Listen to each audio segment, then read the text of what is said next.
Okay, it's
Oh my god.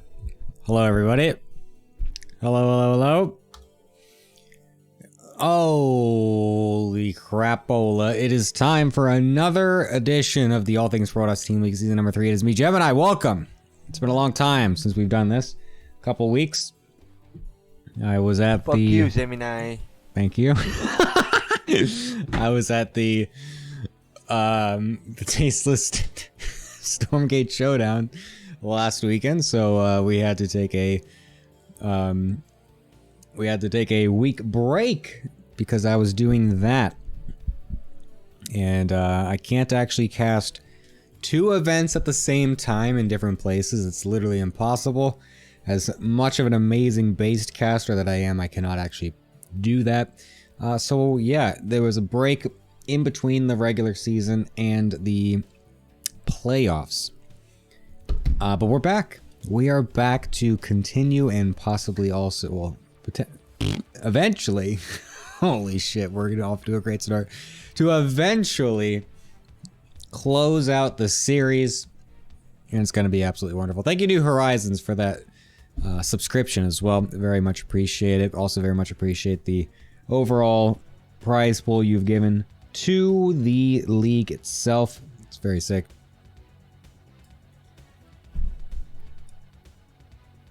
Yeah, I don't know. I'm just I don't know. I'm just like kind of like laughing and smiling all of a sudden. It's very funny. I don't know. I don't know what's so funny all of a sudden.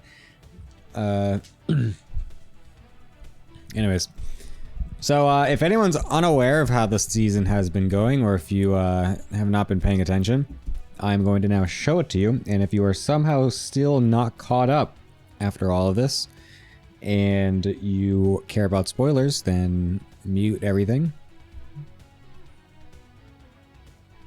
That's incredible. Nope, that is incorrect character. What am I doing? Where's my button? There it is. Shkadoop. Character doesn't fucking matter. You don't need to prep for these. You just talk. Anyways, here we go into the season outline here. As last week we did see the finishing.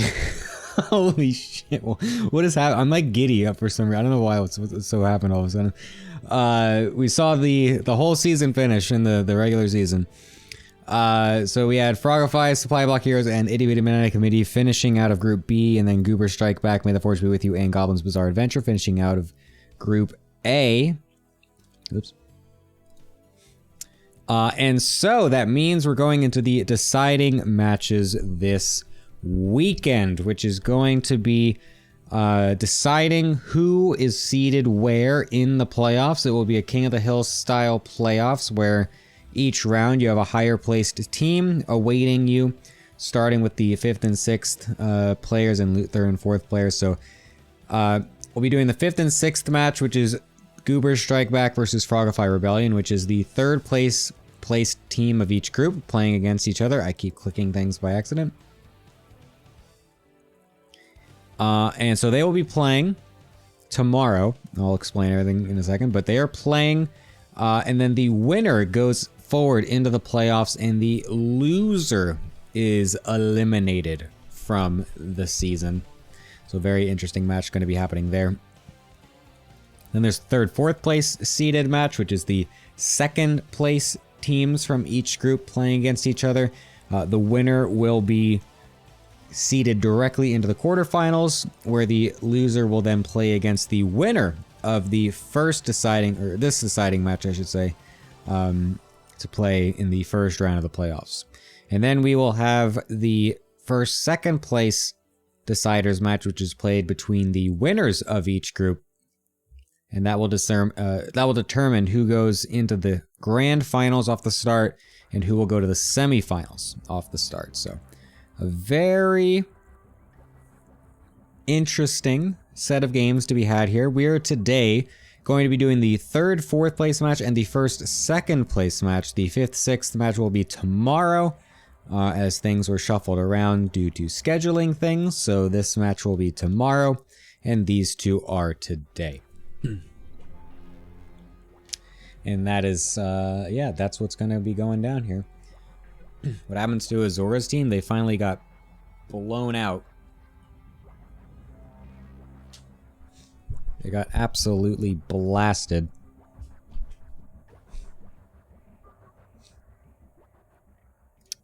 So yeah, that is the situation that we have today. Sorry, I forgot that I'm on my other screen, so I'm going to minimize that. And we are now going to go over to our wonderful analyst desk, who has two wonderful people waiting for us, one of which has been here a couple times, and one who is, I think is this Wave Captain, is this your first time? Welcome, by the way. Hello? Hello. Hello. No, Hi, it's my hello. second time. I was here last season. Well, I know, but I meant like this season. It's your first time, right?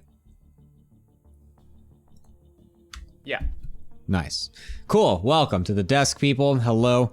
I hope you are ready for some excellent StarCraft action here, and we'll be breaking down everything with the most perfect and in-depth analysis that the world has ever seen. It's going to be absolutely incredible. The first match, of course, is May the Forge be with you, going against the Supply Block Heroes, and the first game is going to be starting off straight with the Captain's match, which is going to be Iba versus Boanon. Surely going to be a banger. Wave Captain, do you have any thoughts about what's going to be going on in this sick Captain's match? Well, if I know Boanan at all, he will be doing cannons. But the bad thing about cannons is that if you know they're coming, it's way easier to defend. So I'm gonna say Iba 2-0. Oh, dang. Okay. Fair enough. Character, what are you expecting? I agree. Iba's gonna crush him. Easy 2-0. Not even a question. I know it. You know it. Everybody knows it. I don't actually know if everybody knows it. I just made it. Anyway. Yeah, I'm pretty sure everyone does know it. So we don't even really need to play the series out. And so I'll just tell you the results. We're actually going to be... No, I'm just kidding. So yeah, there's going to be a 2-0-2-0 prediction here from our desk. So Boanan has literally no shot at all, is what you guys are saying here. Not quite. There's always a chance. But he's the underdog for sure. Yep.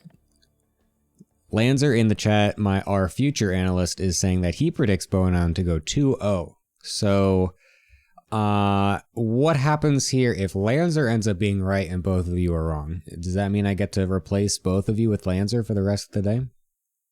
Yeah, sure. Why not? Characters, I'm yeah, fine character. with that.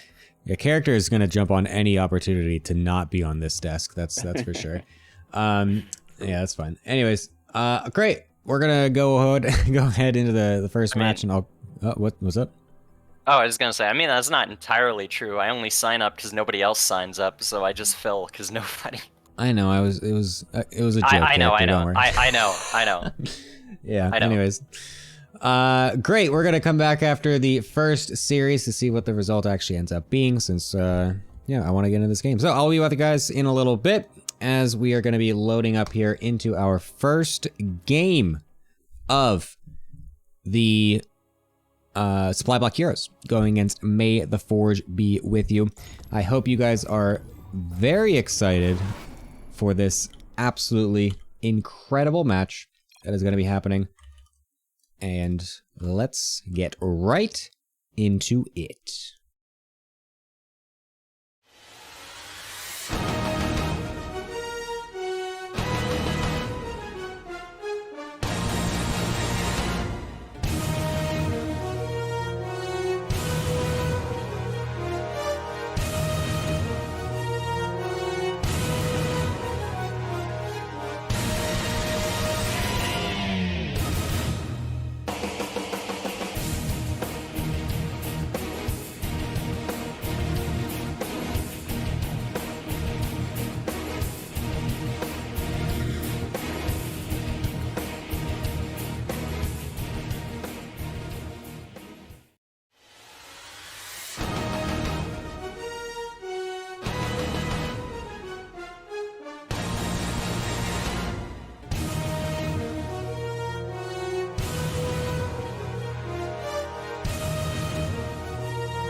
God damn it, I got baited by talking to Larimbo the moment that the thing was ending, so I messed up the transition timing. Thanks, Larimbo. Anyways, here we are, into the first game. I could have just waited 2 seconds to just say this out loud instead of typing it, but anyways, here we are, in the first game, on the bottom left-hand side of the map, using the correct team color, I think? Actually, I'm not even really sure. Anyways, it's the 12-year-old Eba. The timing of that with the Evo chamber block, or the Evo gas extractor tricks was kind of cool. Anyways, top right, going cannons like always, because it's his fucking job. It is Boanon. Here they are. All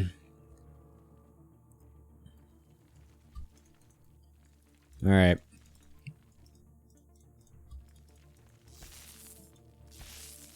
Does Bonan sometimes block the gases? Is that what's happening right here? So Eba is preventing that from happening. A very interesting play here to start this off, as we currently have 0 cannons being made or at pylons whatsoever. As Bonan, seeing the early pool, is going to instead sit back a little bit. And will just be... Wait, oh my god, that is, I've never... Okay, so I've never seen anyone... Yeah, I was gonna say... Because this doesn't do any... I've never seen anyone pylon block their own natural to deny a hatch block in my life. I've never seen that in my life. Because this is the reason. You can just put it anywhere else. It doesn't matter. It doesn't need to be perfectly placed. You can put the fucking hatchery anywhere. So that's a very... What is this wall? Oh no. Oh my. What? Uh-oh. Fuck you, Gemini. Yeah, true. Twitch viewer. Gemini 2 goated. So true. Thank you so much for the resub. Welcome back. But yeah, very interesting set of circumstances here with the early hatch coming out to deny the fast Nexus getting placed down. So no cannon rush in our first game here with Boanon is very interesting. He came over to the gold base to check to make sure there's nothing happening with any early hatcheries there, and it will just be nothing. But the cannon back at home will eventually be able to kill off this hatchery, but I think it might actually spawn before, unless Eba doesn't want it to. And he does, yeah, I was gonna say, the creep is still very good here. And we'll even be able to get a queen out, so this will still be committed to at least a little bit, as Eba's scouting around with some Zerglings to double check to make sure there's nothing else hidden on the map here with this early Cybercore. But it will just be this Stargate back at home. The Lings, only one will get out into the main base. Should be kind of easy to deal with the probes. But it is still a thing that Boanon has to deal with, and is kind of annoying, to be honest. Oh, Boanon's going to be the one to actually take the gold base, but Eba on it, scouting, finds it, and will also keep the queen alive to go ahead and drop a creep tumor to the left. Is he going to be able to keep the creep tumor alive? He will not. A nice move by Boanon to quickly jump on that creep tumor, so that way it does not get placed. Void Ray getting thrown down to be able to get some extra damage to kill off this queen and everything. And this will eventually get cleared out here. This base is so close to this gold, though, that it's actually pretty weird. Creep tumor also getting denied again back here, so that's very good. The single Ling in the main base gets surrounded by the probes, and those adepts are going to shade right on across here and start to maybe do some harassment or defense.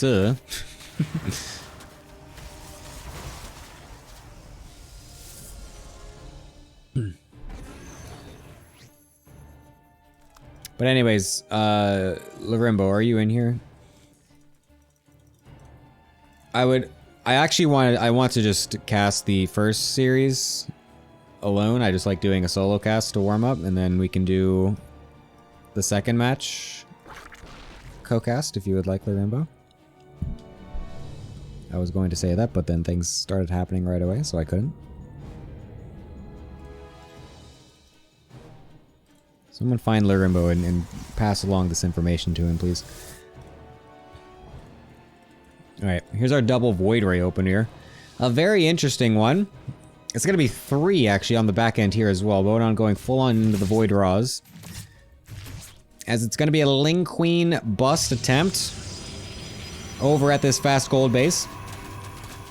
We'll see if Bonon's ready to defend against this. I'm honestly surprised that this extra cannon battery setup is not being done much earlier. Could have, honestly, pretty sure I would have just assumed that Bonon would think that something like this is happening. However, it seems like Eva doesn't actually want to commit as he's going back into drones, so I guess this was actually enough of a defense here from Bonon to dissuade Eva from fully committing here, and we'll be going straight into the Roach Warren and just trying to get this 3 base setup going. But the multiple Void Rays shouldn't really find any extra damage here because there's so many queens out now.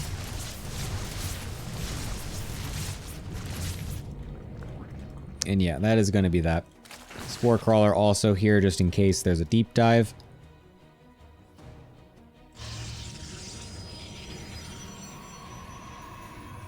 What if Micro? Come on. Alaton, come on. You know what we're talking about. We're talking about Void Rays versus Queens. The worst unit in the Protoss arsenal against the best unit in the Zerg arsenal? Come on. Come on now. Although this is a nice little catch. Eva out of position, but Bonan also not paying attention. Eva, Bonan, it's just one Spore Crawler. You could have killed that instantly. Okay. That was a move. Bonon's going up to 4 bases, by the way, on 41 probes. I know we have a gold, but why are we making this 4th base so quickly? What? That is very interesting. 10 drones getting slammed out here by Eba.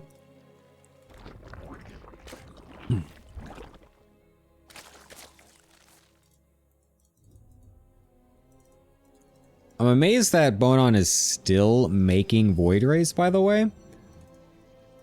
Like, we're getting, honestly, quite a few of them. I'm not really sure. I mean, to be fair, it's gonna just be a Roach max here out of Eba for now. And the Queens are not really gonna be able to come along as well because the creep is not spread too deep. I would love it if we had just one Oracle in here somewhere. Oh my god. I would love just a single Oracle at some point in here instead of like 4 or 5 Void Rays, so that way we can at least revelate and clear out some of this creep.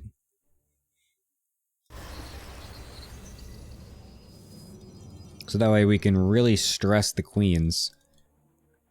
Because there is still now an avenue for them to actually walk across the map to help in this attack. So that way they can dish out damage against these Void Rays. Oh, I love the positioning on top of this 4th base. I absolutely love that. I absolutely love that. But unfortunately, that means they will be completely out of position to deal with the actual attack, as he doesn't even have the watchtower here to know that these units are coming across. Those rocks already killed off from earlier is going to make it very easy for these Roaches to come on. And a recall, though, will be able to get these Void Raws back into the fight. But this is a lot of Ravagers and Queens coming out here from Eba. Somehow one of the Void Rays was not actually recalled home, but it's not going to matter too much here. But this position is going to be so awkward for Bonon to actually defend. He does have Stalkers. Oh my god, losing Void Rays to Biles. Has to evacuate this position as soon as possible. And we only have a single battery up on the high ground here at this 4th base. I like catching these Queens off the side here as they're not on creep to be able to heal, so that's very good, but unfortunately it doesn't actually kill any of them. And now the Roach Ravager able to run straight up into this choke point here, kills off that battery, walks on forward, kills the pylon, powering the Immortal, and then gets the Biles onto the Void Rays yet again. Bonon is in shambles.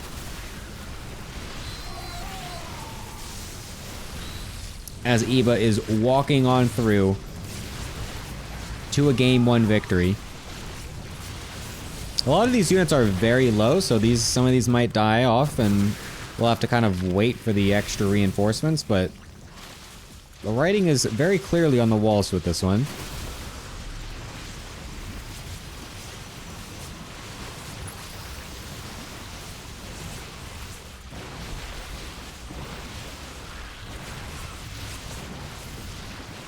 But Boanon will try his hardest to micro his way into a victory.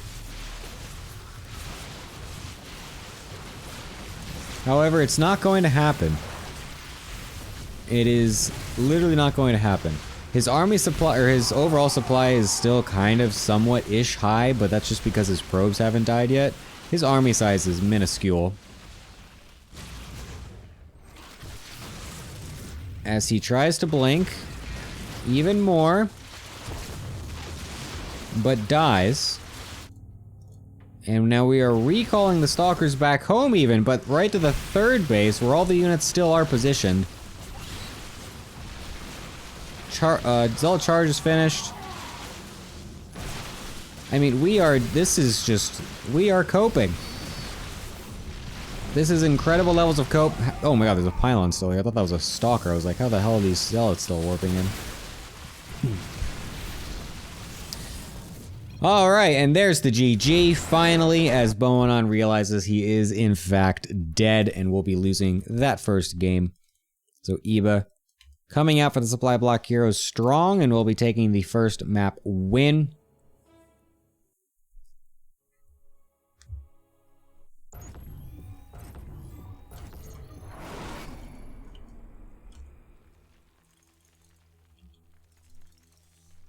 Boanon had to stop cleaning his aquarium for this? Wait, what? Are you serious? Is that what happened? No way. Alright, top right hand side. Playing for the supply block heroes and children everywhere, as he is one of those. It is Iba. Bottom left-hand side, playing forward, may the forge be with you. The captain of the cannons, going for the forge yet again. This time not at the natural, so maybe actually going to commit to them. It is Boanon.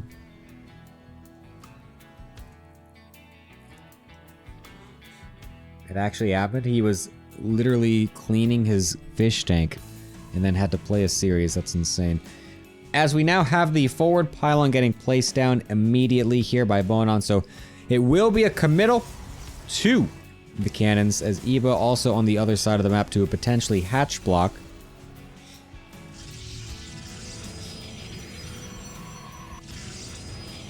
As it will also be a straight to, whatever you call it, a straight to gas for the tech, the instant gateway here. So we're potentially going to be having the double gate stalker, or potentially into Immortals. We'll see. I'm not sure which one the Cannon Rushers favor more. I feel like it's the Stalker thing, but we are going to be having the fast proxy hatch from Iba. We'll see if this ends up working out for him, as it will actually be a Cannon Rush this time, unlike last time.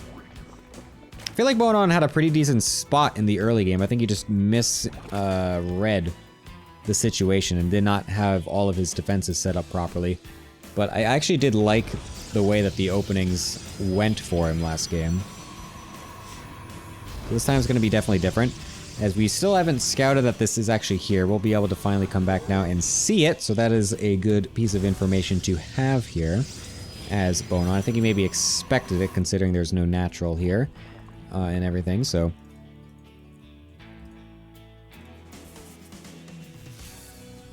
Boanon will just be kind of focusing in on this proxy hatch back at home here to make sure this doesn't actually do anything, as it is timing out exactly when this roach horn's finished, so there will be roaches actually coming into the main base here, as a cannon battery response is pretty necessary, as then the stalkers will then go on the other side of the map.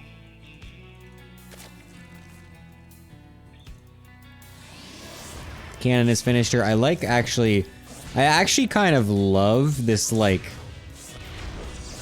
line Tower Wars-esque wall-off we have here, where he's walling diagonally down to force the roaches to, like, move as like, they have to move all the way here, and they are gonna get hit by the cannon the whole time they're doing that. I actually love this. Instead of just fully walling off, because then that also means that he can't get his stalker in and out. Oh shit, I'm sorry. I'm getting custom gamed up over here. As there's stalkers fighting a Roach Ravager coming out from the main base as well. But this is going to be stunted for now, as there's going to be Roach Ravager happening on both sides of the map. The Shield Battery doing a very good job of keeping this Stalker alive. We'll be doing just that. Warp Gate finishing out pretty soon here as well will allow the Stalkers to get warped in around everywhere. Which is obviously extremely important, because right now Boanon's got only a few Stalkers.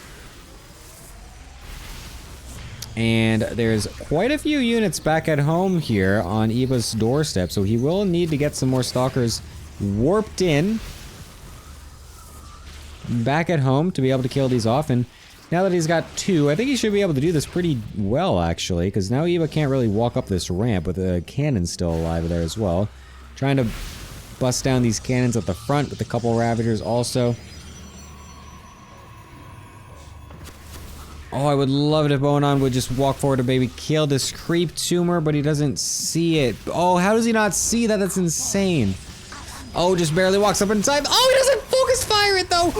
Oh no, and that means it's gonna go forward. And now the flank as well from Eva on the left side here, forcing the Stalkers away to allow the Roach Ravager at the top to be able to kill off the cannons as he was trying to focus down those low health Ravagers on the bottom side. And now this is looking a bit rough here for Boanon as he's lost his forward position. It's only the Stalkers and nothing to support them. And everything's getting completely surrounded here for Eva. I mean, for Boanon, Eva doing a good job of that. Completely abandoning the proxy hatch here as it just forced Boanon's hand and just made him split up his forces and his defenses overall. Allowing him to then come in for a nice crushing blow at the forward position.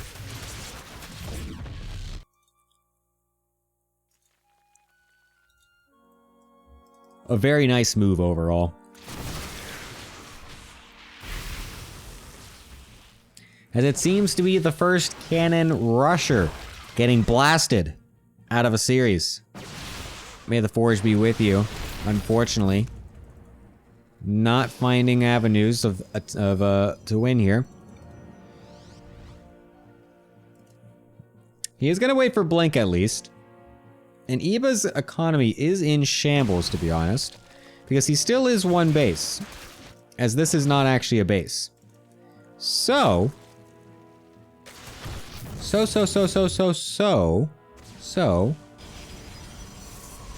if we can get Blink out, and a decent amount of Stalkers,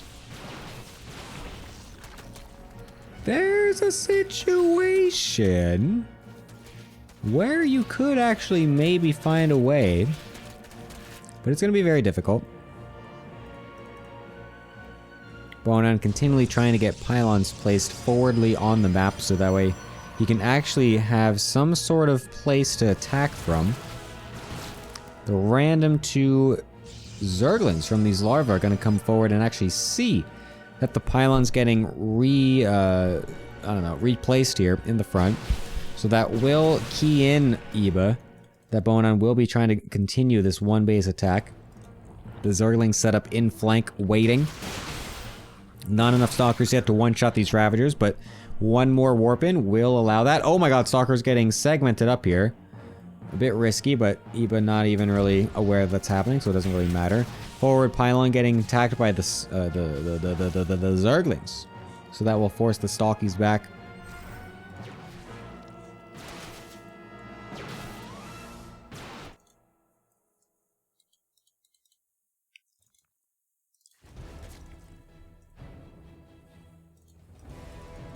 I honestly kind of want to see what this looks like if Boanon expanded. Because Eva's just like full on making units because he knows that Boanon's all inning.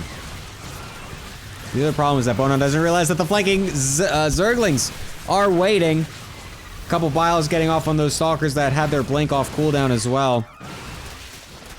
And this is looking honestly not that bad for Bonan, all things considered. A couple more bios hitting there as well. If you had a more forward pylon with an actual warp gate on it, I actually see a world where this wins.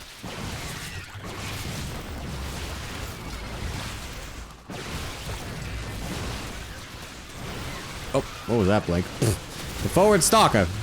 Trying to bait the Ravager bios into it, but not going to work.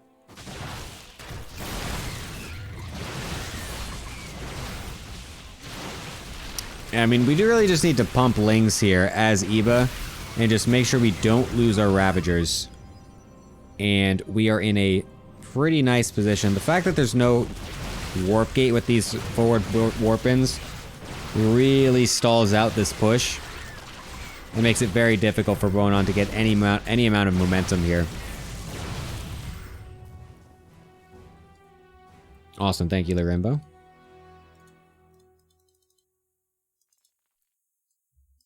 I look forward to having you on for the next match after this series is finished.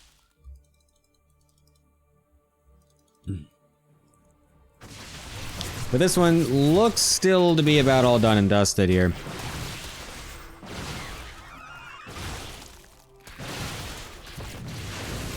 Bonan trying his hardest to get any amount of damage done to these units. Gets a forward blink and we'll be able to potentially focus down a Ravager or two, but the Lings just continue to come out here for Eba and make it so difficult for Bonan to actually get some reasonable trades. Every time he blinks forward to try and focus anything down, he's losing health, losing stalkers to the Lings that are reinforcing. And that's going to be the GG. 2-0 for Eba to start it off for the supply block heroes. It is what the desk predicted, and it is definitely the result that I think most people would have potentially agreed with as well. As the cannon, sadly, not quite working out just yet. Which is a bit sad. I just realized that Jezu is still mentioned on this card for some reason, which is hilarious. That's Jezu has disappeared from the world, apparently. And Denny is going to be the one that is playing that match.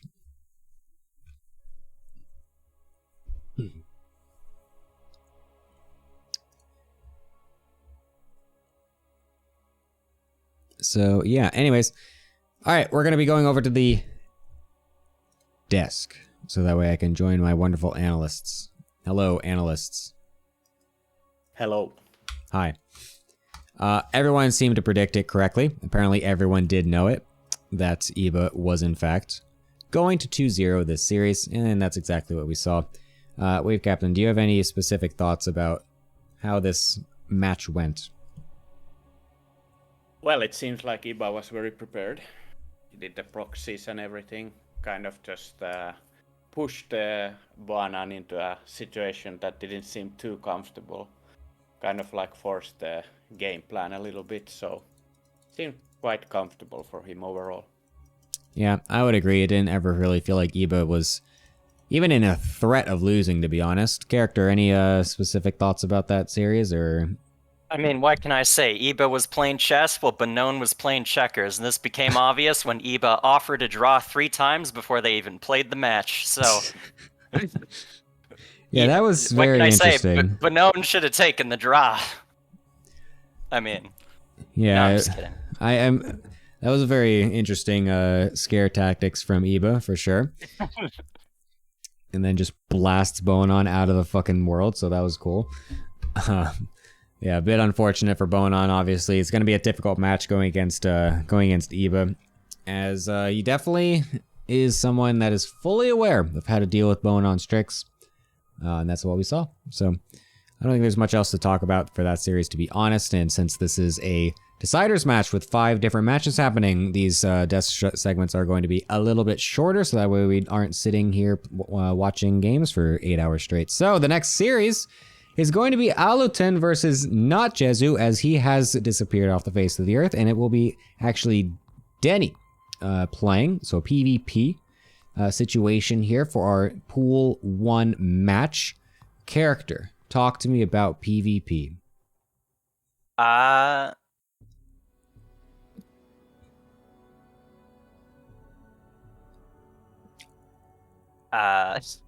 not gonna let up, man. I'm just waiting.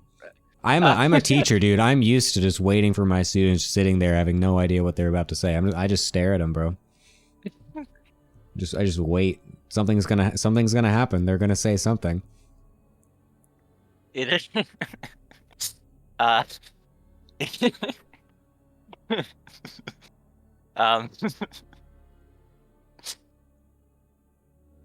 It is certainly one of the matchups of all time. Excellent. Thank you very much. Wave Captain, your thoughts on this upcoming series? Well, I'm gonna say my Finnish boy's gonna take it 2-0, and the one who makes more stalkers wins, as is the case in PvP. So I think Alluton is good at that, so he will win for sure. Oh, do you think it's? I mean, he's on the Cannon Rush team, and he did actually whip out a Cannon Rush or two earlier in the season. Do you think he does it in this PvP? Could be. We'll are we going to see an unbeatable build, perhaps? You know what? I think if he does it's not very unbeatable though. But yeah, sure. He does like that. What's that character? I think if he does it, he Cannon Rushes game 1. If it works, he does it again, and if it doesn't, then he doesn't do it again. I see. Well, that would be the sickest balls ever, though. Actually, to not be a Cannon Rusher, but then to lose the first. I mean, Cannon Rush especially and on then do it Ghost again. River, though. Like, yeah, Ghost River is definitely. Hey, I found something to say. Thank Finally. you. Nice. Good job. I mean, yeah, Ghost River is definitely a match, or definitely a map that a Cannon Rush can find some damage on. So perhaps. Wasn't it also the one where, like, was it Magnath that won, and you were like, Cognite lost? Like. Yes, that is the map. Yes, that is correct. Although I wouldn't say that the map had any effect onto what the hilarity was of that situation. But I think the Cannon Rushers do like Ghost River a little bit more than some of the others, so that's fair. Yeah, Cobble, yeah, Alluton, this was the map that Alluton did break it out versus Cobble as well, so yeah. Okay. Yeah, I think we might actually even see it. I wouldn't even be that surprised. That would be fun. In fact, I think I'm even expecting it at this point. Nice. All right. What's your you're going for a 2-0 Wave Captain? Yeah. I think it'll be 1-1. Okay. Yeah, I respect that. It is a beta move to say 1-1, but I respect it, so that's enough. Yeah, it's a no balls prediction. We'll take it. Yeah, that's fine. All right, I'll be back with you guys after a little bit to see what happens with this series, as we're going to be going into the first game of Alluton versus Danny. Danny, he's got like different names. Danny Daniello in game. I hate when players do this, but regardless, that's the situation we have, and I'm gonna have to figure out what to do. Larimbo, I said that the second series, Larimbo, like not this one, the second one, the second match is what I said. Oh look, he is Cannon Rushing. Like the next, like not this whole thing, like the next thing. I said you want to come back later for the other match. The one like, yeah. The Bazaar versus Itty Bitty one. That's what I meant. Anyways, it's a Luton Cannon Rushing. And it's Daniello, or Danny, or Denny, or whatever. What's up, Denny's? He's getting Cannon Rushed. Let's see what his Cannon Rush defense is like.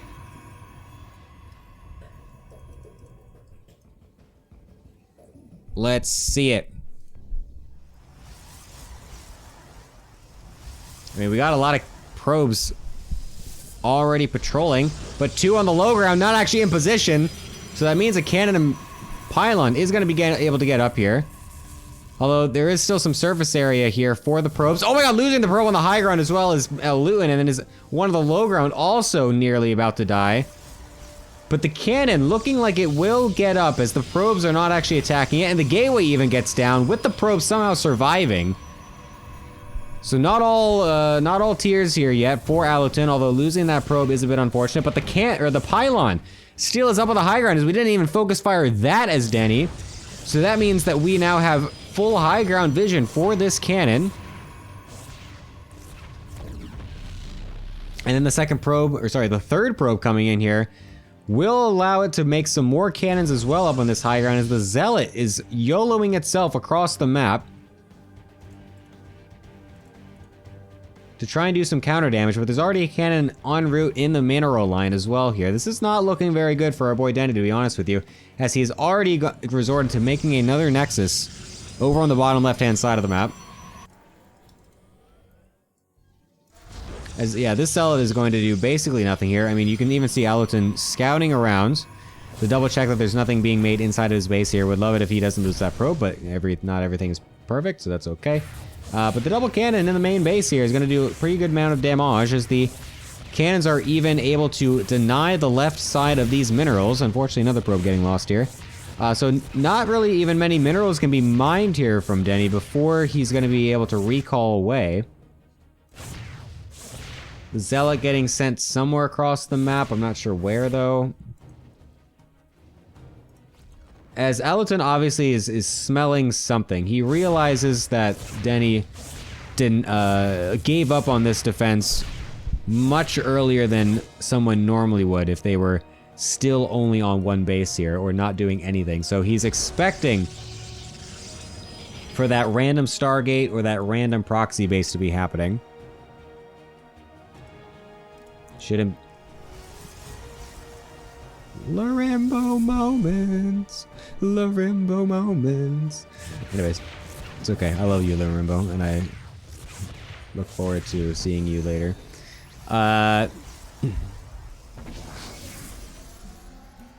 Yeah, alright, cool.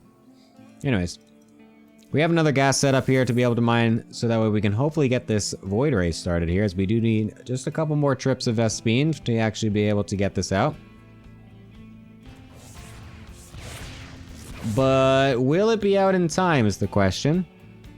Because there's already a Zealot and a couple Stockies on the way to potentially actually just kill the pylon outright before it even spawns. We're gonna need to pull the probes. We don't even really have many of those, to be honest, either. Oh my god, it's gonna be so close. Oh, it's gonna be so close, but he kills it off before the Void Ray finishes. And that should be a death sentence here for Danny in this first game, as there's gonna be nothing to be able to kill 2 Stalkers, soon to be 3. As it's just probes, a Zealot, and some high ground. Although the Void Ray will finally finish here with the second pylon able to get up. However, that doesn't mean that the game is even remotely close to being even for Denny. As 3 Stalkers are still pretty decent, even with some good micro. Loses 1, but it's not the biggest deal. As a single Jeep gets thrown out by Denny. As Aluton takes the first game in the series with the cannon rush on Ghost River yet again. This cheesy motherfucker. 1 more G than he deserves. Okay, Yuba. Still 100% winner with cannons? Shit. As we go into Oceanborn as our second map, which, to be honest, also a good cannon rush map. So, Luton winning the first game. Will he actually go for it 2 in a row? I would not be surprised. And look at that pylon. Oh my god, he's gonna do it again. What is it with these fucking Protoss players and picking Oceanborn after losing to a cannon rush? Why are we gifting the cannon rushers more cannon rush maps? What is happening? This has happened multiple times this series. Or this season, I mean. As Denny also actually, with a pylon in a weird position, also going for a cannon rush. Hold up, is this... He picked it because he's... Actually, okay, this is actually very fair. I actually respect this out of Denny. Thinking that Aluton wouldn't actually go for it 2 in a row and then picking a map that is still good for cannons for your own side. I actually kind of like that mind game, or that the anticipation of that. Just like the thought of going for this is actually pretty based, and I respect the hell out of it. The problem though is that Allerton is also cannon rushing, so now it's gonna get really weird. But he actually, oh my god, he gets a probe for free here, and then gets a nice setup with the gateway cannon as well. Will lose one of his own probes here. Shouldn't be able to do much else with this, as Allerton has actually completely canceled and abandoned his own cannon rush. And will just now commit to defending here, and I think we'll be just fine in doing so, as the cannon will be able to get up here in range of anything on the high ground, so that way no forward pylons can get placed down. Actually, we could put one over here if we wanted to. Excuse me, if we wanted to. But this is still looking pretty good for Allerton, as he's got his cybernetics core coming out faster. He doesn't have to waste any money on a zealot. We're gonna get straight into a second pylon here. There's no extra cannons being built. We're gonna get the scout off to come on into the main base here and see that the cyber core is in fact much later. This is definitely looking good for Allerton, I would say. And he's even gonna put a pylon in the main base of Denny. Oh my god, no way is he gonna late cannon rush the cannon rush. Then he's gonna try to skirt around this cannon. We'll actually be able to do so, not taking any damage whatsoever.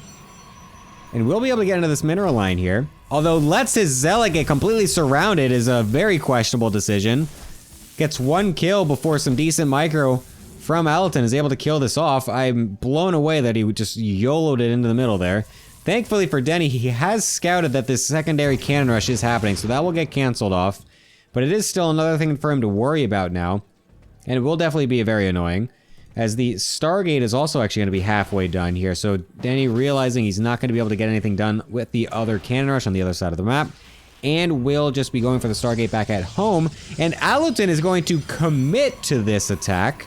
Very interestingly enough, seeing a cannon way faster done than his in the main base here, which surely should not actually be able to do anything. I keep thinking there's a nexus right there. So, yeah, this is definitely not going to do anything.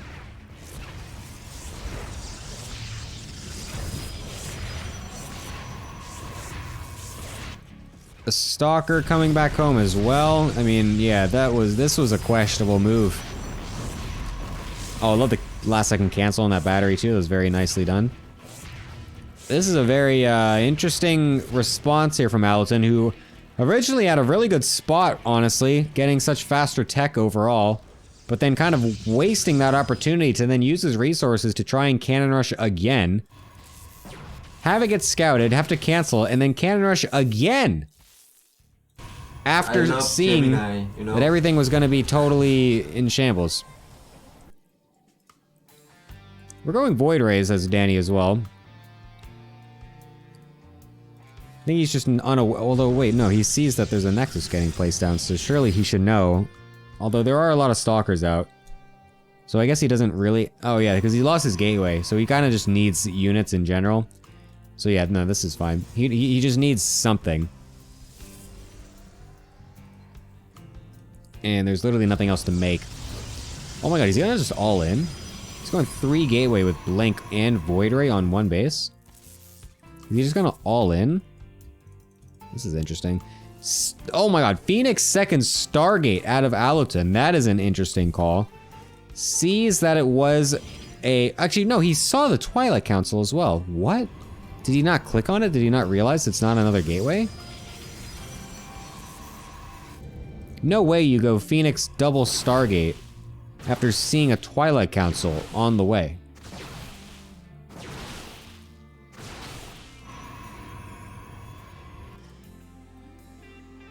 Damn, these games are wild. I am a fan of these games. Are we gonna see a 4th gateway proxied over here? I would love to see it, as slow warpins are so bad and annoying to deal with.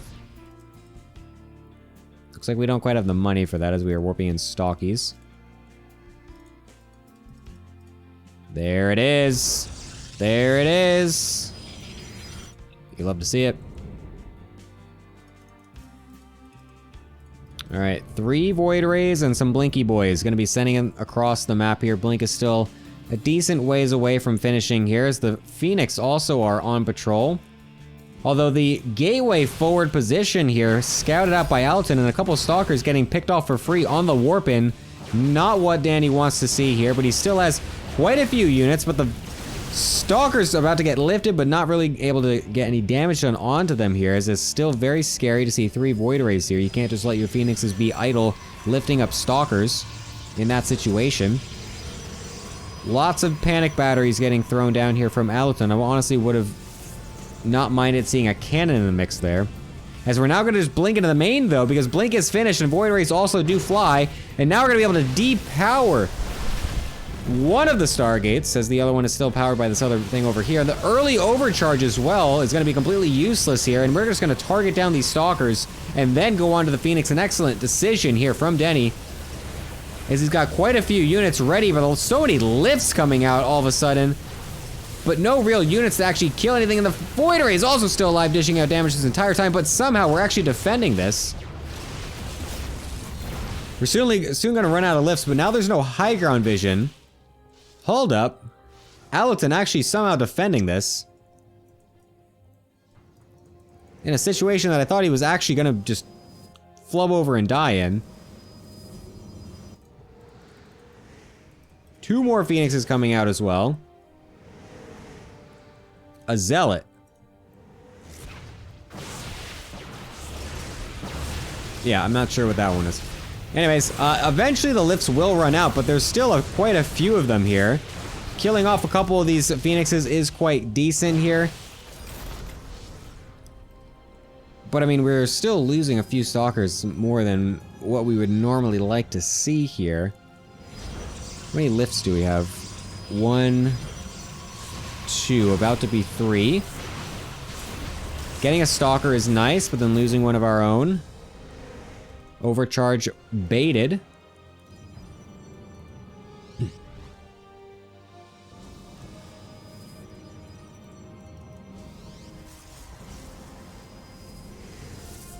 This is such a wild situation. I would love these 2 Stalkers to get thrown back here a little bit, but it's okay.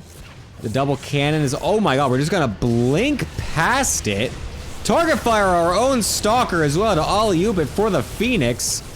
And then get surrounded by probes and not really attack too much, and then eventually kill off this Phoenix.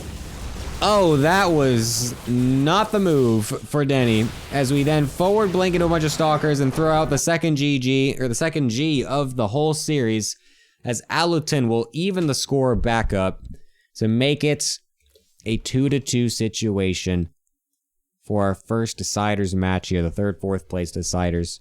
A very interesting game right there. Not what I was expecting to see whatsoever, and not the result that I really expected to see either. Especially considering how everything was played out. The triple failed cannon rush from Aluton, ending up winning. And then going into double Stargate Phoenix versus a Blink all-in, also somehow winning. Very interesting. So yeah, that was honestly incredible, and I want to hear what other people have to say about it, so I will be going to the desk to hear about what other people have to say about it.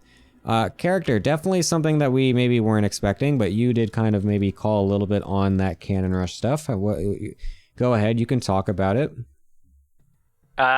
Yeah, so...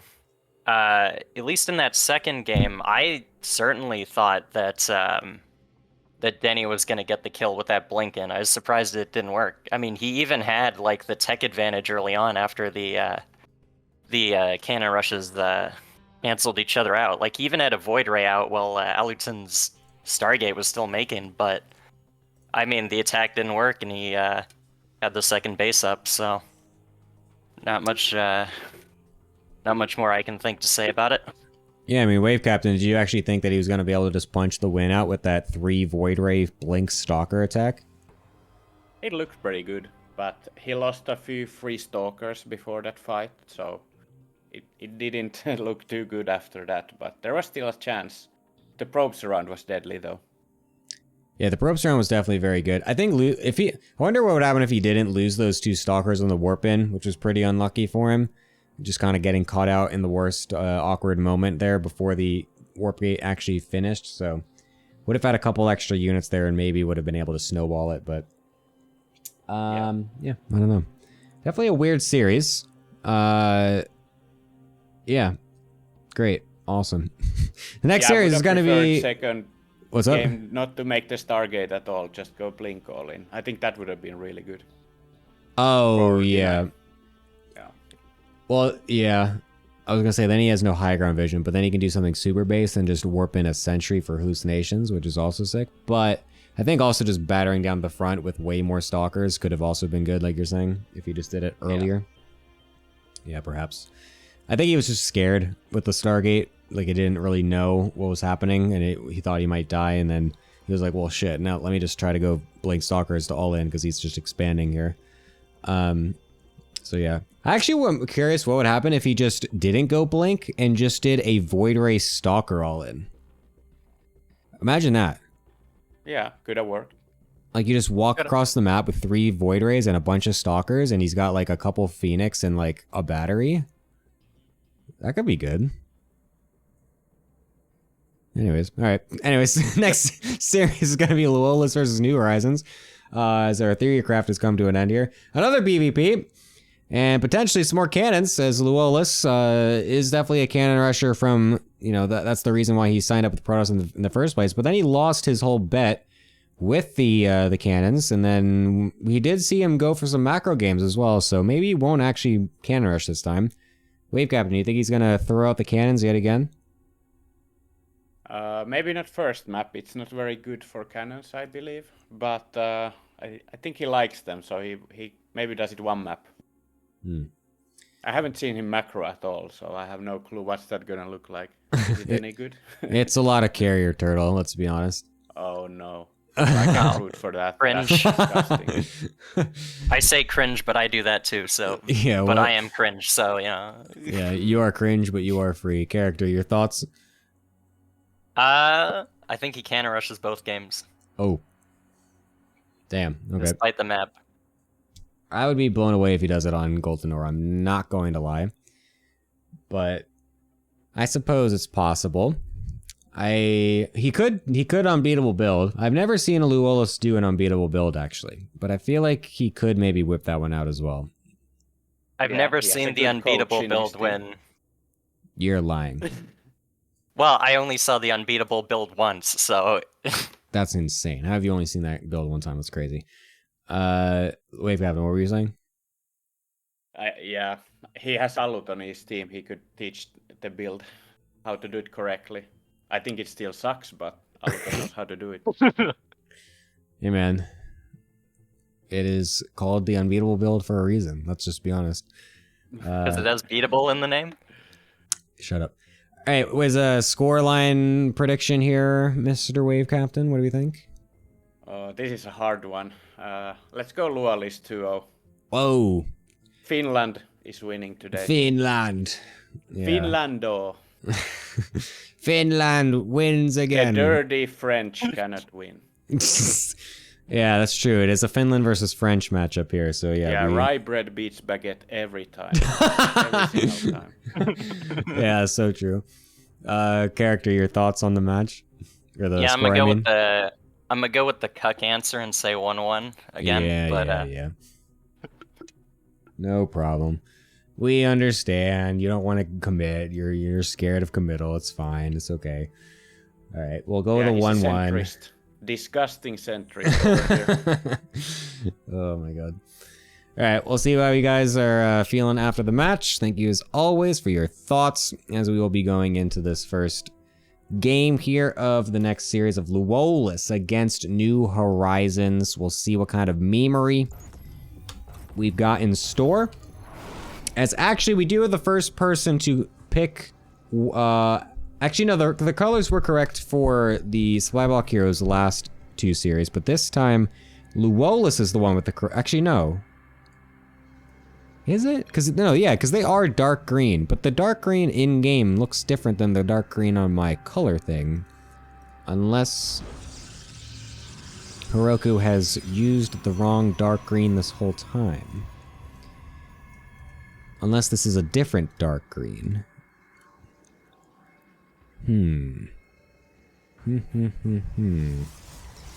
Something's afoot. Anyways, we got the cannon rusher potential guy on the bottom right, but he's not actually going to cannon rush because he's a pussy. It's Luolus.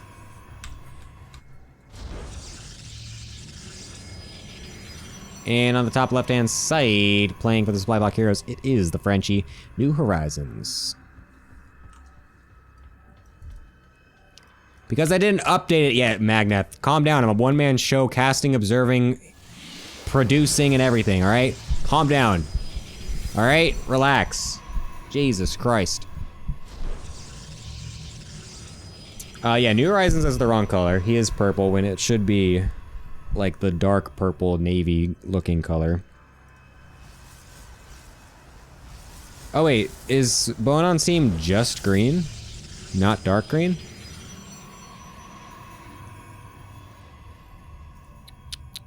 Oh yeah, they are. Yeah, they're just regular green. I don't know why I kept thinking they're supposed to be dark green this whole time. Yeah. The classic, the amazing quote of, after giving a lot of very deep thought, green. The choice is made with a heavy heart. That was so funny.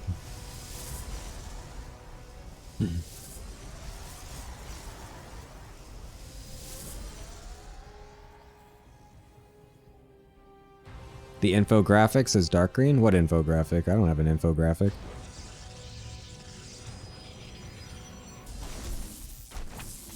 Holy fuck, there's a pylon block. What? Wait, what? Oh, he's one gate expanding. Lolis is trying to go all max packs on us here.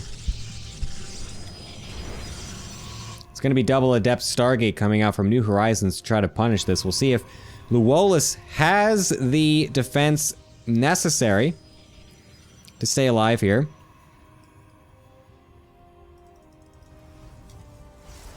As he will go over the multiple stalkers, this pylon positioning is also really bad, actually. This needs to be much further back, because we need to have batteries as far back as possible to prevent them from being dove on.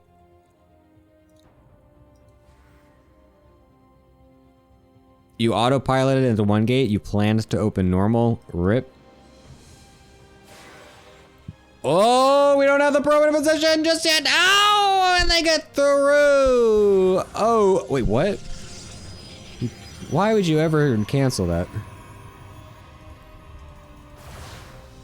Like, you can definitely just run away. Like, they're not going to be able to kill one of the adepts fast enough. You're going to get at least 2 probe kills, which is, I think, actually worth it. Especially considering now we're down so many probes.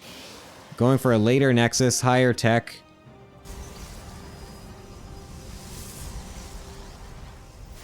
It's gonna be the robo defense here from Luolus, as the probe actually is now once again off position for some fucking reason. Why are we canceling these? What are we doing, New Horizons? What the fuck? What are we doing? Why are we doing this? Why are we now losing the Adept to a Zealot and a couple Stalkers? There's an Oracle attacking pros under a battery. What the fuck am I looking at right now? This is the worst shit ever. Oh my fucking god. After all that, we killed 2 probes when we got 2 shades into the main base? Holy fuck. Why do we waste all of our energy when we have a second Oracle coming anyways? Oh my god, it doesn't make any sense. And now finally he's gonna get damaged, but then he loses an Oracle. This one could have killed these probes down here. Oh my fucking god, this is so crazy. How is New Horizons equal in probes after all of this? He doesn't deserve it. I'm not gonna lie. You wanted a shade and Oracle at the same time? Dude, it doesn't matter. You get the... If you get the shade in, you commit to the shade. What the fuck? It's not something that you pick and choose. It's not... actually getting into the main with Shades is like such a, like, the chances of that happening, you take every single chance, alright? Alright, finally we come back and realize that this battery's not in a good position, but then we lose all our energy anyways. Alright, anyways. Whoa, fast Robo Bay coming out of Lulis, that's insane. What the fuck? Is he gonna go the Colossus shit?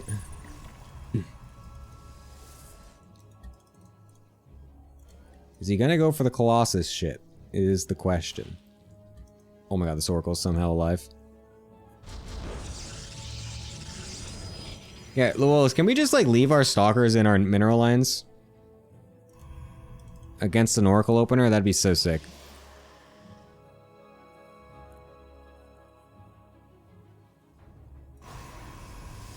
Less lacking object permanence. It is gonna be the Colossus shit. The 2-base Colossus shit in PvP.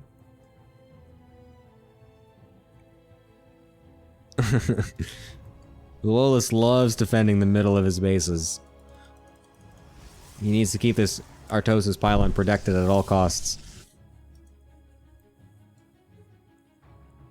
Holy shit, we have a fast robo from New Horizons too after he saw the fast robo bay. It's kind of weird. Because I was about to say, if he, like, what if he thinks that it's going to be, like, fast disruptors, so he needs to match it, but he just said in chat that he knew it was going to be Colossus. So why do you have to go your own robo? Oh wait, he is going to just go right into disruptors. Is he just going to be, is he doing the whole, like, oh, I see you're turtling and just going to go in Colossus, so I know you can't attack me, so I'm just going to take all the time I need to just get a shit ton of disruptors out, because I know Colossus overall are actually just straight up worse than a bunch of disruptors? Because in that way I kind of respect it, but on the other hand, we don't actually have an army. And so Luolis could actually just 2-base all in us and we die as New Horizons right now. I like the Stasis Ward though. I mean, yes, that's what I said. Disruptors counter Colossi eventually, but in low numbers, you can just micro against the disruptors when there's nothing else supporting them. Like, if we just all in right now as Luolis, if we had used any of our 50 sentries to scout with a hallucination to see that we have a grand total of like 3 units on the other side, I think Luolis can just walk across and win. Although instead, he just gets them all stuck in a stasis ward. So now every second that ticks, it's going to be much better for New Horizons as he slowly gets his disruptor count higher and higher, as he's also rushing charge against the player who he knows is going Colossus. Another very interesting move.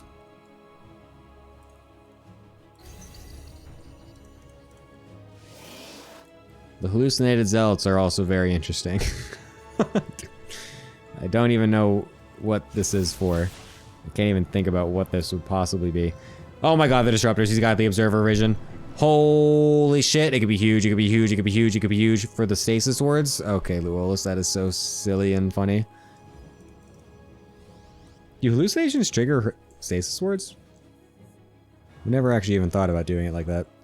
Literally just you have 2 zealots of your own, just send them forward. Or the stalker, just send 1 stalker ahead of the pack. They don't? That's so funny. Alright, we do have a shit ton of disruptors now.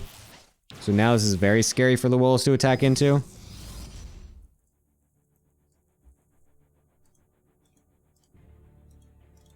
But if he had done this attack like 3 minutes earlier, I think he's in a really good spot. But now it's really, really difficult as he's stuck on 2 bases. This 3rd base only just getting thrown down here. With the 4th base getting thrown down from New Horizons. We're going to be up to 10 disruptors soon here. What the hell does Luolis do against 10 disruptors? New Horizons has gotten away with his greed. And now he's in a nice position because of it. Also getting +2 attack, no upgrades here for Luolis. Not even a Twilight Council finished for Luolis here as well. We'll be getting a...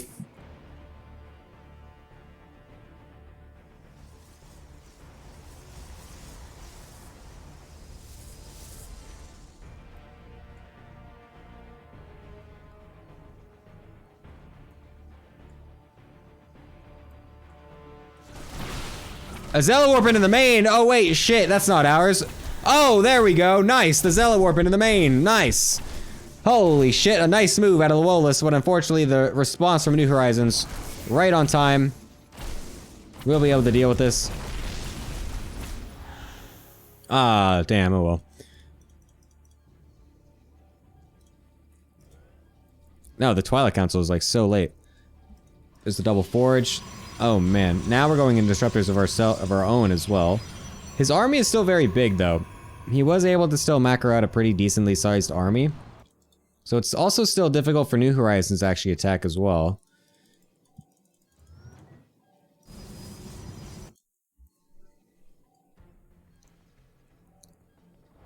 This is such a weird game. Just the compositions in general are very strange. Nice revelation on top of the entire army here is going to allow him to see exactly where he should position himself to try and get a nice avenue of attack. I really don't understand the Mass Disruptor and then Charge Lot Archon. Luolis has no idea where New Horizons army is. Even though, again, we have 50 sentries with full fucking energy that can be sending out constant Phoenix hallucinations to do exactly what he wants. Instead, he's gonna sit here and be blind as a goddamn fucking bat. Literally zero vision outside of his bases. Holy shit, what the fuck? Oh my god. Okay. Wow. What? What? Oh, it's a flank? What the fuck? Dude, this is the funniest engagement I've ever fucking seen. What the hell? Disruptors suiciding themselves. Defensive overcharge being used. There's zealots in the main and natural of New Horizons at the same time, so he's actually losing stuff over there too. He loses the fight. Probes are dying everywhere on the map. Putting us down to 49 versus 42. Oh my god, and stuff getting over here as well. We don't have charge yet as Luol. We just killed 30 probes with regular zealots.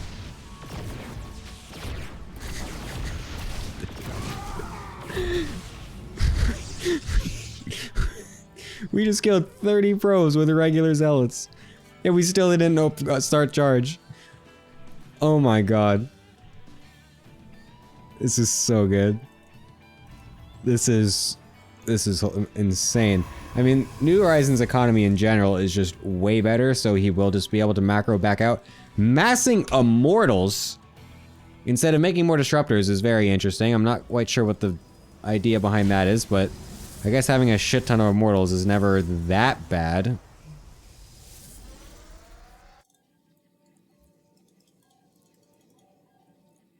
Dude, I still can't believe that fight.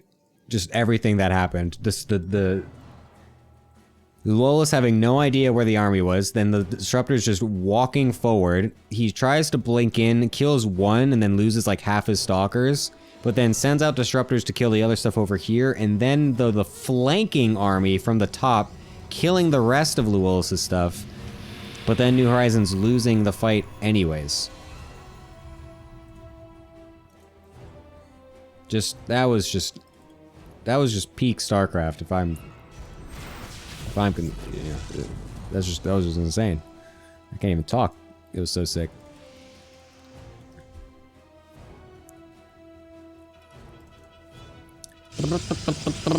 Holy moly, we're gonna have a Fleet Beacon Stargate transitioning out of New Horizons before Luolis. Luolis, usually the one going for the carriers whenever he sees fit. Get the fuck out of here, you view-botting garbage. What the hell? Luolis loves to camp with carriers, but it's going to be New Horizons the first to strike on that front. Lancer is the most useless mod of all time. Lancer was probably clicking the link, it's true. Lancer had to check it first. Just to double check to see if it was worthy of being banned or not. Yeah, to see what it was all about. Oh my god, the Zealot run by, getting into the main.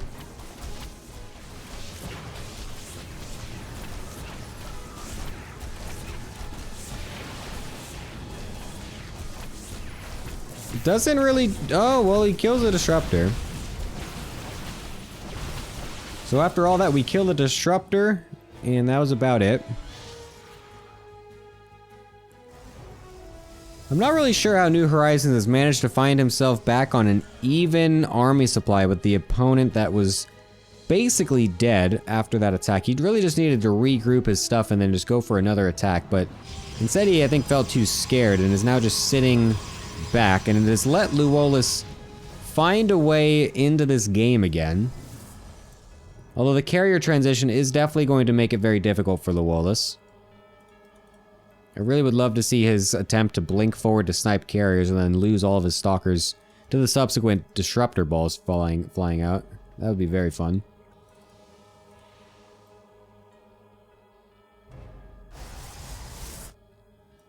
Do you like the Dark Shrine? There's very few cannons in any of the bases, actually. Oh, well, he's put them all here instead. There's none anywhere else, and they've just all been located at this one point.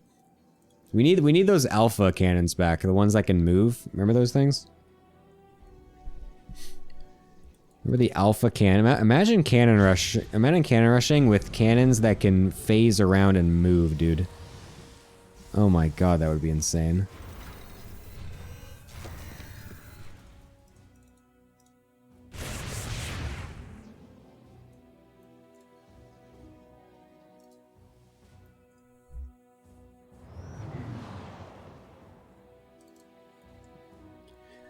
Question, do we think Luolus knows that there's carriers on the map? I don't think he does. There's no way he does, actually, because he doesn't know how to scout any— Oh my god, what is happening right now? What the fuck? Well, now he does.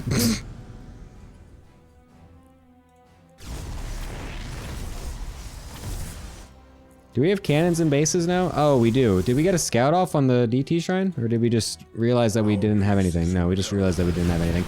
3 disruptors! Gets a couple units.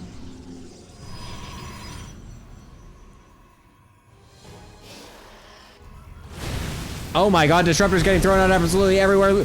Luolus actually killing a shit ton of New Horizons disruptors himself, but then loses a lot on the back end as well. Can't get anywhere close to these carriers, but every single disruptor bar one has been yeeted off the map. A blink forward, trying to kill that, but doesn't actually do it.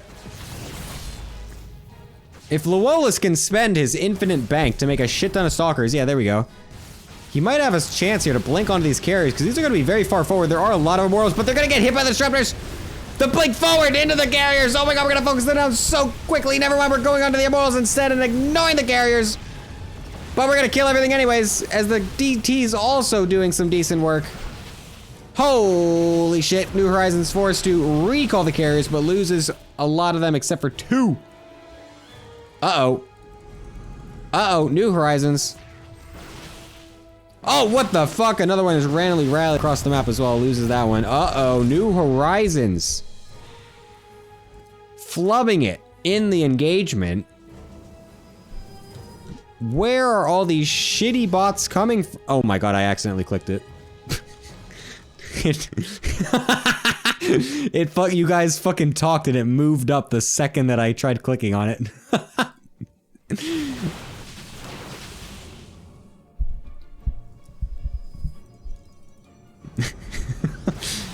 Holy shit.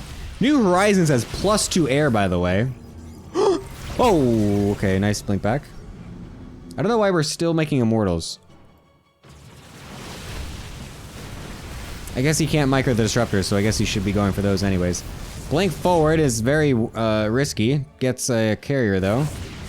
Zealots going on the left side will get eventually killed off here, but a couple probes getting traded out. New Horizons now down on economy despite having way more bases. And by way more, I mean 1.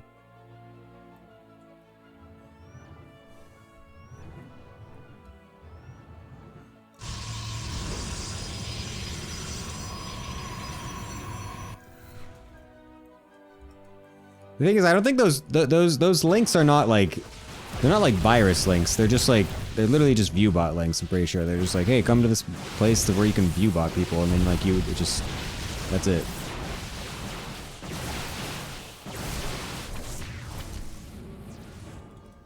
So clicking it doesn't really matter. Anyways, we're gonna kill a base on the top right here. Very nice move from Luolis, but now the army from New Horizons is repositioning to get a counter blow on the left side. But Tempest actually already out for Luolis as well. This is looking excellent for Luolis.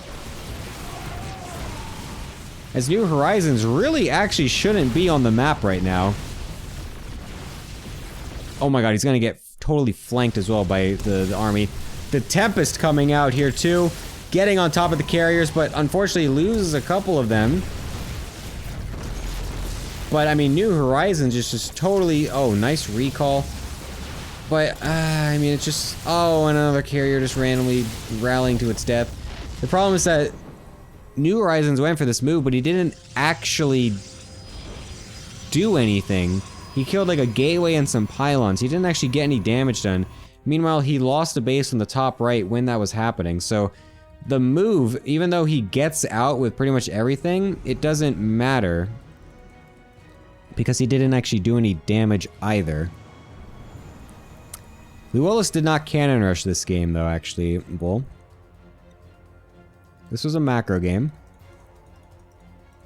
And what a macro game it's been. You definitely need to go back and watch this one. This is definitely one of the PvPs of the season. There are so many cannons here, but we're going for it anyway, because there is an Artosis pylon powering both sets of cannons that we could have easily targeted down.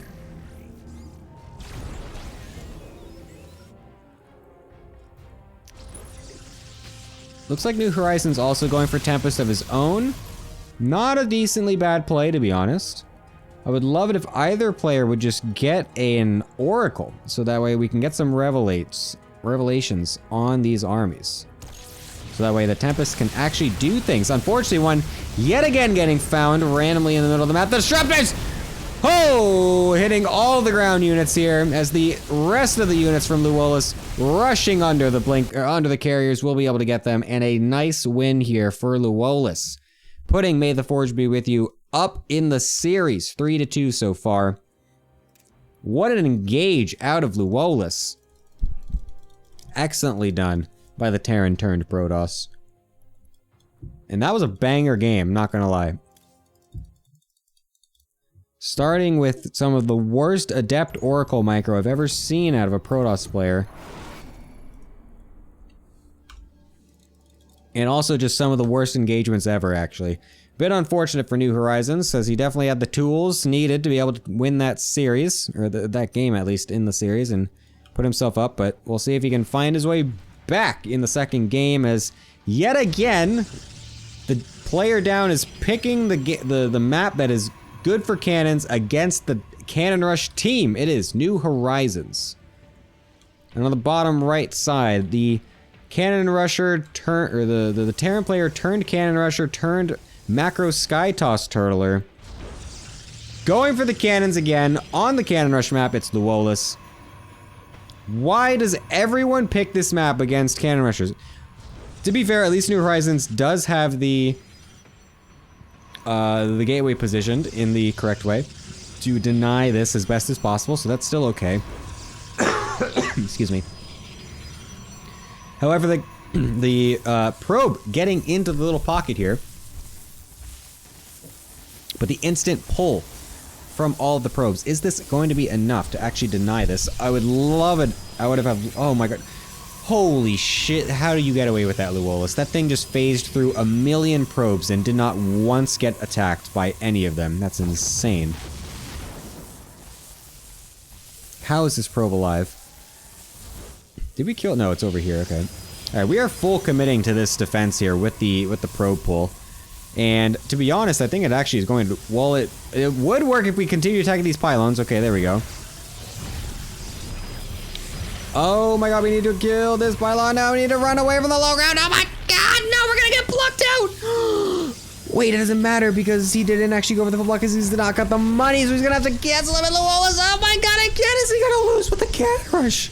Does Luola's actually know how to win with cannons? Is it possible for him to do that? Because right now it doesn't look like it, as yet again he's finding a way to flub this game. However, the pylon's actually maybe gonna get up here. The Zealot, though, will be able to get on top of the cannon right away, and will be able to kill it off. And this is looking like it's gonna be a hold for New Horizons, as the second pylon also getting killed, denying the Zealot. Luola's forced to yet again make a cybernetic score before he makes any of his gas geysers. I'm pretty sure that happened to him earlier in the season as well.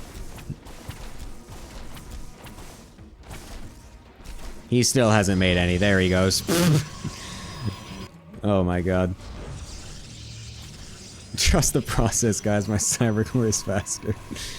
Trust the process, guys.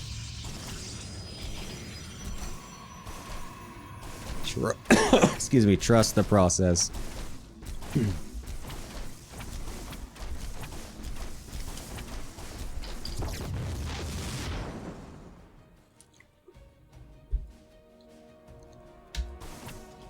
All right. Question is, how long does it take New Horizons to win the game?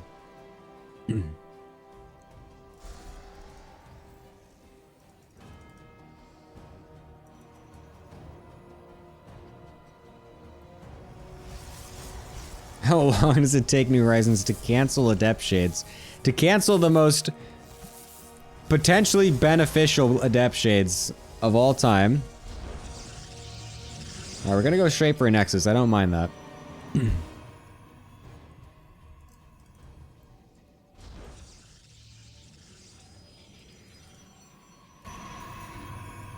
The Stargate is an interesting idea.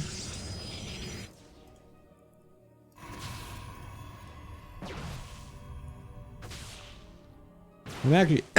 Excuse me.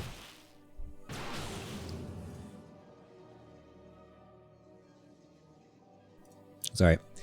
The Stargate is an interesting response, being so late and so far forward in the natural here. I really am actually not sure what this move is, because this is really going to delay a lot of our other follow-up tech here. Actually, we're just going to go into Twilight Forge anyways.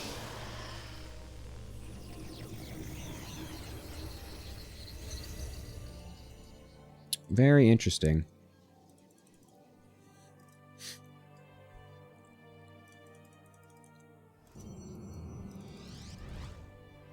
New Horizons is very greedy with his tech in both games I've seen. He doesn't even have the resources to use, like, you can't use 3 tech buildings at the same time when you haven't even gotten a natural made yet. There we go. First Oracle coming out, it is expected, as Luolis does have the battery already, and at the natural as well. So this one Oracle will do basically nothing except get a scout, which is still useful, as we don't really have anything else to scout with, so that's still fine. And we're gonna open up the Oracle energy anyways, even though we see the battery there. Somehow gonna get 1 probe kill, and then we run away.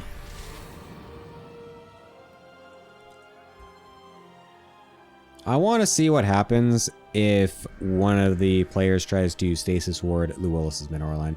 Something tells me that he would not react. And it would be really funny.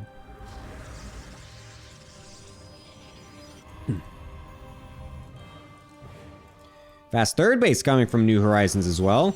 Again, off of no units. He's got a single Zealot, Stalker, and Oracle as his defensive force against what could be a decently sized Stalker Sentry army.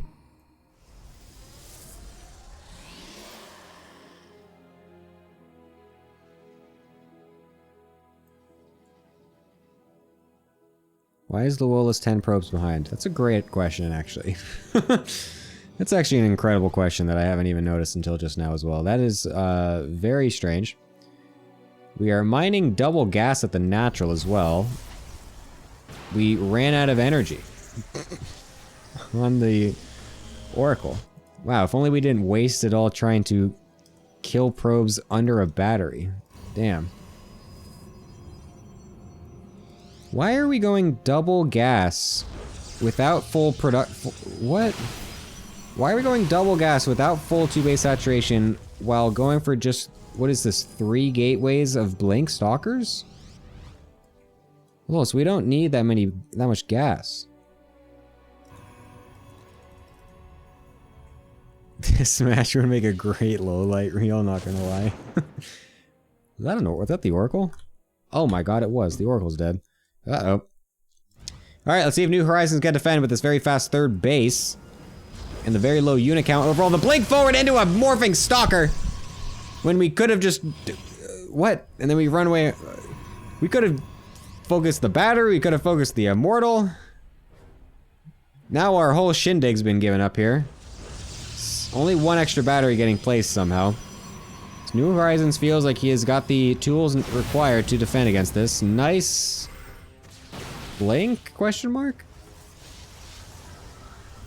I mean, the second Immortal's out now. Oh no, there's another battery here. Sorry, I'm blind. So 3 batteries, 2 Immortals. This is looking pretty good now for New Horizons. I think Luolis missed his opportunity with that first blink. He's now trying to do the fancy thing of killing 1 unit at a time while being down almost 20 probes in a much later Nexus.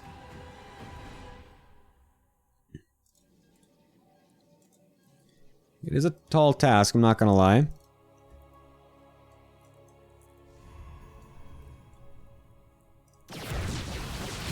Oh my god. We just lost 3 stalkers to severely injure an Immortal.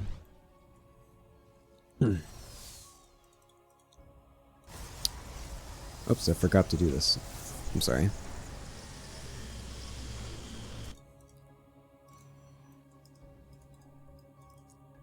Yeah, this is not looking very good for Luolis. We are sitting not pretty. We have many less probes. We have many less Gatois. Many less army units.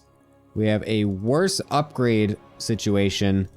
And we are about to be down a base as well with a worse army composition overall. There's actually nothing going good for Luolis except for this Warp Prism, which he's yet again forgot he sent. So, just like the first game, we are now going to sit this thing idle.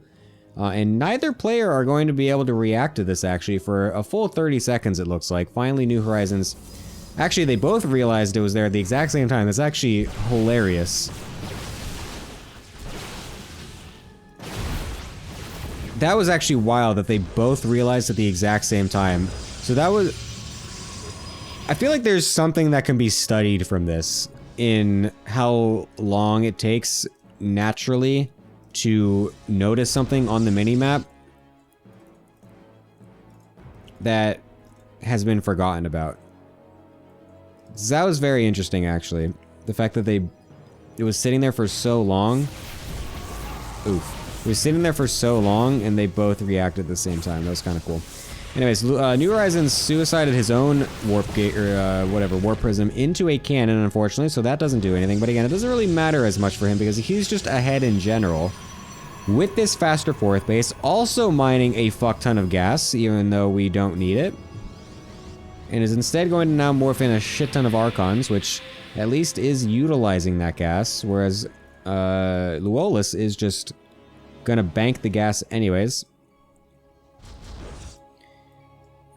I'm not sure what the obsession is with the lower pools and just mining as much gas as humanly possible as early as possible. But you don't actually need to do that. We don't need that much gas income earlier on, especially if we are just going full on into Gateway Man.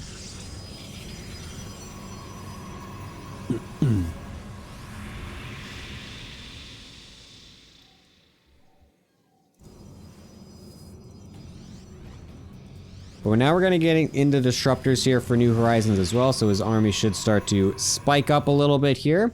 Yes, he's got everything rounded out now with his full 4-base situation. Got his gateway, or his, whatever you call it, double forge going as well. Double robo with the disruptors. How many gateways does he have? He's on 9 as well. Not bad.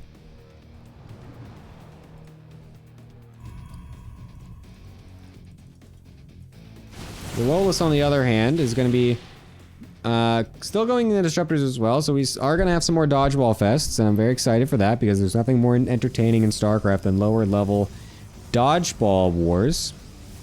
So I'm very curious. Oh, a blink forward finds a lone disruptor as it floats off into the ethers. And New Horizons will take that as a chance to get into a better position around this 4th base, which is a very forwardly positioned 4th base. Actually loses out the disruptor on the back end as well.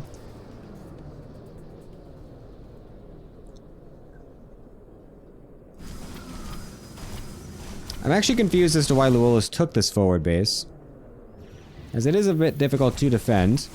It's very awkward going into this little choked up area, and then also having to then sit next to a line of sight blocker on the other side. It's just a very awkward place to defend in general. Fast carrier switch coming out from New Horizons yet again. Saw how poorly it went the first game and decided to try and go for it yet again. Zealots finding their way over to the 5th base of New Horizons. Will be able to force a lot of warp-ins over there. But other than that, not too much here. The War Prism in the main base also getting dissuaded, but both players sitting behind this line of sight blocker, unable to see each other's armies, as none of them have any map vision whatsoever. One of them definitely could have been able to pounce on the other there if any of them was smart enough to put their observers forward, but unfortunately not quite doing so. And we'll just back off instead, as again, New Horizons is going into the carriers, so theoretically, if he is able to stay alive for longer, he should just have the advantage, as it's very difficult for a carrier army to lose to a non-carrier army, but we saw exactly that feat last game, so really nothing is out of the cards just yet.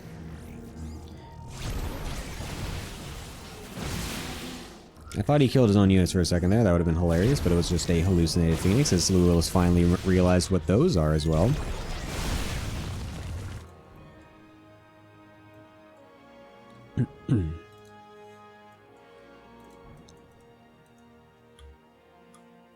Alright. Zealot warp into the main, or sorry, Zealot run by into the 3rd. The warp in the main potentially coupled as well, but not actually happening. We'll just attack a couple gateways and then die. So not exactly the best use of a Zealot warp in, to be honest, out of New Horizons. Unfortunately losing quite a few there, but it does free up some more supply for some extra carriers if he so does want to make them, which it doesn't seem like he wants to just yet. However, he will move his army into a much better position, as Luolis is totally caught off guard here. Although the Zealots in the top actually doing a great amount of damage, getting through the cannon line, will now be able to get on top of the minerals as well. Although he does lose this base on the right-hand side, but does get the probes to safety and will decide to go for a base trade as his response to just kind of meet up with those Zealots on the right as well. And now New Horizons in a bit of an awkward spot here to defend. I wouldn't even mind a recall at some point, but he doesn't seem like maybe he can get all of his units back home with a single recall. So instead, he's going to take the slow route back to his base, and in the process lose all of his production and a majority of his probes. And then he's going to streamline up into his base one thing at a time into this tiny little choke point against a bunch of disruptors, and also have the carriers just once again suiciding themselves, and the disruptors getting a huge hit yet again on the other disruptors, but then Luola's still kind of stuck in a weird spot, blinking down into the 3rd base. I kind of lost the units for a second there. Unfortunately, Luolis, despite some good disruptor shots, actually losing the majority of his army in that engagement. Both players with an obscene amount of money to remax, but New Horizons without the production to do so, and Luolis without the wherewithal to do so, leaving both players at very similar supply counts despite everything.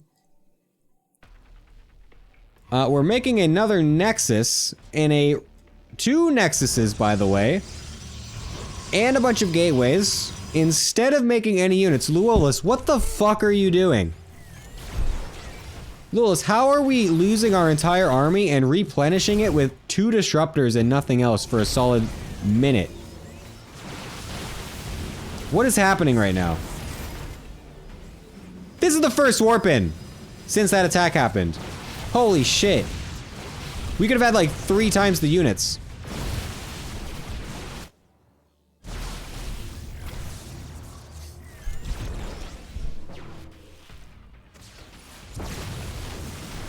Oh my god, a blink forward. Kills off a disruptor, loses a couple stalkers on the back end though. Not the worst engage.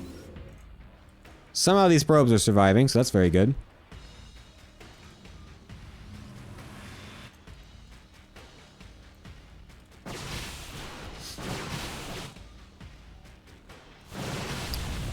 Luolus finding his footing yet again in this game. His bank is still massive. A mothership coming out from New Horizons. Actually kind of sick, because this cloak could be pretty good. Disruptor's getting too far forward. Will get killed off. A very nice move from New Horizons to be able to catch that. Oh, we have Blink. Thank God. There's no detection. Zero. Zero detection. We have to fall back to cannons as Luolus if we want to be able to fight against this mothership, or we have to get a Blink. The time warp getting thrown down on the spot where, oh my gosh, I was actually gonna slow down the disruptor ball. That was actually kind of sick, an unintentional side effect of the randomly placed time warp. But now New Horizons is a little bit stuck. I would love it if he would realize that there's 50 probes down here, would be able to kill those and have a very good spot. He's sending the mothership away to recall. Wait, what? Okay, he's recalling some of it home and then leaving the mothership back here to then do a forward recall? Question mark? Oh, we are losing half of our army in the middle of the map. What are we doing?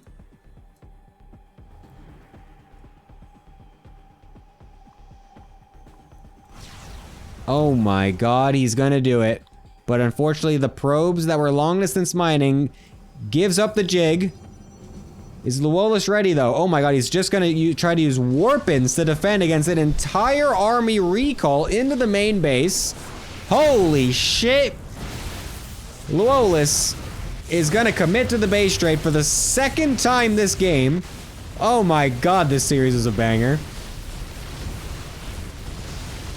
Is there still detection? No. Okay, yes, there's 3 observers all forward in the army on the map though. Nothing back at home. Disruptor's not really doing too much on the defensive. Meanwhile, only a single base is getting killed off by Luolus by this point. And now it's Luolus who is losing all of his production. But he's also not really mining either because he's never been able to get this 4th base back up, and his natural and 3rd are basically mined out, although he still does have minerals, so he could actually be mining off of all these bases, but he's not for some reason. Luolus now getting on top of the production of New Horizons for the 2nd time this game. Will be able to kill this off. I think New Horizons needs to send a couple probes randomly on the map right now because this is definitely going into full-on base trade situation.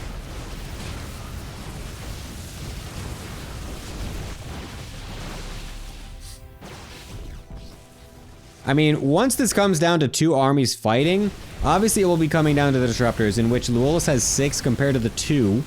He's also got 35 stalkers, so if those 2 disruptor balls can get dodged or killed or wasted, Luolus will have a pretty decent shot in a full-on engagement, blinking onto the carriers and whatnot, but the problem though is that his upgrades are absolutely abysmal.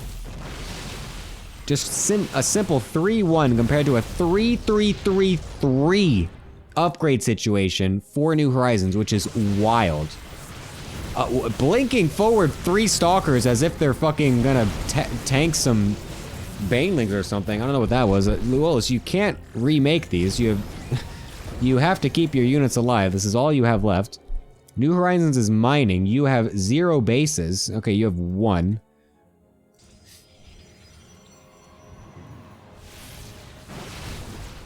New Horizons just needs to sit and relax. He doesn't actually need to do anything. He doesn't even need to save this base. This is an awkward base to try and move up into safe. He's got one already here. He's got a second one coming online as well. He knows he killed almost every other base of his opponent. Oh my god, if we get a disruptor shot on all these disruptors, oh my god, but he's not paying attention. Oh my god, okay. I would have really loved it if New Horizons, instead of trying to save this base, just realized that it was done for and just saved the probes instead to mine from this base. And just give up the base. But instead, he decided to both not save the base and lose all the probes. So now he's just in a worse position in general. What is the mothership doing over here? Oh my fucking god. Oh no. That's such a massive mistake from New Horizons. As he could have also gotten a nice... Oh my god, never mind. He's going to blink forward on the disruptors as the disruptor shots go past the army, finding their way closer to Mecca. As Luola's doing a bit of a Magnath impersonation here at the tail end of this game. Losing quite a few of his oh-so-important disruptors. Another forward blink by New Horizons to get on top of the last remaining disruptors, and now the Stalkers with their inferior upgrades. Finding a very difficult time to actually get a decent engage here on the back end. And this fight surely should send it off for New Horizons in this game. As Luolis has got almost nothing back at home.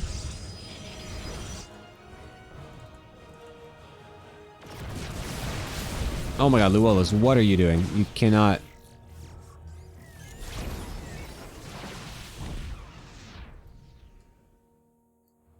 He's much more fine. You call this fine? Luolis is dead as fuck. The only thing he has is more probes. And he can't mine them from anywhere. Luolis, why are you long distance mining when you literally have minerals here still? What's going on? Dude, this is the third bot guy, and what is happening? Why are there so fucking many today? This is insane.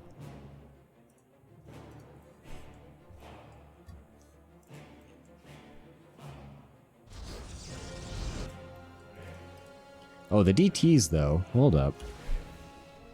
There is one observer and there's a lot of cannons. Although none over here. Greatest matchup on Earth, by the way, says New Horizons. I agree. This has been an excellently entertaining series.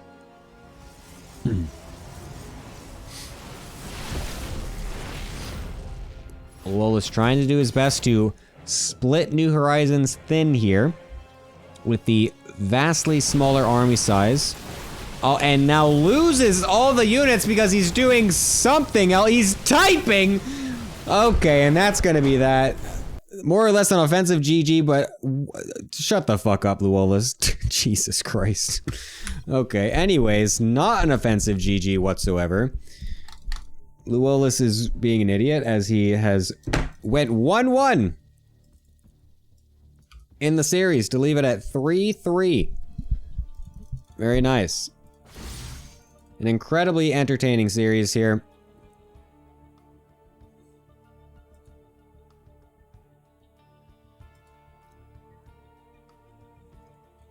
Wow. That was incredible. Absolutely incredible, and it's only going to get better. Alright. Let's send it over to the desk. So that way they can talk about this, so I can also blow my nose. Hello, desk. Welcome back. That was a banger PvP series. Not really what I was expecting, but that was actually super sick. The best series of the day by far. Character, did that live up to any expectations you might have had? It certainly surpassed them, especially in Game 2. New Horizons certainly made up in Game 2 for playing the most French Game 1 ever, where we shade in the Adepts twice and they get in, but we cancel twice because they got in. And then when the pylon goes up, we actually finish the Adept shade so that they can die at the ramp. Yep. But, and then we go Mass Zealot against someone who we know is making Colossus. And then also make disruptors so that when we fire them, we can lose our low zealots, except we won't get the chance to because we're going to sacrifice the disruptors anyway. Yeah, that fight was awesome. I think overall, in that first game, Luolis just had the better composition. And then in that second game, Luolis is a bit behind on the macro after the start of the game, but then kind of evened out. Then that crazy base trade happened, and he took the worst fight, but he had more workers, and then I don't know, stuff kind of just got out of control. But at least it made for an entertaining game. It was a banger game too, for sure. That is true. Both games, honestly, pretty good. Wave Captain, what'd you think? I don't know how to analyze that. It's like analyzing the two drunks stabbing each other in the metro station. I don't know what to say, but it was very entertaining for sure. Oh, yeah. Well, I had my money on one of the... No, I'm just kidding. Yeah, I wonder what kind of knives what kind of knife would Luolis be having? Is he just got like a straight up like dagger? Butter Does he got a butter? Yeah, I was gonna say, does he have a butterfly knife? Yeah. He's a Terran player, of course. Not a butterfly knife. It's just a oh, butter literally knife. a butter knife. Oh, nice. A just straight up butter knife. Excellent. Yeah. They're both wielding butter knives. Yeah, no, that's yeah. And they're the plastic butter knives too. They stab each other and they break. Yeah. It was based off of how hard it was for either of those two players to end the game. Those were definitely plastic butter knives that they were using. That's for sure. Jesus Christ. All right, the next series is going to be also probably very interesting, as it's going to be Goat Puncher going against Xenodactyl. So, interestingly enough, Xenodactyl actually a Cannon Rusher, but on not the Cannon Rush team.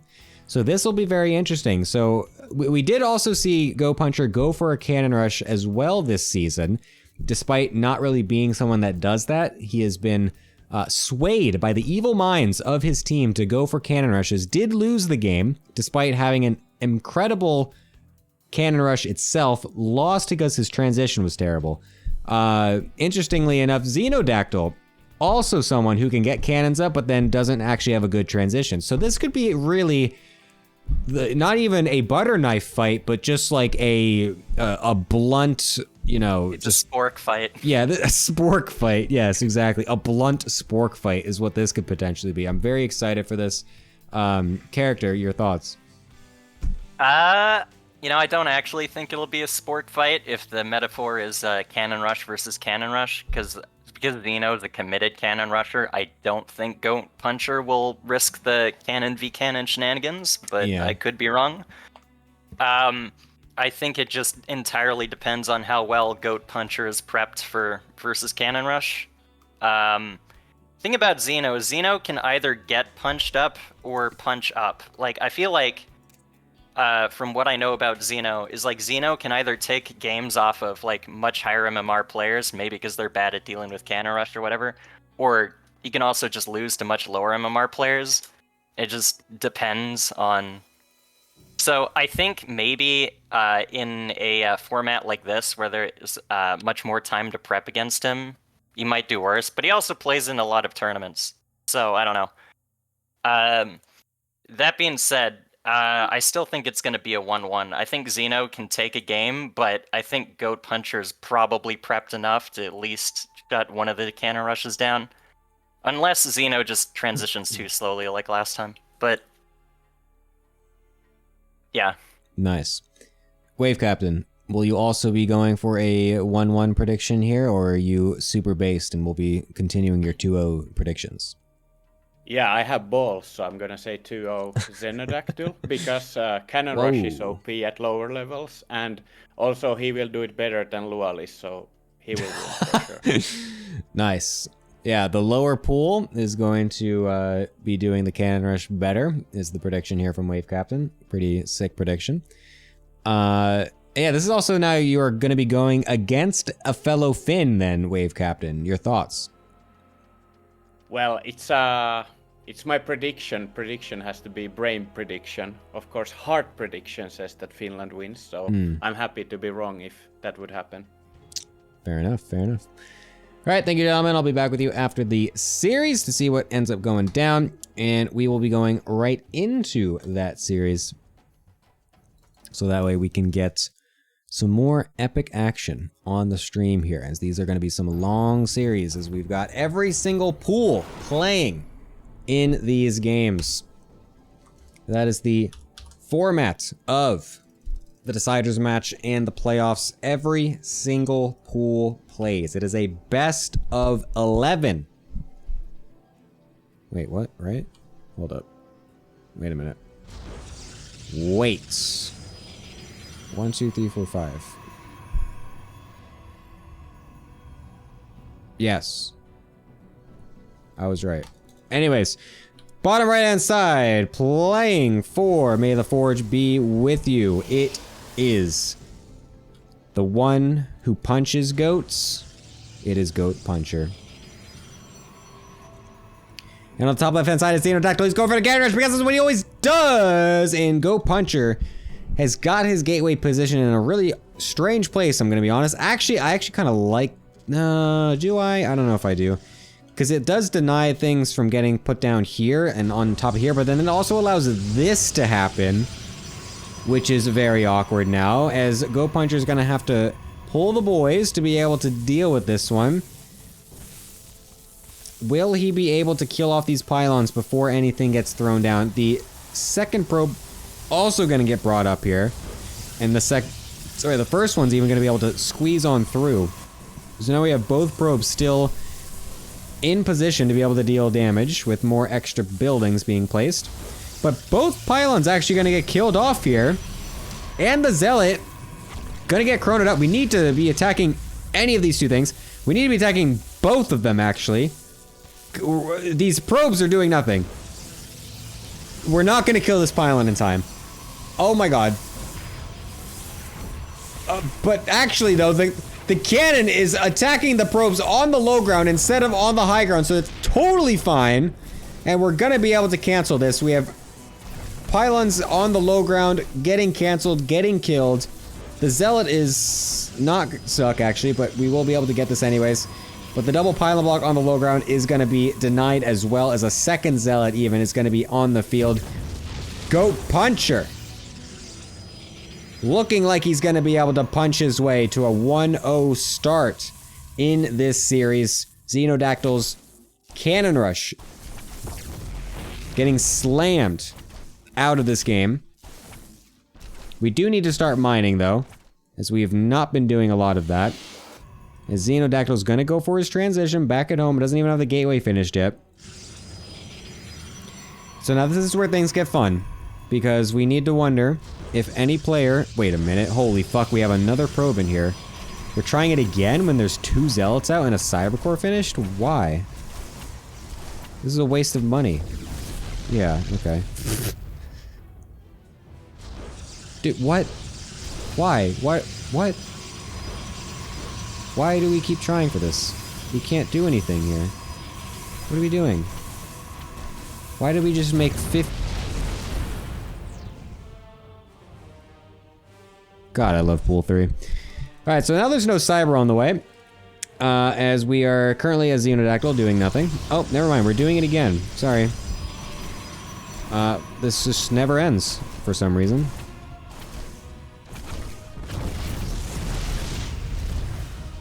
Yeah. Yep. Alright. And let's make a Cyber. We have 2 Zealots and an Adept walking across the map, and we are not even making a cannon in our main. There we go. There we go. Alright. We're making 2 now. That's very good. As Goat Puncher is surely about to win the game right now. I love the Robo. No, I don't like that, though. Guys, come on. We just killed someone who tried to make 50 cannon rushes happen, and none of them worked. They have no money, they have no tech. Just make a Robo, 2 gateways, make a Warp Prism and Stalkers, and go and win the game. We don't need to expand. Somehow this first cannon is actually going to finish. And then also the second one, too. I'm actually kind of blown away at this. We should still be able to target down quite a few probes. No, don't attack the cannon. Just attack probes. Okay, at least we're doing that with the Adept, so that's good. We'll be able to kill a few off. Still in a totally perfectly fine situation as Goat Puncher. So, I mean, yeah, he's gonna... Oh, my god. Does this show how many pylons you've canceled? No. How many things have we lost? We've lost 1,300 minerals. I want to know how many pylons he canceled.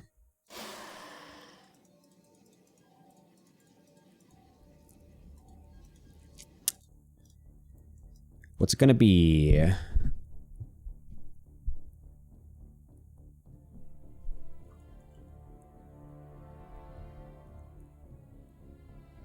Somebody do the math. Oh, it's just a 4-gate. So we're just gonna 4-gate here into an immortal. It would be nice though if Go Puncher did stop making so many probes and did get some extra gateways out. Not an observer either. As we did get a scout off and saw that there was nothing in his base, although I guess this could technically mean he's proxying a Dark Shrine, but I mean, given everything that's happened, I think we can generally rule that out. 15 pylon cancels, nice. The double adept could get actually a little hairy here as we've got nothing in position, and we'll see if Xenodactyl is a little bit more... Oh, actually, sick reaction by Go Puncher with the perfect timing to get the block. Damn, that was actually very nice by a GP. Gets the scout with the sentry of units walking across. We'll see no Nexus. We'll see the gateways finishing up into Warp Gate. Gets a second battery. We've got 2 immortals. Surely we don't lose this game as GP. Surely not. We are still making probes when we just scouted someone's one base all letting us though, so that is interesting. Okay, another pylon. Hallucination, I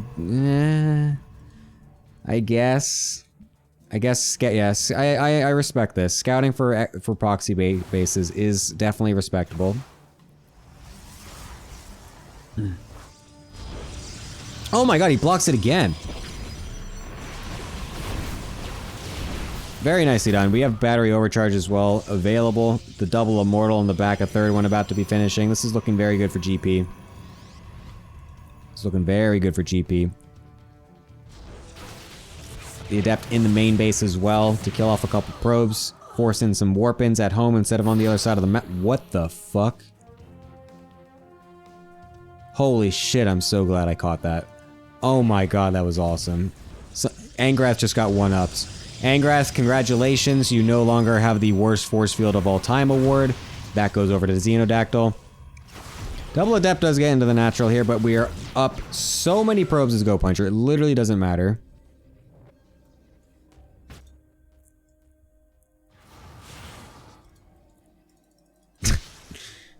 I'm so glad I caught that force field. Oh my god. That was awesome. Does he have one of his hotkeys for warping in units as F?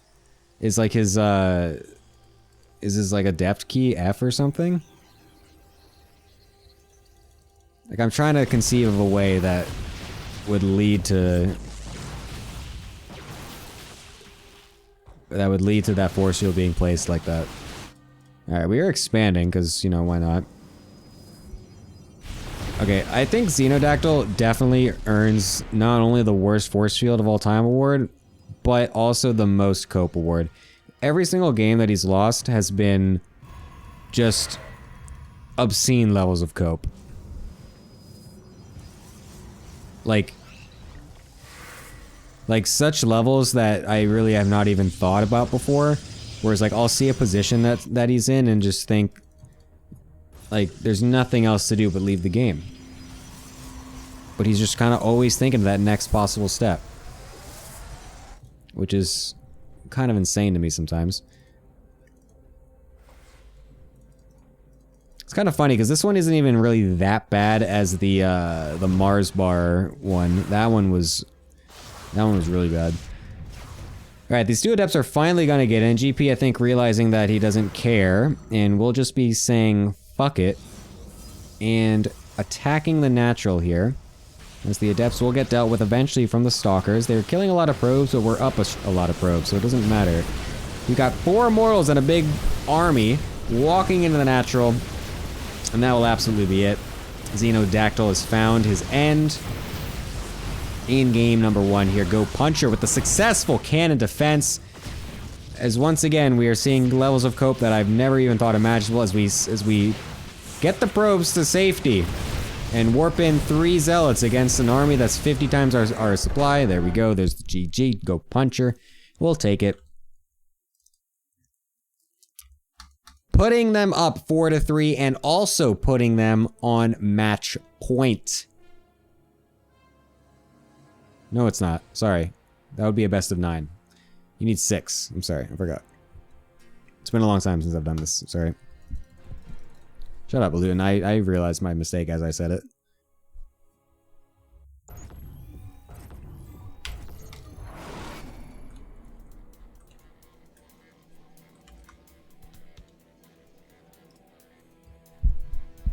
Yeah, exactly.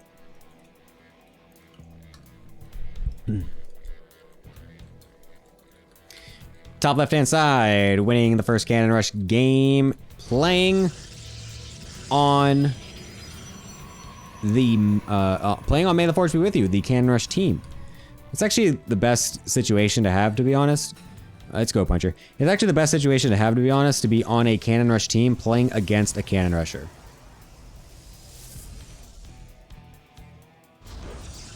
Am I playing in the Hearth? Wait, am I? Did I get picked? No, I didn't get pinged or anything. I thought he was like picking people. I didn't get like a notification. Am I playing? What the fuck? Why didn't I get notified? What? I just get picked out of like 50 fucking people and no one thought to say anything to me? What? Why? How has this happened? When is this happening? Wait, what? What? What is... I'm playing against Maya. When does this start? What's 16 CST? How long is that? How far away is that? Holy shit, wait. Xeno's not cannon rushing. What the fuck? I've never seen him not cannon rush. It starts in an hour? Bro, why didn't I get at... Why do people not at the... Oh, that's stupid. I want to play, but like, what the fuck? How do you not at people when they've been chosen out of a list of a shit ton of signups? That's an insane concept. What the fuck? What the hell? Did we have a fake cannon rush happen when this was happening, by the way? I'm sorry. What the fuck? Oh my god. Can you tell Kevin, like, to put my match last as late as possible, please?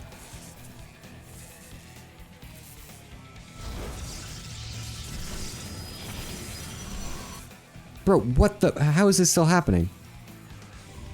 Tell him that he's silly for not notifying me in any way that this was happening and that...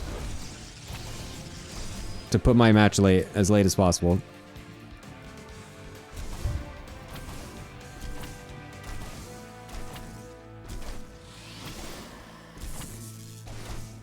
Alright, what is happening in this game?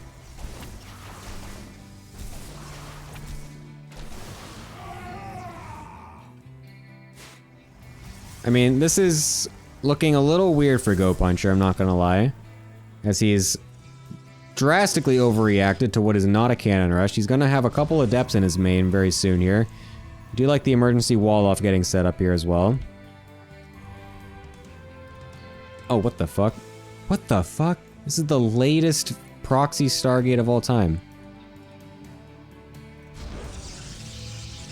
We're going to Observer for... Does he think it's going to be a Dark Shrine? Does he think he's getting just DT rushed out of absolutely nowhere? Oh my god, this is such a game right now. What am I looking at? Dude, all of these matches today, it feels like they're like one tier lower than what they are. Starting from, Oh, no. That's so sad. That's very sad.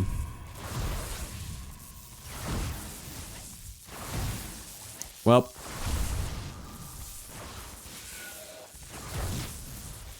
That's gotta be game, isn't it? Surely that's GG, as there's also gonna be an Oracle finding its way into the main base soon enough as well. Observer comes in, The fucking 3-minute observer scouts out that there is indeed nothing really in the main base, as it is all in the natural. We've got no scout on that. Go Puncher is convinced that something is happening somewhere else on the map and is scouting every single corner for it, and is neglected to scout the most obvious place for something to be, which is the natural. We are recalling something. The observer. We are so convinced this is a DT rush.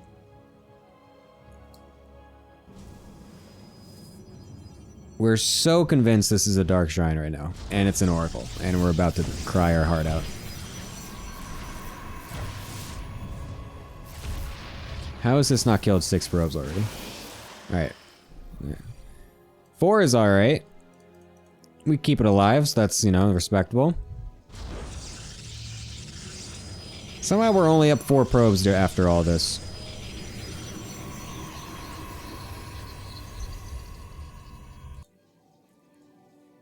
And Go Puncher is going to expand. We're making a set. Go Puncher, you just had an Oracle in your base. You scouted the whole map. What? What do we need 2 observers for? I actually, like, my hands are, like, on my head right now. I'm like... Oh my god, what am I can't even believe it. Oh my god. It's very unfortunate because Go Puncher has apparently said he thought he scouted the natural, but didn't. So he's been convinced this is a 1-base build this entire time. He's gonna be very sad when he walks over here and sees that this natural... Actually, he still hasn't seen it. He's even gonna lose the forward observer, oh my god. I think. Dimensional strings. Surely. Oh my god, he realized. Oh, he's still in range.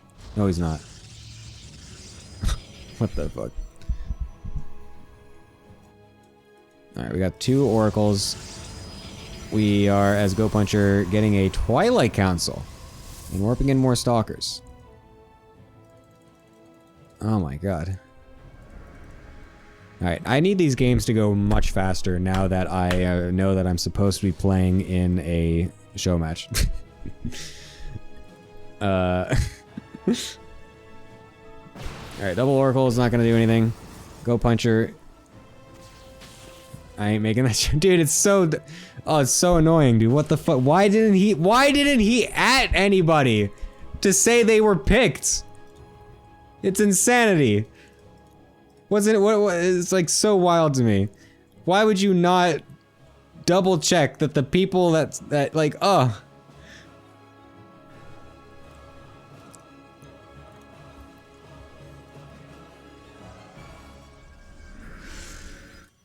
Oh my goodness. I don't even know what to say in this game anymore.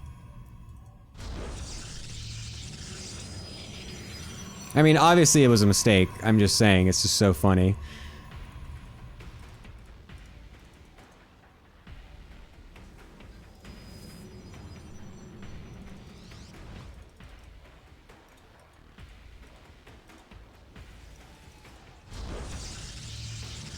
Tell him that he might have to be finding an emergency fill-in, but I will, hopefully if things align, I will still play.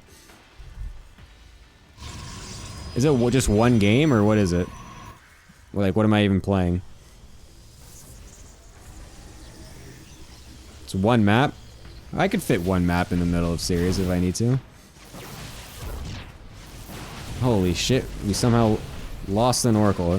Almost 2.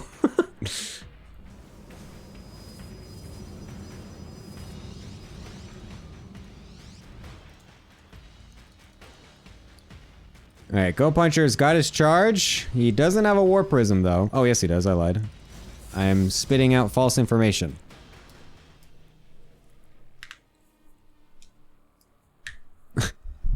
With ping, Bulmiolja. With ping.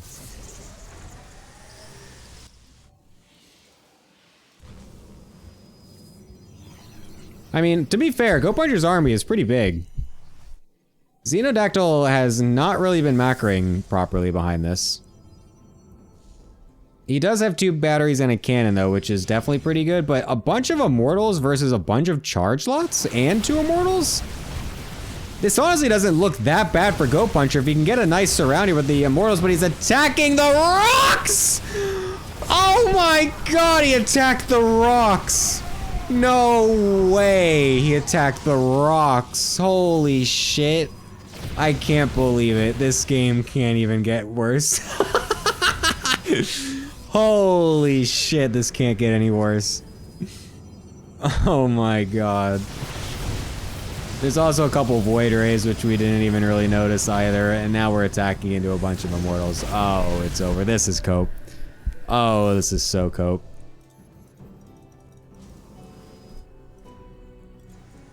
This is cope. Rock Puncher strikes again. God damn it, why do these players not know how to kill each other, man? We just... Xeno, you just saw someone lose their whole army attacking you after being on one base for fucking 6 minutes of this 10-minute game. Maybe even more than that. And we don't think that, oh, maybe the game's over, we just walk across. Oh my goodness. I am this close to speeding this replay up. After the levels of cope from the first game, no way am I about to see that again.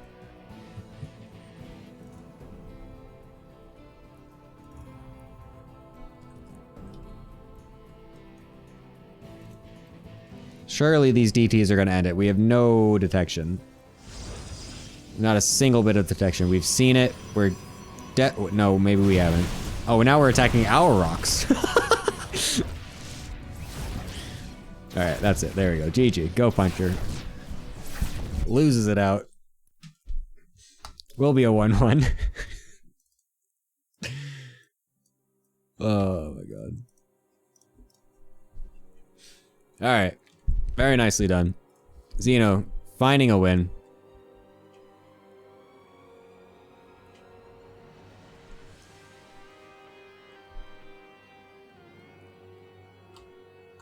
Alright. Where's my analysts? Analysts, hello. Hello. Welcome back.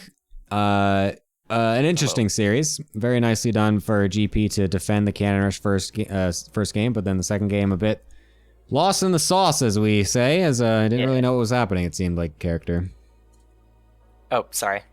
Yeah. Yeah, I mean, there was a fake Cannon Rush, and like GP not only reacted to it, but he just sent 6 probes on one probe and just like forgot about them till they were at the bottom of the map. The game was basically over then. I mean, it wasn't over, but I mean, come on. And then the Oracle went in. Yeah, it was just not too much to say. The Adepts got in, so that's at least better than New Horizons, though. So hey. Trust the process. Trust the process. Wave Captain, what'd you think? Yeah, game 1 very clean defense from GP, and game 2 he was very lost and confused for 10 minutes. Really had no idea what to do at any point in the game. So I don't know what happened. Maybe he didn't notice the expansion or something, but he was super confused all the time. Yeah. It was kind of funny to watch. It really was I just would have coped longer. It really was just a lost, like, it was like a chicken with its head cut off, just like walking around just aimlessly. It just really looked very, very hopeless and confused. But unfortunate. Yeah. The final match, though, to potentially end this one, is going to be Raptus going against none other than Mr. Character right here. So, Character, how about just give us a quick little thoughts on what you were doing leading into this series? So, from what I remember, Raptus either played very cheesy or very aggressively. Like, because, like, 4-gate blink isn't a cheese, but it is, you know, still very aggressive. And I was like, well, if I roll Terran and he goes 4-gate blink, and even if he does it badly, I'm still gonna lose. Like, he doesn't even have to blink into the base. I'm gonna walk my stuff across the map and lose everything like last time. So I'm like, okay, let's not do that. But, you know, I had to believe that I wasn't gonna go 0-2 like last week, so I figured I'd at least get a game. If I took a game, then I'm good. Hopefully. Nice. Are you actually rolling or are you playing random this time? Yes. I only played, I only off-raced, even though I didn't need to off-race last time because there were no stakes, so I was like, yeah, sure, why not? I don't care. Okay. This match doesn't matter, so... In every match that mattered, I went 1-1, so... All right. And that's what you need right here to at least get it to an ace match. Wave Captain, what are you expecting on the score? I have no clue. Let's go wrap this 2-0. I'm sorry, but you know, I hate random players. So I have Base. I have to Understandable. be faithful. I have to be faithful to my beliefs. At least I am a random player that tells my race every game. Yeah, that's true. So, Well, that's there you go. Acceptable, but still disgusting. Like, I understand, but you're still a random player, so burn in hell, you scum. No. Nice. Yeah. All right, well, let's see what happens. A 2-0 will win it for either team. A 1-1 gives us an ace match. Let's see what happens. I will see you guys afterwards, as we're going to be going into this potentially final match of this series between Raptus and the Scum random player character. Let's find out what happens. As we are racing against the clock. As I need to apparently now play a game in a Hearthstone show match. Bottom right hand side. Playing for the supply block heroes in the right color. It is. Remembering his opponent's country of origin character. And on the top left-hand side, playing for May the Forge be with you, also knowing his opponent's country of origin. Playing... I already said it, for May the Forge be with you. I'm fucking stupid. It's Raptus.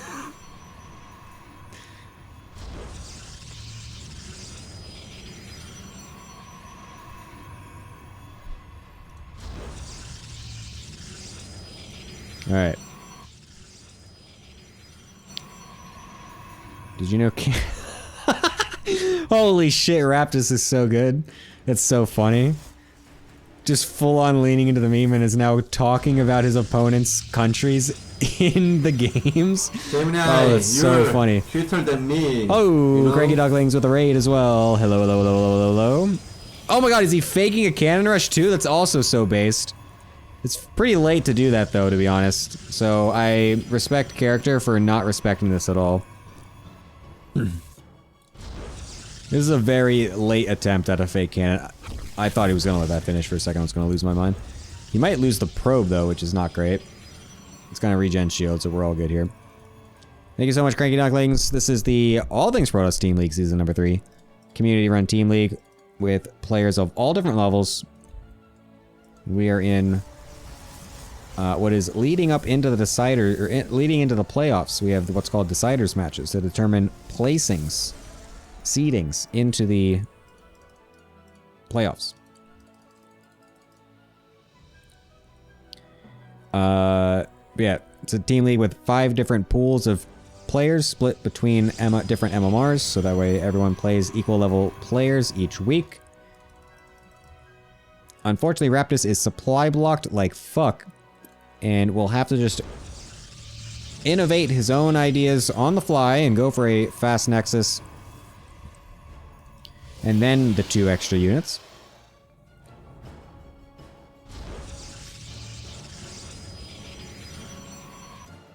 Meanwhile, character going for some stalkers of his own, unfortunately forgot his 4th stalker, as I believe he was just kind of preoccupied with the fake cannon rush and maybe lost a few minerals from that. Oh, never mind, it's because he went for a proxied 3rd gateway too early. So that's why his minerals are all scuffed. very nice move by character. I do remember him doing this a long time ago. He like found out that this build was a thing, and he like made it his whole personality. We'll be going for the Nexus behind it as well. We'll see if the Latvian player, Raptus, is able to defend against this. He's got no pylon on the low ground, no battery on the low ground. It's going to be pretty difficult if that's what's going to be going on here. But the double force field on the ramp could be very huge. Could be very big. Going Robo behind it as well for a nice follow-up transition. But not going to be done nearly in time for this attack to come out. We'll see how character ends up doing with this. Because he's going to YOLO it straight up the ramp. Is Raptus paying attention? He already sent out a hallucination, so he's not going to have enough energy to go for the double force field. In fact, he's not even going to try to throw out one. He just throws out the fat-fingered Guardian Shield, instantly loses it as well. And this natural looks to be forfeit.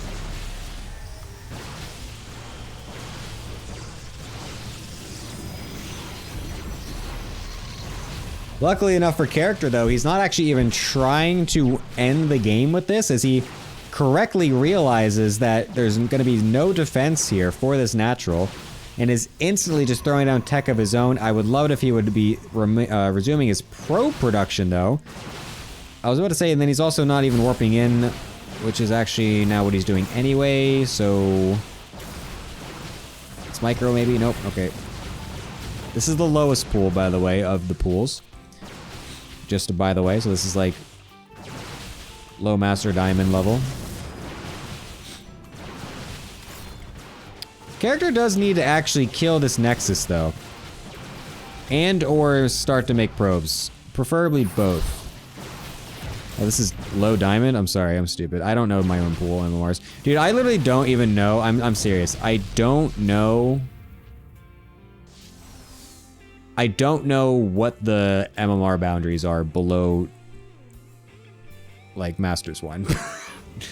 I don't, like, if you told me you're 3200 MMR, I have no idea what league that is. Literally no clue.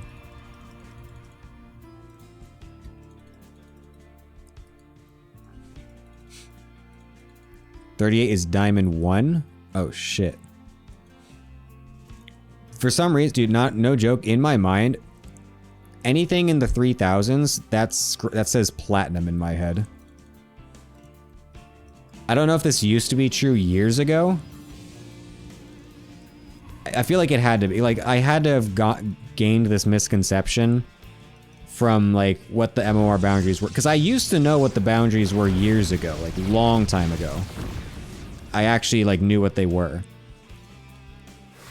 But as of the last, like, 5 years, I just, especially since I've lived in Korea for those 5 years, where the MMR boundaries are also just way worse and different. What the fuck? I've just not really had any grasp on it. Why are we pulling the probes? I realize we're all inning, but, like, what the fuck? Okay. This is not something I've ever seen before. It says we are going for a double immortal all in here, going for the Guardian Shield instead of the double force field again for some reason, and we're attacking outside of battery range, but we might just have too many units that it doesn't even matter as character.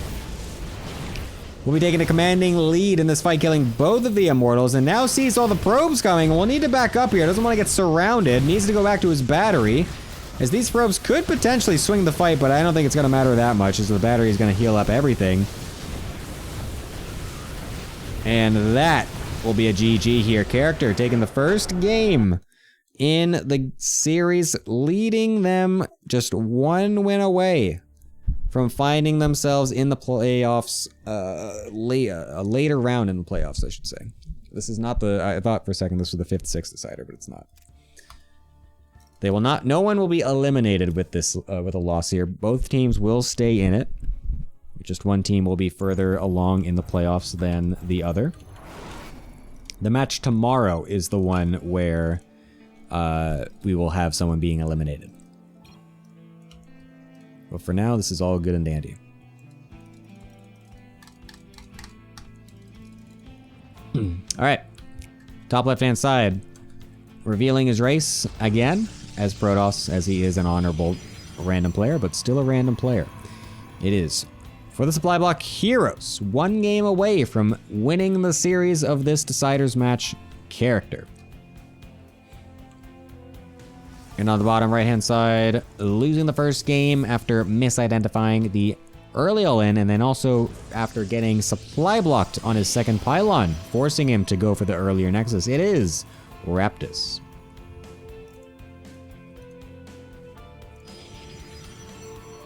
Bullmilja constantly throwing out more and more Latvian facts in the chat that I am not reading. Although now I might, because there's nothing to talk about. Damn, dude, the defensive position created by that battery was almost as strong as the Venta defensive line established by the Latvian Independent Battalion, which defended Skrunda. I don't know what that is. Damn, dude, character just hit that force field to secure the kill on the Nexus and then get out. Just like Baltije Landeswehr Iron Division, who captured Riga and then moved towards Cesis uncontested in the German-Estonian conflict. So true. Where's the next one? Oh shit, a proxy gate. This is just like the surprise Soviet offensive of 1918 into Latvia.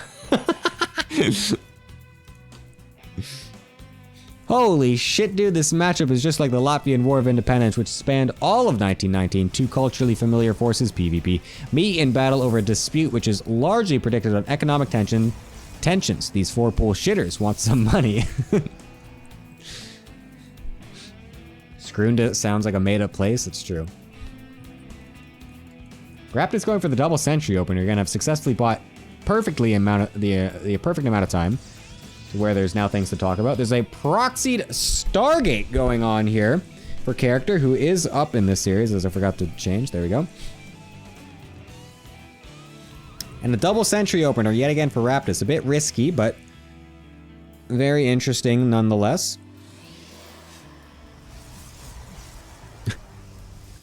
No battery in the main either. Oh my god, it's gonna get scouted though. Nicely done by Raptus to find this as he sees that there's no actually there is a second pylon, never mind. This is a totally faked out proxy, but somehow it gets sniffed out anyways. We'll see if he's able to defend it regardless. As now the double adept though, nothing in position. Let's see if he's better than New Horizons. Oh my god, he lets it finish. The game sense on this man is unrivaled. What? What? Okay, what the fuck just happened? Let's break this down, all right? We got the adepts in. We killed 4 probes. The force field was excellent to deny the adepts from running away. And then we hallucinated 2 High Templar. And then character tried to recall 1 adept and failed. And despite the fact that we got the scout on this proxy Stargate, we currently have 0 batteries on the field. Except for 1 in the natural, which also doesn't even cover the entire mineral line. Character, realizing his proxy Stargate was scouted, is just gonna wait for 2 oracles when actually he could have just gone for 1. Respecting his opponent a little bit too much here. But I think it'll be fine anyway, because if we just wait for 2, then it's just going to be guaranteed damage anyways. And our opponent is generally still just very undefended against oracles. So let's see how we go. Let's see how we do with this.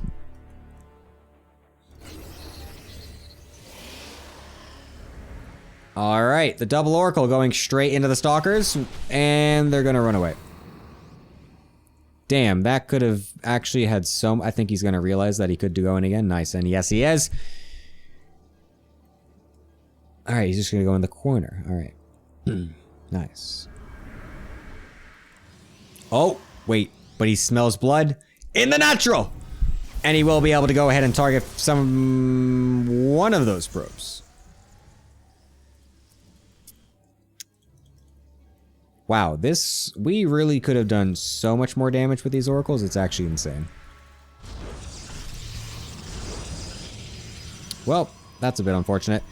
And unfortunately, that will only leave us down 2 probes behind as well. I mean, it's playable, but we really should be ahead way more than that, actually. Which is a bit unfortunate. The Blink is also very close to finishing here for Raptus.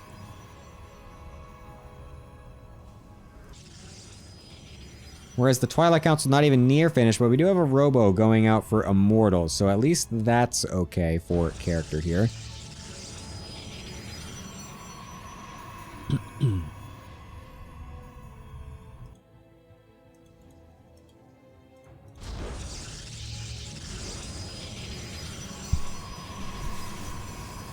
Alright, Robo Bay coming out for Raptus as well. To try and round out this composition a little bit. I don't really think he needs it that early. I would like a faster third base here, actually. But that's alright. Character will now get ahead in the probes, though, as it seems like Raptus did cut for a little bit, so character finding his footing in the economic game here. Unfortunately, is not using this Twilight Council just yet for anything. Oracle coming in just for some more scouting. Doesn't really see anything, though. It'd really be nice if we use some of the... Oh, we got a stasis. We're getting thrown down. Oh, nice. It doesn't actually... Oh, the second one, too. Both getting off in both mineral lines. A lot of lost mining now. Now we're down in workers and down in economy. Holy shit, we're nearly doubling our opponent in income from that.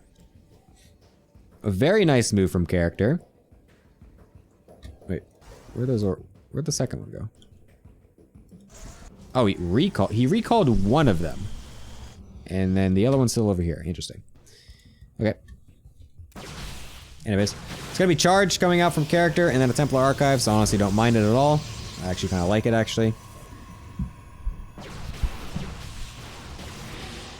Lots of gateways. Holy shit, that's a lot of gateways on two bases here. Is character gonna do a two base all in? Why are we warping in Stalkers? We're going charge. And Templar Archives. Why are we still making Stalkers? Yeah. Yeah. Oh, unfortunately loses that Oracle as well. That's a bit sad. I mean, this is going to be a lot of gateways coming in. It's going to be a lot of production coming out for character. For this, what's looking to be a two-base Charge Lot Immortal Archon all-in, which a couple years ago was all the rave. I do miss those days, actually. That's like the last time I felt like I actually understood what was happening in PvP, when it was just +2 Charge Lot Immortal Archon mirrors every time. And I could just grind out the build and just nail it as hard as possible and actually almost take games versus 6K players.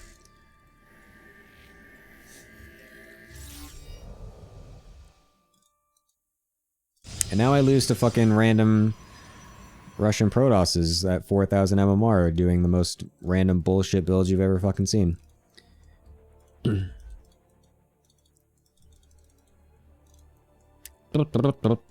Alright, here comes character. Going up a ramp is not the best. We want to go into a more wide open area, or even split the army into two different sections here would be very nice. Unfortunately, this attack is hitting fairly late, and it's allowed Raptus to also get a pretty large army. We cannot funnel into this. Oh my god, but we can bait the opponent into our stasis ward. I love it. But it does also then create a force field, so it does force character to move into the correct position to attack, but then he does suicide all his zealots, just kind of streamlining in one at a time, which is a bit unfortunate.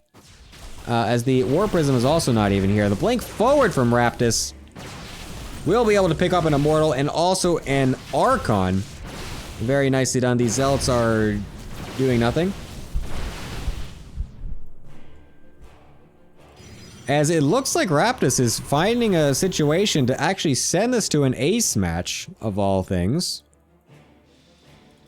Oh my god, is this cast actually going to be 6 hours long? Hold up. I didn't really think that this was going to take this long.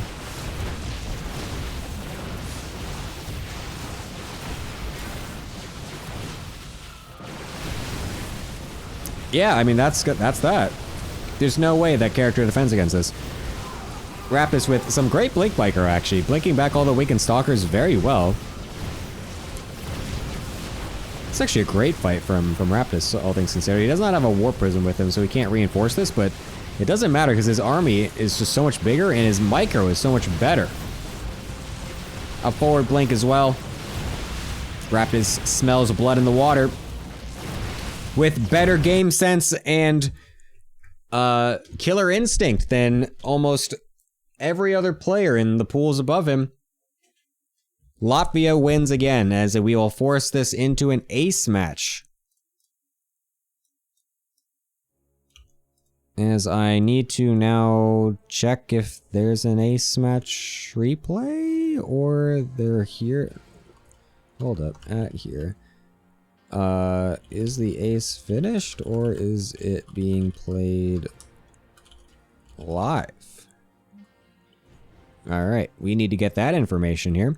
And while we are doing that, we are going to go over to the desk to talk to the desk people. Hello, desk people. We are finding ourselves in an ace match for our first game. Not what I expected to see, to be honest.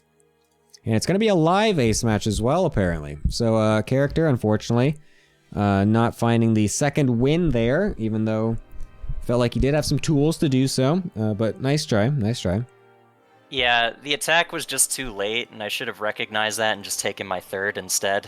But, and then, like, I overcommitted, and then when I realized the moment that I committed that I couldn't actually take that fight, and it basically was too late by that point. So I was like, well, guess I'm dead.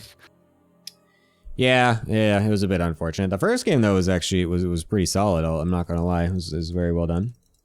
Well, I've done that build a lot, especially last season, like you mentioned before. But the thing is, I didn't practice, and that was like the main build I did in PvP on ladder at the time. So it became like overly predictable that I would do that build, simply because I didn't practice anything else. And I figured, well, I didn't do it this season at all in any of the PvPs I played, so I might as well bust it out one game and just see how it does. It's also against someone that hasn't really... I mean, they're kind of new to everything in the server, right? So they probably wouldn't have even known that you'd do that anyways. Yeah, but to give him some credit, Raptus actually gained a lot of MMR from the beginning of the season. Like, I think, like, when we played the match, he was like 3,800 MMR, which was like the low floor for Pool 3. So, on paper, he should have been one of the tougher opponents to beat, but PvP is actually my best matchup. So, I'm just thanking God I didn't roll Terran or Zerg because in either of those matches, because I think I would have got 2-0'd. Yeah, well, it's good for you that you were able to at least get that one win to secure an ace match potential, to at least leave it up to the rest of your team to hopefully keep the win coming. Wave Captain, any thoughts on the... Actually, I can also tell, because they said this beforehand, or arranged it beforehand, the ace match is going to be Boanon going against New Horizons. So New Horizons has been thrown out here to force the off race of Boanon, which is going to be very interesting. And Boanon will be playing Terran. So very interesting here. Wave Captain, your thoughts? Oh, that's pretty cool. I mean, I don't know I don't know how good Boanon off race is, so that's a big question, but yeah, it's gonna be fun. Anyway, I'm gonna root for him because he's on the Finnish team, so let's hope for the best. He's the honorary Finn in this scenario. Exactly. Yeah. Nice. Yeah, character, what are you expecting here? What's any thoughts about how the ace match team or players were picked or anything like that? As we're just waiting for them to veto down to a one map to play on here. I gotten a shit ton of pings from like the text chat, but I didn't read any of them. So because I was too busy watching the games. But yeah, I don't know. I'm not sure about the picks or what they were expecting, but it should be a good match. And obviously, I got to root for my boy, New Horizons. I just hope he doesn't play like Game 1 of the the first series that he played. But yeah. Yeah. Anyways, sorry, I'm just looking at their map vetoes or whatever. So I think it will be Wait, 1, 2, 3, 4, 5, 6, 7, 8. Should be Oceanborn. Yeah. Alright, so yeah, it will be Oceanborn as the map as well, but it will be a PvT, so I highly doubt there will be any cannon rushes happening here this time. Nah, Terran'll planetary rush. It'll work, bro. Trust the process. Yeah, I really Never, wonder what... never cannon rush a Terran. Never Yeah, do that. It's a yeah. mistake. I really wonder what Boanon's off race actually looks like here, because I really have no idea. I don't think I've ever seen it. Alright, well, we'll see what happens. They're in the lobby and ready to go, so thank you guys. We'll join you after the game as we find our victor, as we will be going in to this final game of the series. It's been an absolute banger back and forth, 5-5, and we will be finding out the winner with this last game. As I'm waiting for New Horizons to say that he's ready instead of say silly jokes that aren't funny. There we go. Excellent. Here we go. Into the ace match. Oh my god. It's so sick. So hype. So epic.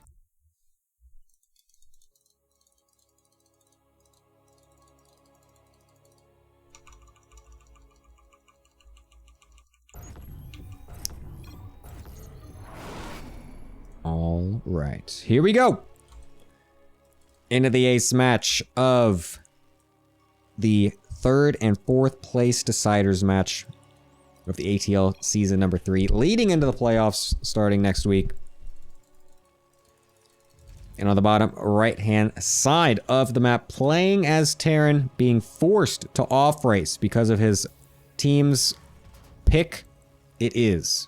May the forge be with you's Boanon. On the top left-hand side, being thrown out to force the off race of the pick of his other team, or his opposing team, playing for the Supply Block Heroes. It is New Horizons. Also, yet again, picking the wrong color.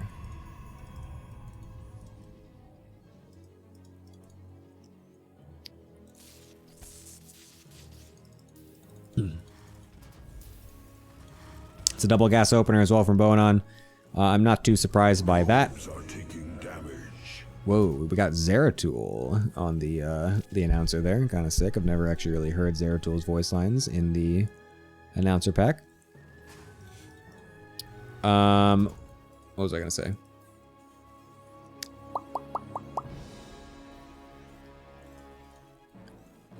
I don't remember. Oh, I was gonna say I expect Boanon to either go for a 3 Rex or some sort of 1 base 2 gas shenaniganry, and it will be the latter here.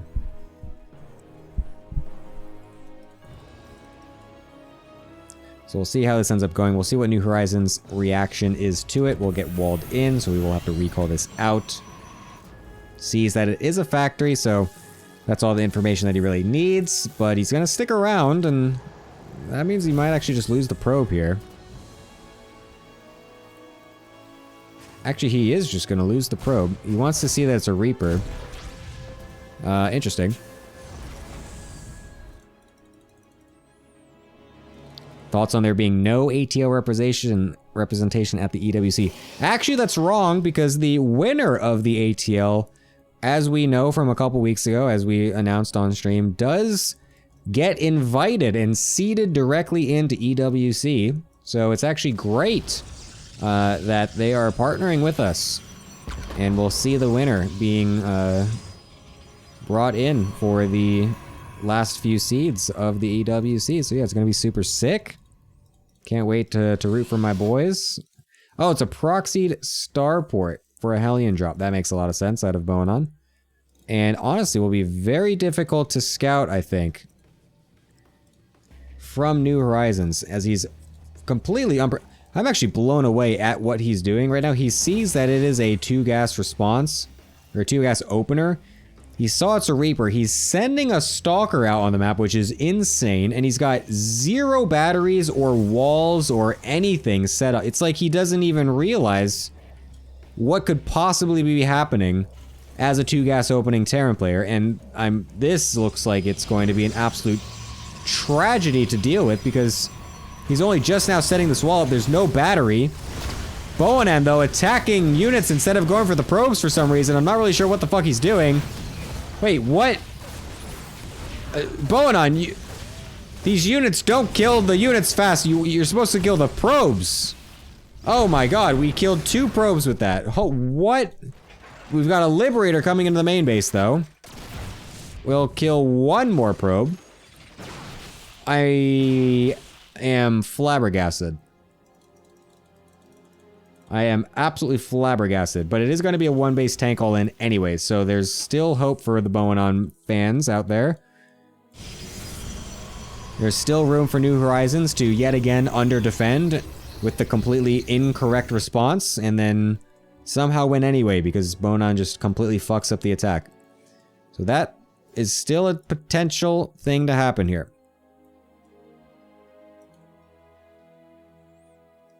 Pale Depot's up. No, he got it. Look, it's a Depot, the proxy. He did it. He did it. Alright, here comes the SCV pull. We saw the tank. We did not see the SCVs. We also did not see the lack of a Nexus. Is this enough information? Excuse me, from Boanan. Or from New Horizons. To realize what's happening, as he is now putting an extra battery down. Is not in the right spot to deny these tanks from pushing forward, though, unfortunately. So these will come on through. There's not very many Marines, as they did get killed off by the Stalkers on the way across, so that was still very good. Banshee on the top side getting some decent shots off. This army is still very threatening here from Boanan. Although losing the SCVs over on the right side is definitely painful here, but the Cloak will be coming in for the Banshees.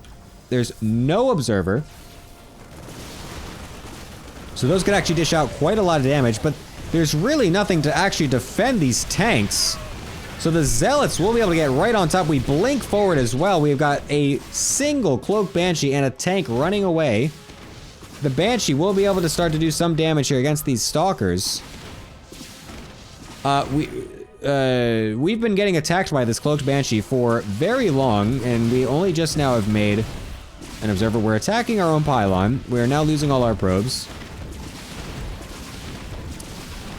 Oof. The Observer is out, so the Banshees will get picked off. Blinking forward into a tank. Oh, a second tank shot has hit the Stalkers. As the blink forward, though, will be able to kill everything off. And this is looking not that great. For Boanan.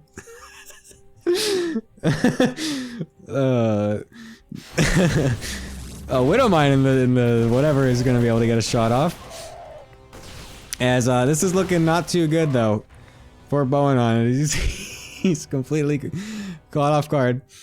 Sorry, that one kind of just, I didn't even think that, like, I like realized what I could say with that, like literally this, like as I said the first half of the sentence. And I just had to go for it.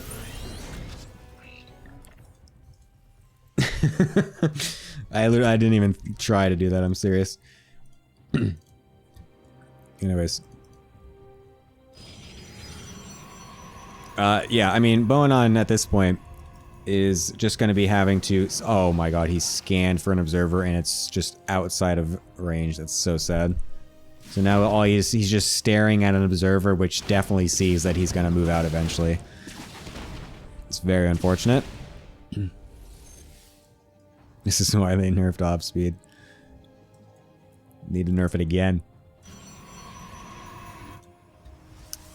I mean, yeah, this is looking very good for New Horizons. He really just needs to make sure he uses his production as much as possible.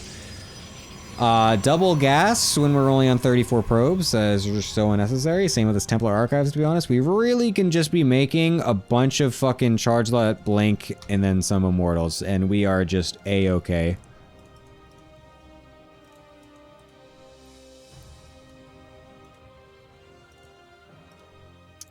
We are just massing out Banshees. Oh, we actually expanded. I didn't even notice this the whole time. I'm so stupid.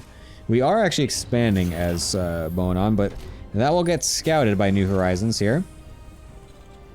Oh my god, we're rushing Storm. Hold up. Wait a minute. We can still easily lose this game. Holy shit. New Horizons, you're insane to go for this. I'm actually... Oh my god, I think he's gonna lose.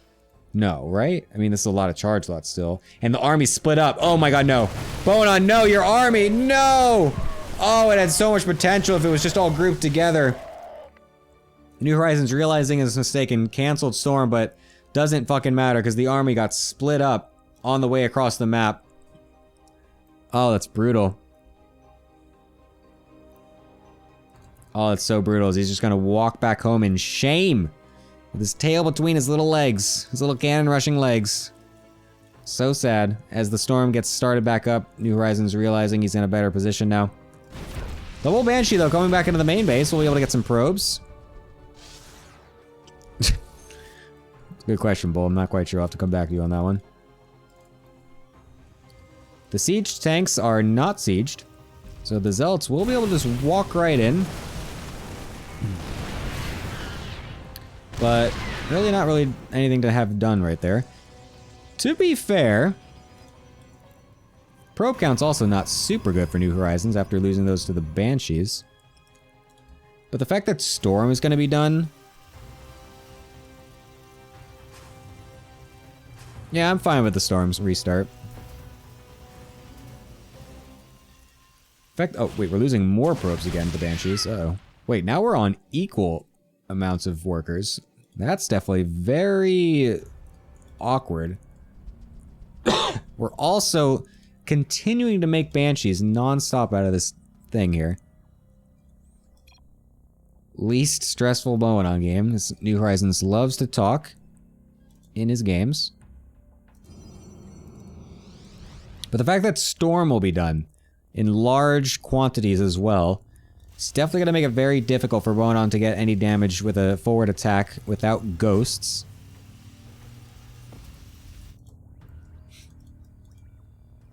New Horizons loves to start spitting out one-liners once he feels that he's comfortable in the game.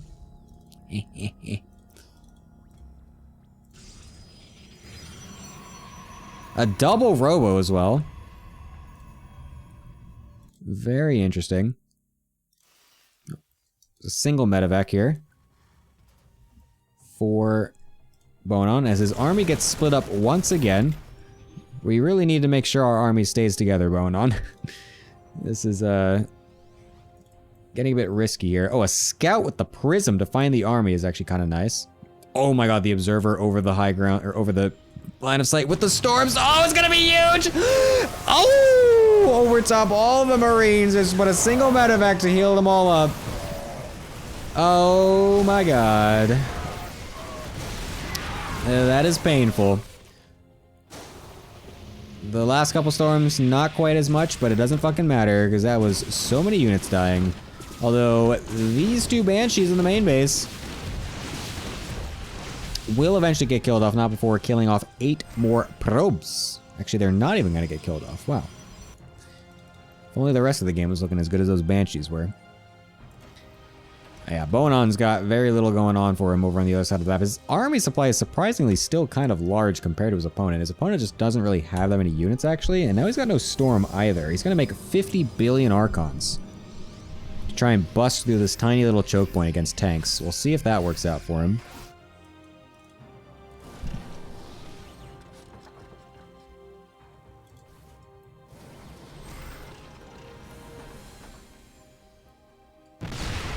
Oh! What's that prism?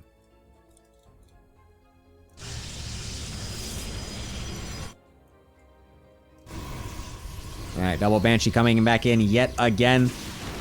We'll be able to get some more massive damage. New Horizons panicking and running back home as he brought all his stalkers across the map thinking that the Banshees were done.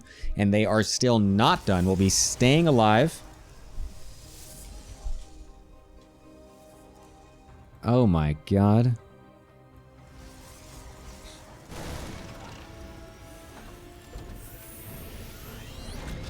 Third base gonna get secured here for Boanon.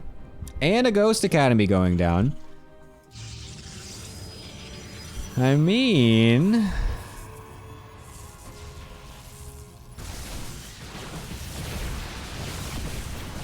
New Horizons is in just a great spot. But giving room to a Terran player is always a bit risky. When you do have a Warp Prism and a larger army sitting outside someone's base, you could very easily throw some Zealots in the main. Get some more damage done before doing anything.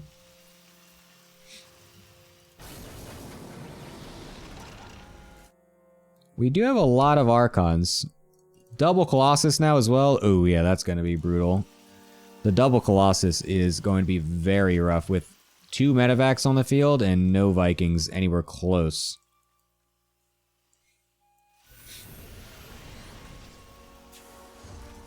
Oh my god, dude. Imagine if we just had our ghosts out. The EMPs would be insane.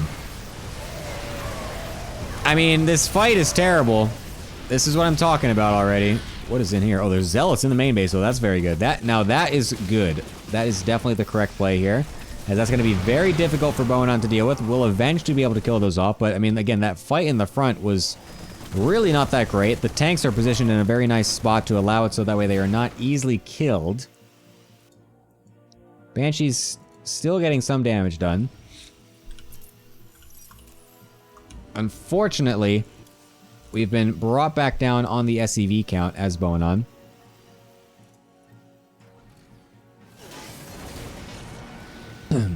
Oh, we were blocking our gas, that's funny. I mean, if we get a couple ghosts out here, this army, again, is so weak to EMP. But New Horizons is on just such an insane economy at this point. Finally, these Banshees, I think, have died. Yeah, so we finally killed them off. We're getting a 5th base. We've got 73 probes. Surely, New Horizons does not find a way to fuck this up anymore.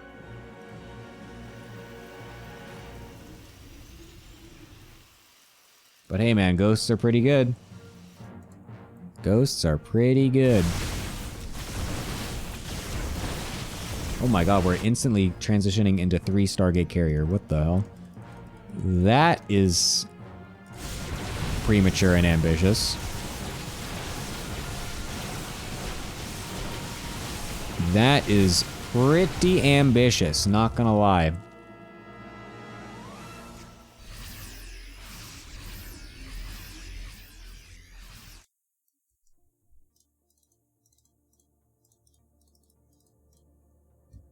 Somehow Boanon's army is still larger than his opponent's, only just now with a couple extra Zealot Warpins. Will it match the... Oh my god, no, don't load up right now. That's the worst time for this to happen, is you're literally getting attacked. The Zealots suiciding. Will get a tank, though. Boanon, ooh, almost not paying attention, but thankfully does get alerted to the units being here. EMP is getting blanketed over the Protoss army, as this 4th base will be forced to lift or just die, as Boanon says, fuck it, I don't even need this thing. Disruptors suiciding themselves as well. Will kill both of them, but I mean, we're so far away from our tanks and everything. This is such a risky thing for Boanon to be doing. Lots of EMPs getting thrown down. 11 SCVs in total dying from Zealots going somewhere. New Horizons still cannot take a very favorable fight, despite being ahead in economy and almost everything else. Oh my god, we're chasing the prism, so now we're gonna get... No, we're not gonna get out of position. What the fuck? New Horizons, how do we not jump on this 3rd base after seeing that? This is insane. Oh my god, how did we get away with that, Boanon? What the fuck? Holy shit. Alright, we got carriers and Colossi coming out on the back end. While Boanon tries to take this 4th base, but probably will get scouted eventually, right? Dude, we're going mass carrier Colossus against a player that doesn't even know what a Viking is. Oh my god.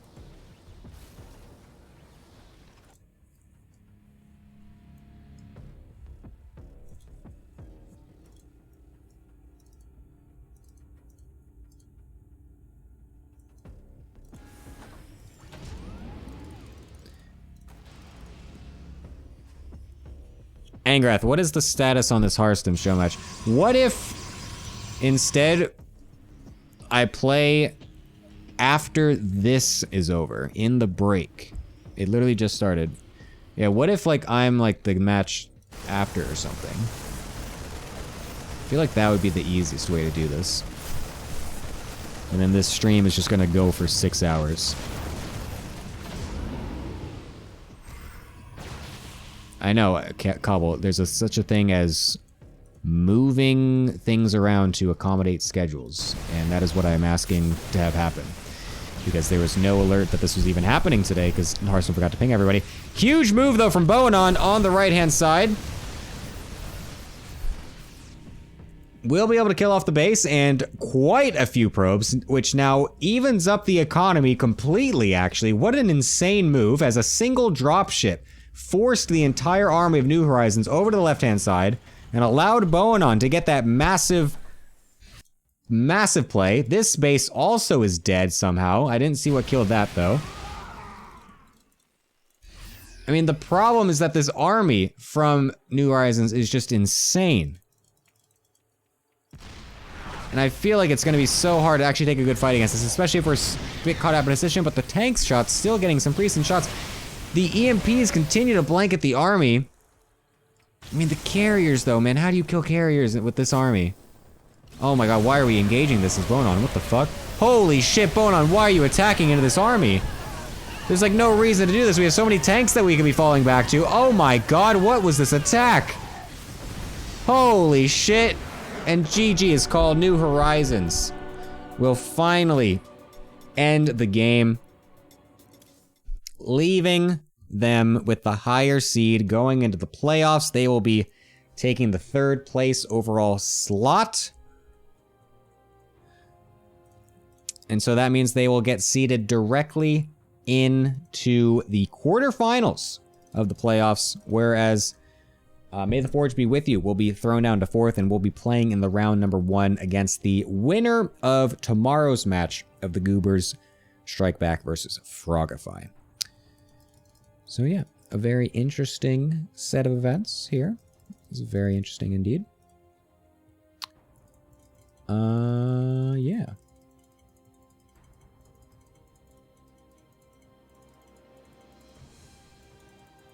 Excellent. All right, let me go to the desk to talk about everything. Hello, desk people.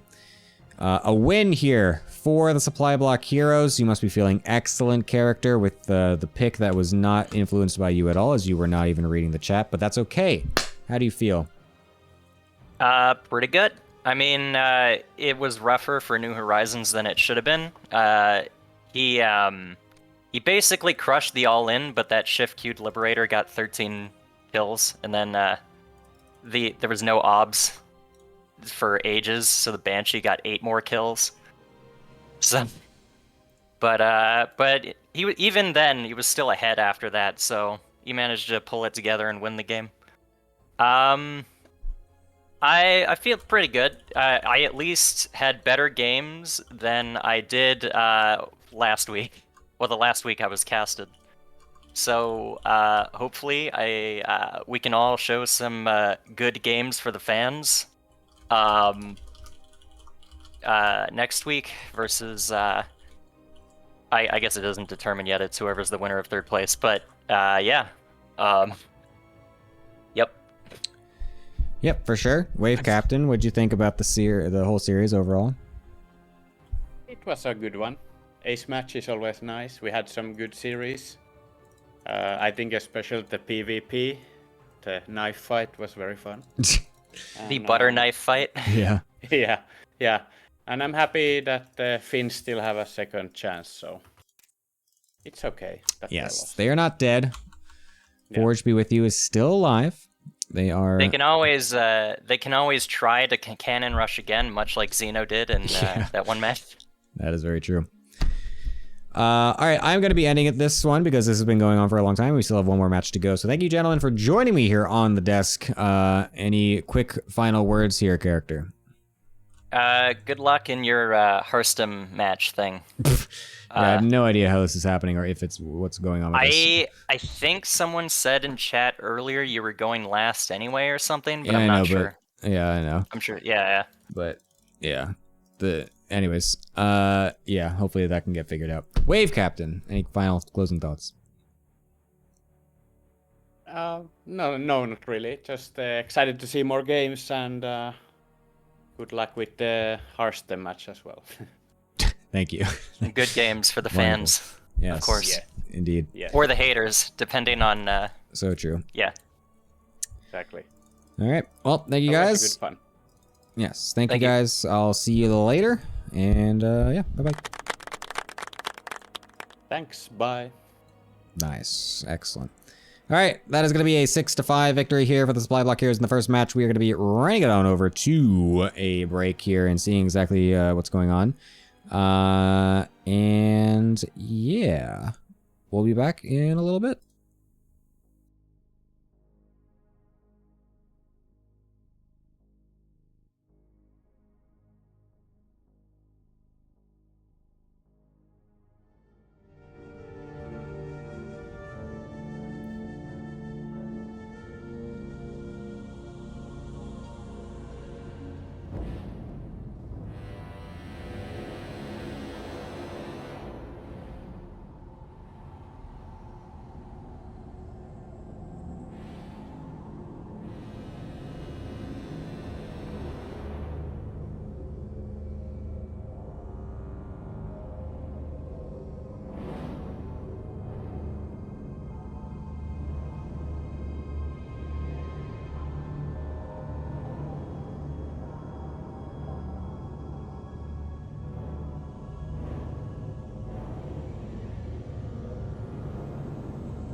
Okay, this is YouTube showing its colors a little bit, guys.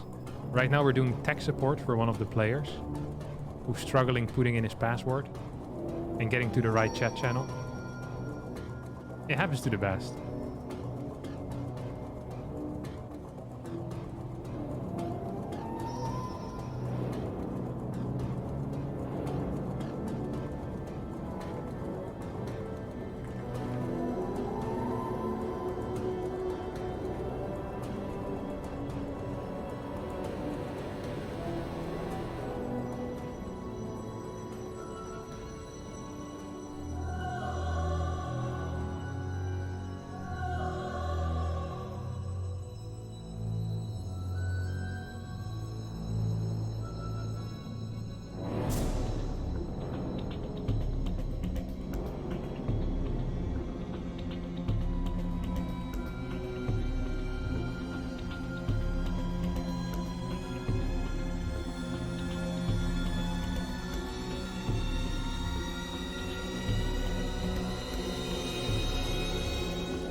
Okay, the plan is Harstem can bump me up after the match that's happening right now, which is a PvP, so hopefully it doesn't last long.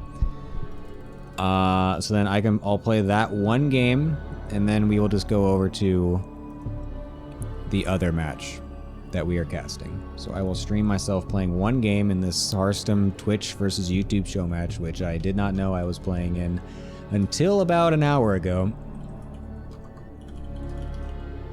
And then we will be back with more ATLs. I will just keep the stream live, though, of course.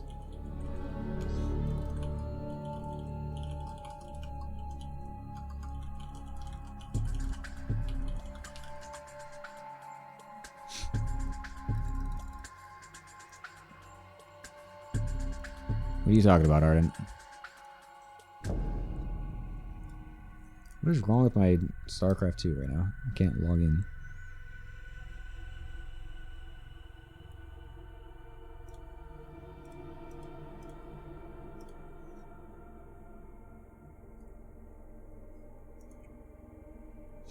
So, yeah, I'm going to put a timer up. I have no idea how long it's going to last, but I will do that. So, sorry. We'll be back eventually.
Okay, so that game finished.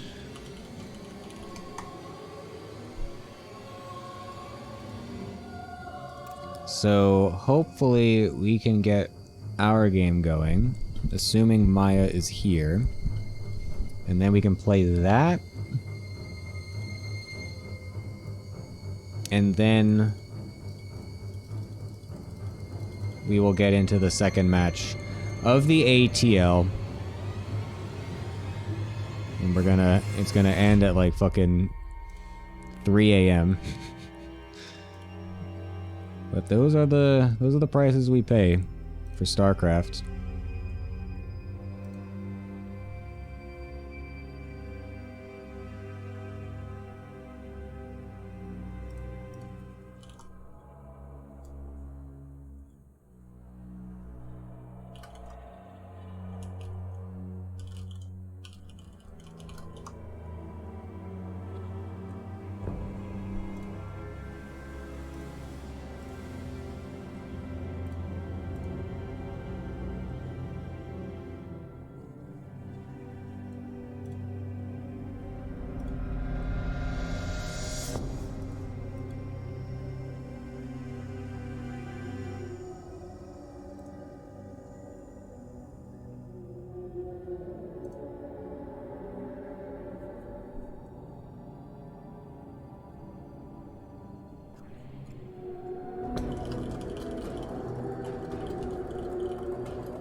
But Maya is AFK, which is sad.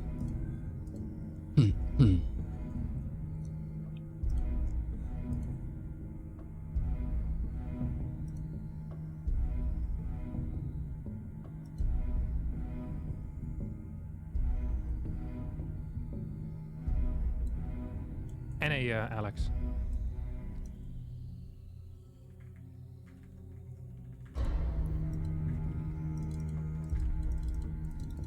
No, fucking, where is this guy? No, it's so dumb.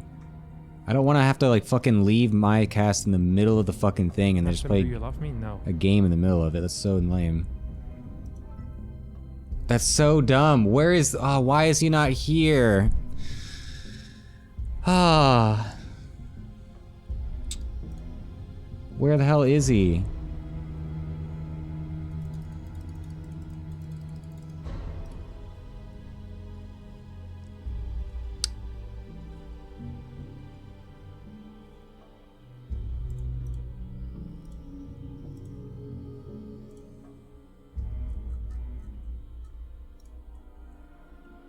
Now I don't know what the fuck to do. Now I don't know what to do with this.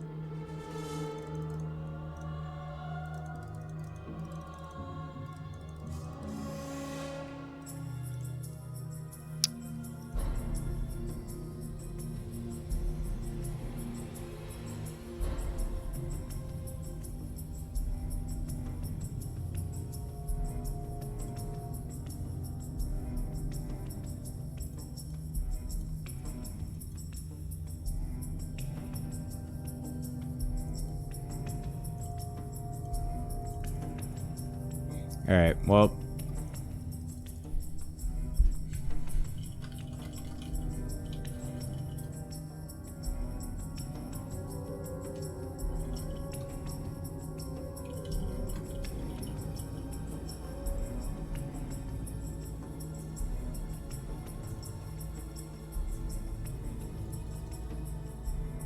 Alright, never mind. We're just gonna fucking... Alright, we're just gonna do our thing. Alright, I'll start again in a second.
Okay, we're back.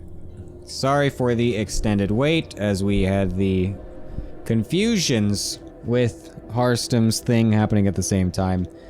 But I am here, and we're just gonna go ahead and do the match, as it's probably unlikely that I will play on the Hearthstone thing now, so, yep. I will just, go on with this match. So that is what we're gonna do.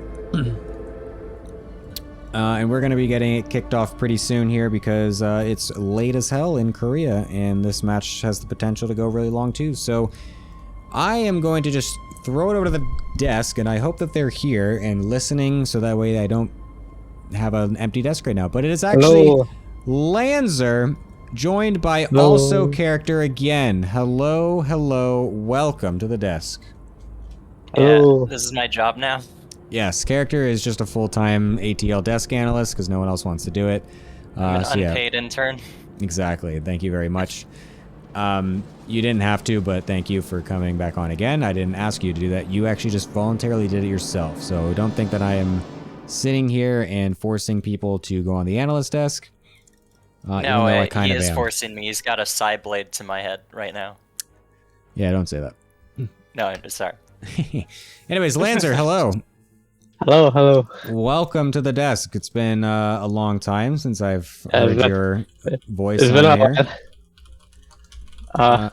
How are you feeling about ATL? You enjoying the matches? The highlights will be every week by Karatos. Be fun to watch. Dude, the highlights are so good. It's actually insane.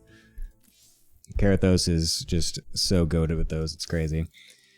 So yeah, we're gonna be having the first and second place deciders match happening here, which is going to be hopefully very sick. It is going to be Goblin's Bizarre Adventure going against the Itty Bitty Banana Committee. Surely going to be absolutely epic. The Itty Bitty Banana Committee are still lossless. They have not lost a single series this season, so they're hoping to try and do that and just seed themselves directly into the finals. And Bizarre Adventure obviously wants to upset that from happening. So, Lanzer, what do you expect from this first match here, which is going to be the captain's match of Heaven versus Spacey Maisie? Oh, I have some notes here. So, but haven't played, Spacey playing Zerg, right? Yeah, I'm pretty sure they are doing that. It has some drama there. Yeah, because apparently, Heaven, he wanted the offerings. And he wanted Spacey to operate. Yeah. And Spacey was like, no. Wait, let me put his screenshots. Oh, he's got the screenshots as well. He's got the receipts. You've got the receipts. And then, Heaven was like, no, you have to operate. And Spacey was like, no, I'm right underneath. So I don't have to play it. Sounds like we're having a problem here. Yeah. Yeah. Nice. Making bad jokes is what I do. Oh, You're yeah. welcome. So, I think for this one, just because I'll be on Heaven's side, I'm predicting I have 1-1, I think. Oh, Not 2, that would be Well, a bit too much. But right. I hope he mean, point. Yeah, character? I mean, it sounds like a very beta move asking him to off race when he doesn't need to off race apparently. So obviously, I think Spacey's gonna 2-0 him. Ooh. Whoa! I mean, yeah. Lancer just got attacked by a spider in the middle of his room. That was nice. So yeah, you think it's going to be a 2-0 here, character? Yeah. Yep. But Yeah, I wouldn't be surprised, honestly. Spacey has looked very good this season. So I think it's going to be pretty decent. So yeah, I guess I'll come back to you guys after. Sorry, the desk segments might be a little short this time, just because I want to get this thing going, because it's been 4 hours already that we've been live, and it's potentially that we can go for another 4. So I'm trying to make that not happen. So I'll be back with you guys in a little bit as we go into the first game. I'll see you soon. So yeah, we will be going into this first game here. Larembo, unfortunately, is a little busy. So he will not be joining us for now. Maybe he will later on.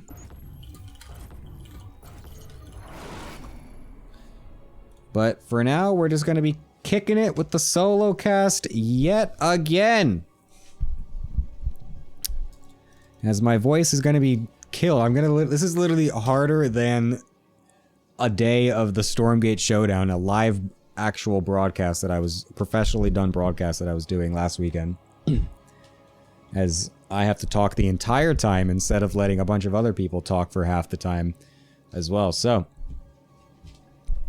we will be going into this one as we have on the top right hand side playing for the Itty Bitty Banana Committee. It is the king of not drinking water. It is Heaven. And on the bottom left-hand side, going for an early pool, as he does so love to do. It is playing for Goblin's Bizarre Adventures. Space Amazing. As I need to actually reset my settings here, because I did this anticipating that I was going to play a game, and then I didn't have to. There we go. Much better. Hit him with the LaCroix build.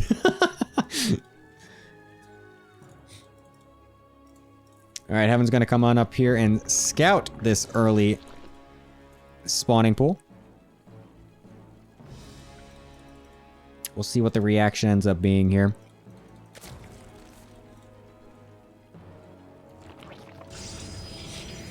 As Heaven will just be throwing down the Nexus as per usual, so kind of identifies that it wasn't the super earliest pool ever, so that's totally fine.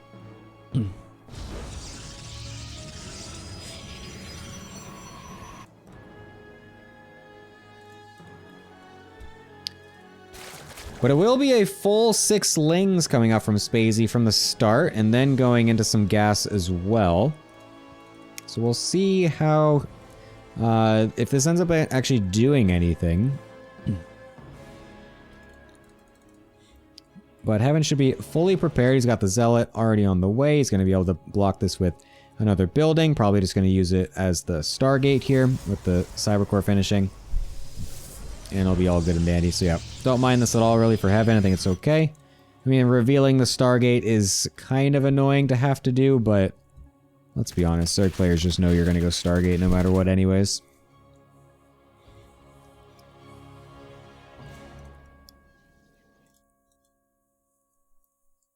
Even, excuse me, even keeps the pro alive. Which is very nice.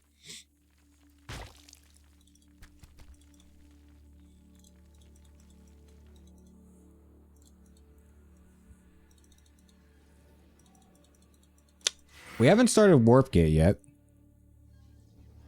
Yes, Heaven. As it seems like some mining... I think he might have delayed the gas a little bit earlier when he saw the early pool. So his gas income is a little bit wonky here. So that means his Oracle is a little bit later and his Warp Gate is going to be quite a bit later as well.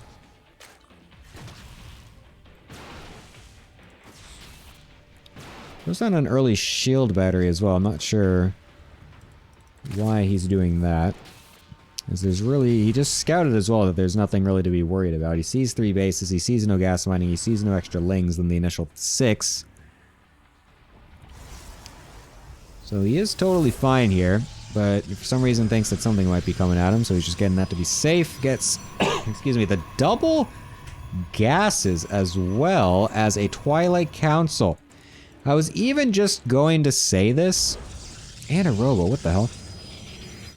I was even just going to say this before, because the fact that his Stargate, or sorry, his Warp Gate is late because of how everything worked out here. I even was about to say, like, hey, what if...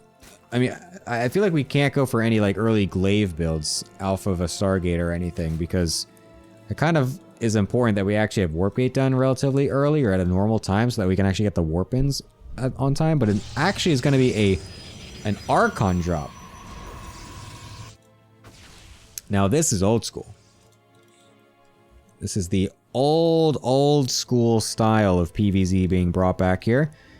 Cristiano apparently also someone who likes to throw down the old throwback of the 2018 Archon drop. So we'll see if this is ending up doing any damage here for Heaven. And we'll see if Spacey actually is able to kind of identify this is happening. Did an Oracle die? Or an Oracle kill some drones somewhere? Why were 2 drones just dead there? Okay. Yeah, looks like the Oracle did actually kill them. Sorry. Didn't notice. Wasn't paying attention. Because I'm a loser. Alright, here's the gateways morphing in for the Templar. Usually this is happening across the map somewhere, but of course, again, the build was a little bit awkward with the early pool opener, so I guess it's not the worst deal, but he actually is also only warping in 1 Archon, so this is actually totally scuffed. Never mind, this is actually not great. I thought he had 4 gateways, but he actually only had 3. So that's unfortunate. That is very unfortunate. Yeah, no, I've had that same thing happen where you wall off and then wall off early with the Stargate and then you just totally forget. Yes, Bull. We'll be going into you versus Jackie afterwards. Hey, aren't you guys pool 2? Unless you guys need to play ASAP. We could just play you next if you need to.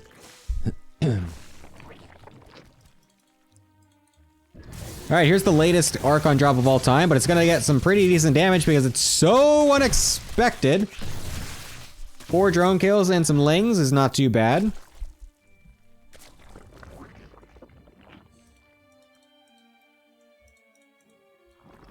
Oh, get this drone at the 4th, that'd be sick! Nice. Excellent. Some pretty good damage, honestly, from the Archon drop out of Heaven here, going straight into Storm as well. Getting the Archons out, going straight for +1 air and Void Race. Now that's a strange move that I'm not quite sure about, though. Oh, catches this right as it makes, so it's going to force some extra minerals to be lost. Pretty good. We do have the Spire coming out, though, from Mr. Spacey, as he does love his Spires in all matchups.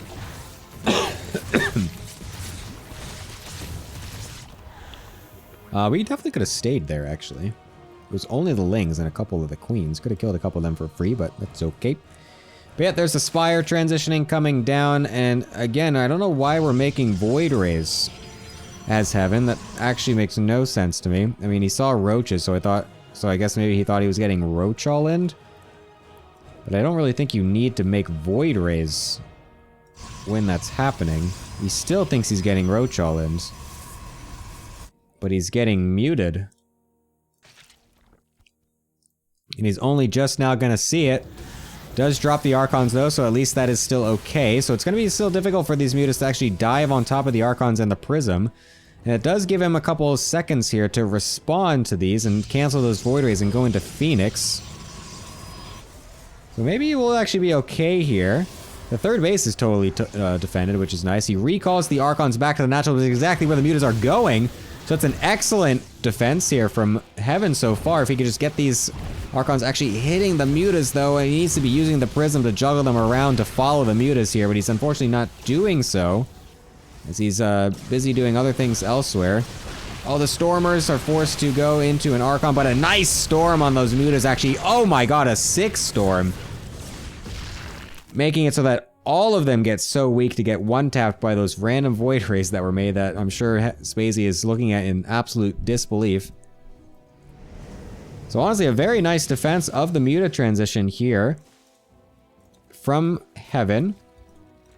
Although it's going to continue to be Mutas here, and that's something that Heaven may not be expecting now after seeing the initial wave of Mutas get defended so easily. I think he might be definitely surprised by the second wave of mutas. I honestly wouldn't mind if Spacey just waits a little bit longer. Yeah, no. It's unfortunate that the muta here is going to get caught, although Heaven maybe is not paying attention. Oh, he is not paying attention. As he should have been alerted to that muta and realized that there is still more mutas getting made here. I would have liked it if Spacey just kind of banked them for a little bit longer to really surprise Heaven. But it seems like Heaven doesn't really want to respond anyway, finally getting some 2 extra Phoenix getting produced here.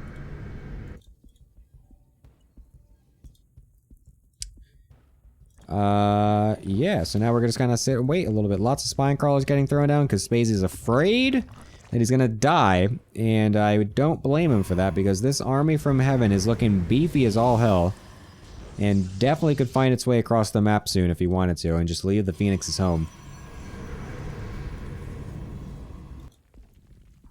Because there's really nothing on the ground here. There's 14 roaches and a couple hydras against a giant ball of Protoss. I don't know why these Phoenixes are where they were like F2'd with the army. We definitely need these somewhere else. But they are finally going to run down these mutas, and that is going to be the end of that. I honestly think Heaven needs to walk across the map. We need to see what's happening here because these mutas did very little overall, and we defended them very well, and we didn't lose anything of our army.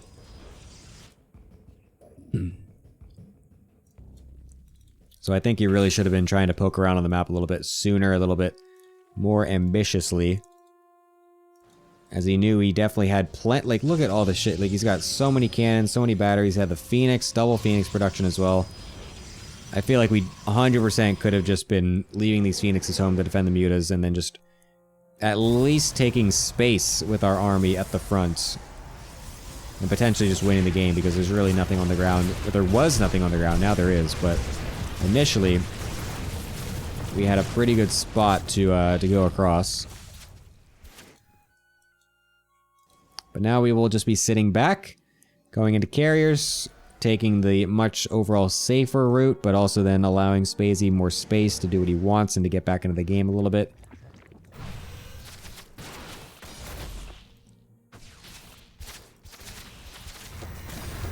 That doesn't mean there are lurkers on the field.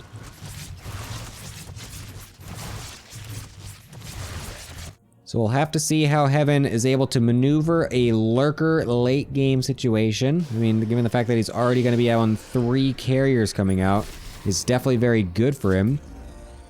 Surprised that he's going for +1 air armor instead of +2 air attack. I actually am so confused about that. That's like, that actually blows my mind that he's doing that. We got that +1 air so early that it's like, the fact that we could then have +2 finishing with our first 3 carriers is wild that he didn't do that. So yeah, that's a bit unfortunate, but I guess it is what it is. Any upgrade is still good, so at least he got something. Oh, big storms on these hydras. Spacey needs to be very careful where he's going here. This is only half of his army. The other half is all the way up here. Oh my god, these storms are wild. Spacey is just really eating them right here. As another army split up very nicely to the top side here. Heaven playing this beautifully on the defensive. Oh, and Stasis Ward catching half of these lurkers, allowing the rest of the units to get absolutely washed here on the ground. Excellent fight. Heaven playing an incredible game so far. I mean, not to restart any drama, but this is the player that was trying to beg the opponent to play off race, and all of a sudden Spacey's losing absolutely everything as he just A-moves the units. The lurkers doing absolutely nothing. Heaven surely should be realizing what an incredible couple fights he's just had and should be sending it across the map, and that's exactly what he is doing. He needs to be a little bit careful with his Templars. They're a little bit low on energy, but we're killing rocks instead of our opponent for some reason.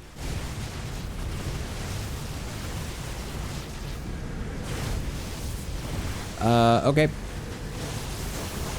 Oh my god, the Corruptor's out of nowhere. What the fuck? Where did these things come from?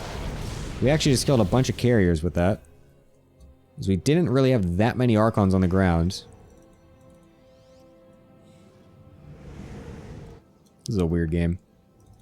I mean, this is still not that many Corruptors. We have like a couple Void Rays and Phoenixes here with the carriers too. This is actually not good for Spacey. And Heaven could honestly just go and fight this. It's literally only I can't believe it's just the Corruptors. Okay, there's the rest of the army. I was gonna say. Alright, they will burrow those lurkers though, but actually no detection, which means this one single lurker is actually gonna get some really good splash damage on these Templar. Thankfully, we finally got some detection at the last second there to be able to kill that. But this is still not great for Spacey. You can't actually fight this air army with this shitty Corruptor count. I mean, this is looking very good for Heaven right now. Especially considering Spacey is only sitting on 5 bases.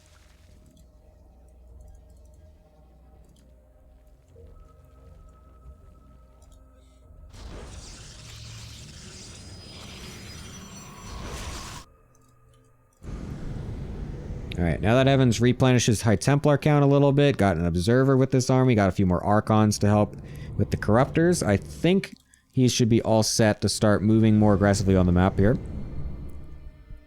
We'll be getting a lot of upgrades finishing very soon here as well. Could be a little bit of an anti-timing, but I mean, this army is just so strong. I don't really fault him for wanting to do anything because I don't actually see a world where Spacey's army can actually kill this, especially when it's just literally Hydra Corruptor and no other tech units. Huge amounts of drones getting killed off. And, I mean, yeah, this is just looking so good for Heaven. The Corruptors can't get any kind of engagement off on this massive army. The Hydra's suiciding to their deaths. And that is a single G coming out from Spacey as Heaven will be able to take the first game of this series. And, I mean, not to kick up the drama. Not to kick it up.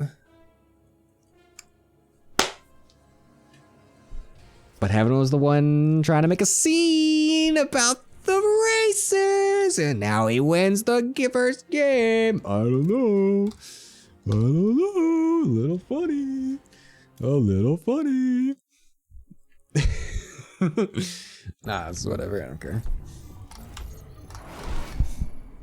But it is kind of funny.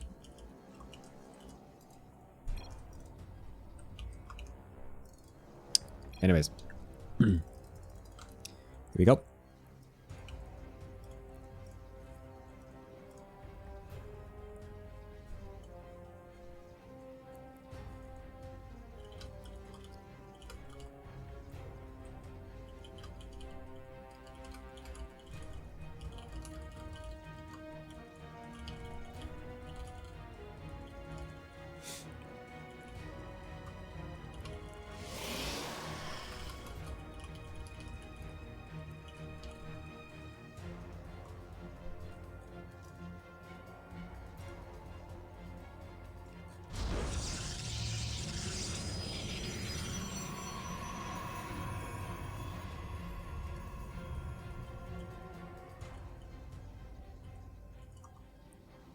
Alright.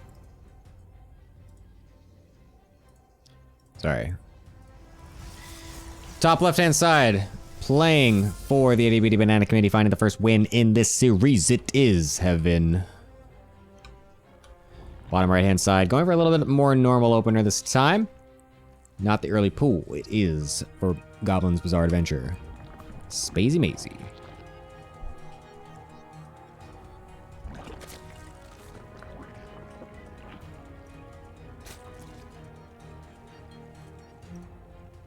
Give me a second, I need to blow my nose so bad.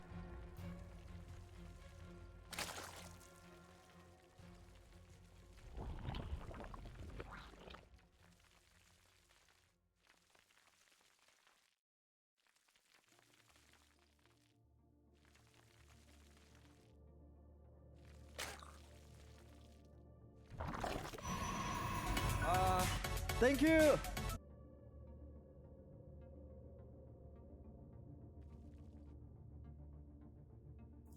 All right.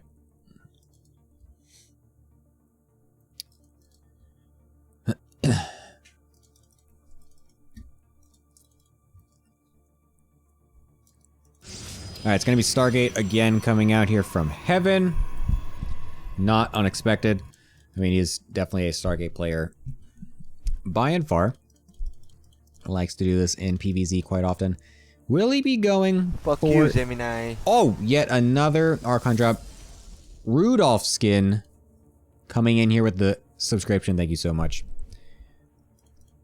It's very appreciated. The follow into subscription instantly is extremely based. Welcome, welcome, welcome. Thank you very much. And then instantly into the trap emote spam. I love this guy. I absolutely love this guy. This guy knows where it's at. Oh my god, it's a Void Ray first. I actually kind of like this. I am definitely an enjoyer of the Void Ray first openers in PvZ. I do like to go for those. Just as a little bit of a mind game stuff. Oh my god, into a Twilight Council. That is interesting. A very interesting play. But yeah, I do like the Void Ray first openers for a little bit of mind games to kill off those overlords. Make it a little difficult for the opponent to scout properly.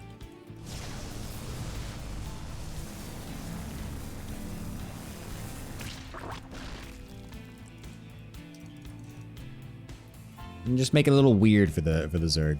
They're so used to the Oracle openers, they can kind of just autopilot sometimes, but the Void openers never really know exactly what a Protoss is doing behind a Void opener. And if you do it multiple times in a series, it can definitely be very confusing if you throw in a couple different follow-ups and whatnot. You need emotes? Well, boy, do I have some emotes for you, Rudolph. And they're quite good, if I have to say so myself. Fortunately, the Ling's getting a nice cancel in the third base here for Heaven is not exactly what he wanted to see. So that means this third base will be quite a bit later.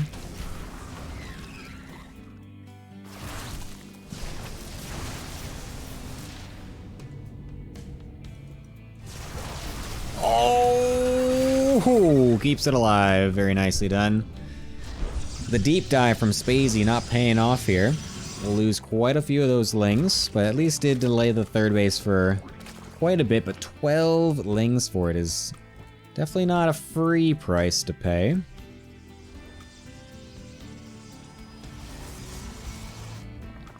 I'm glad to see you enjoy the emotes, Rudolph.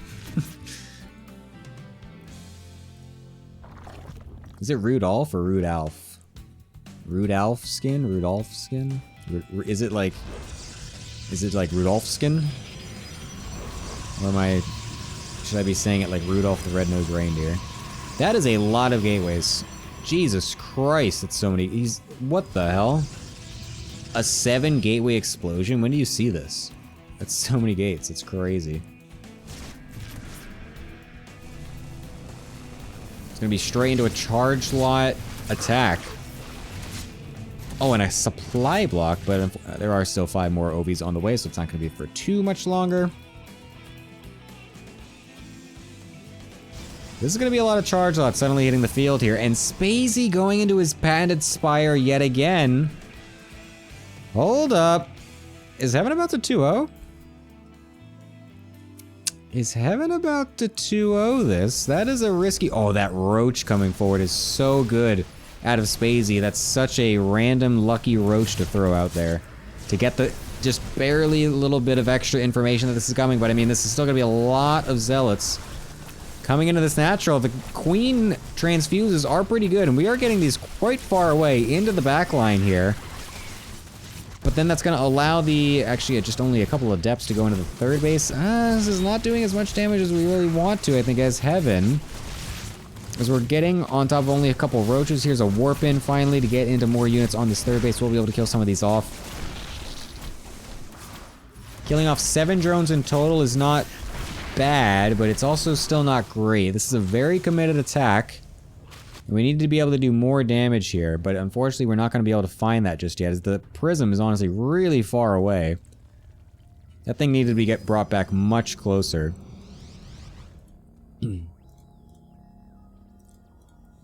Although, this could potentially be pretty good. If we get a nice cancel in this fourth base, would actually be great. And then we can go back into the third as well. With these Zealots, we'll be able to get a couple of drones, surely. This is actually very nice. A good pick off here. We do need to get the scout on the Spire, though. Or we need to just be blind countering it, because let's be honest, Spacey does this every fucking game. There's like... We should just be able to blind counter Spire. Spacey always does this. But now we are still making Void Rays against, again, someone we think is going for a Roach all-in, which to be fair, there are a lot of Roaches on the field, but...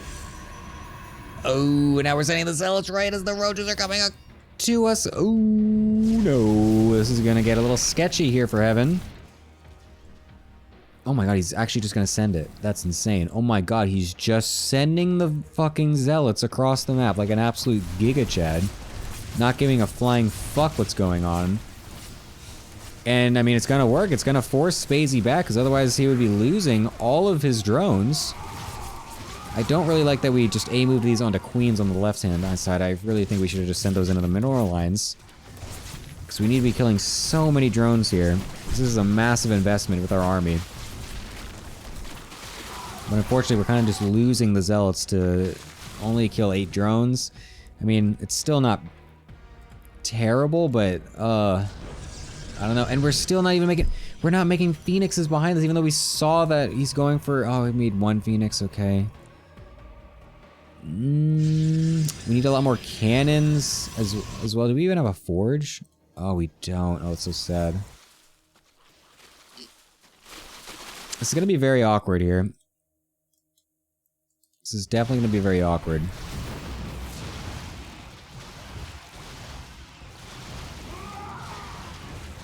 I mean, this is honestly not bad. Distracting these mutas with a couple of random zealots to allow us to get more phoenixes out. This is actually great. The zealots over on the right side yet again still getting damage done. So Heaven doing a very good job of at least denying his opponent from staying on his side of the map. Somehow this prism is alive when there's mutas on the field. I have no idea how that's happened. And Spacey's also probably wondering why, as he is now sending his mutas back to deal with it. Zealot Warpin likely won't get off in time. Never mind, it will. Wow, just barely, but it doesn't... Honestly, it would have been better if he just didn't. Just cancel that instead. Yep, unlucky, but... I mean, Heaven has found his way to get a nice 77 worker supply, but he's only on 3 bases, so he can't really use that very well. So honestly, it would have been better if he just cut it at 66 and just been making a shit ton of army instead. He's going into carriers? What? That's wild that he's just going straight into carriers. I mean, these mutas are not going to do anything against this Phoenix count. But on the other hand, I honestly don't really mind it if he's just going to sit on 3 bases and just spam carriers and make a god army. So that way it's impossible for his opponent to trade evenly. I don't necessarily mind it, but we do need to make sure these phoenixes don't depower everything. And we also need to try to stay alive to let that happen, which honestly just might not happen. This is going to be a lot of Roach Ravager, or sorry, Roach Hydra, I mean. Waltzing on in. We're on 80 probes and 3 bases. Definitely a bit of a misuse of the income, although, hold up. Zealots warping in with the phoenixes lifting up the hydras. I mean, it looked good for a split second there, but then the mutas come back in. Yeah, honestly, imagine if we just didn't make 20 more probes than we needed to, and just instead put a bunch of cannons, just got more units in general. I think this would have been fine. I don't think we need to rush up to carriers that fast, really, but that'll be a 1-1.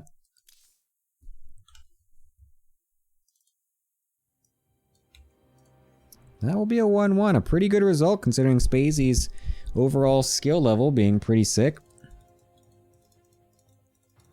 Having too many probes. That's so true.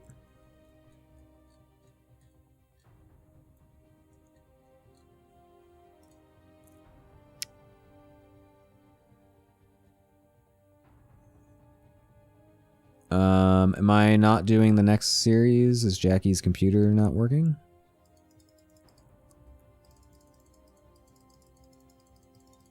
Alright, anyways. Let's go to the desk. Let's go to the desk and talk to them. Hello, desk people. Hello. Hello. A 1-1 situation here for Heaven and Spacey. Not too bad for Heaven's side. Lanzer, how did you like that little PVZ? Man, good. It feels good to be correct, but I didn't expect to be. Like, I didn't expect how he win like that, you know? Like, the game, what if he beats, what if he do this whole drama thing to beat Spacey into being overconfident and then mashing him up in game 1? It's like, whoa. Oh my god. Brilliant play. Hey man, I didn't bring up the drama again this time. This time it was Lancer again. So it was Lancer like a coming game- back in with the heat.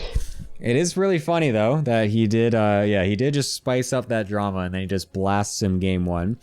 So Spacey must have probably not felt that great after the first game, but at least winning the second. Character, what'd you think of the series?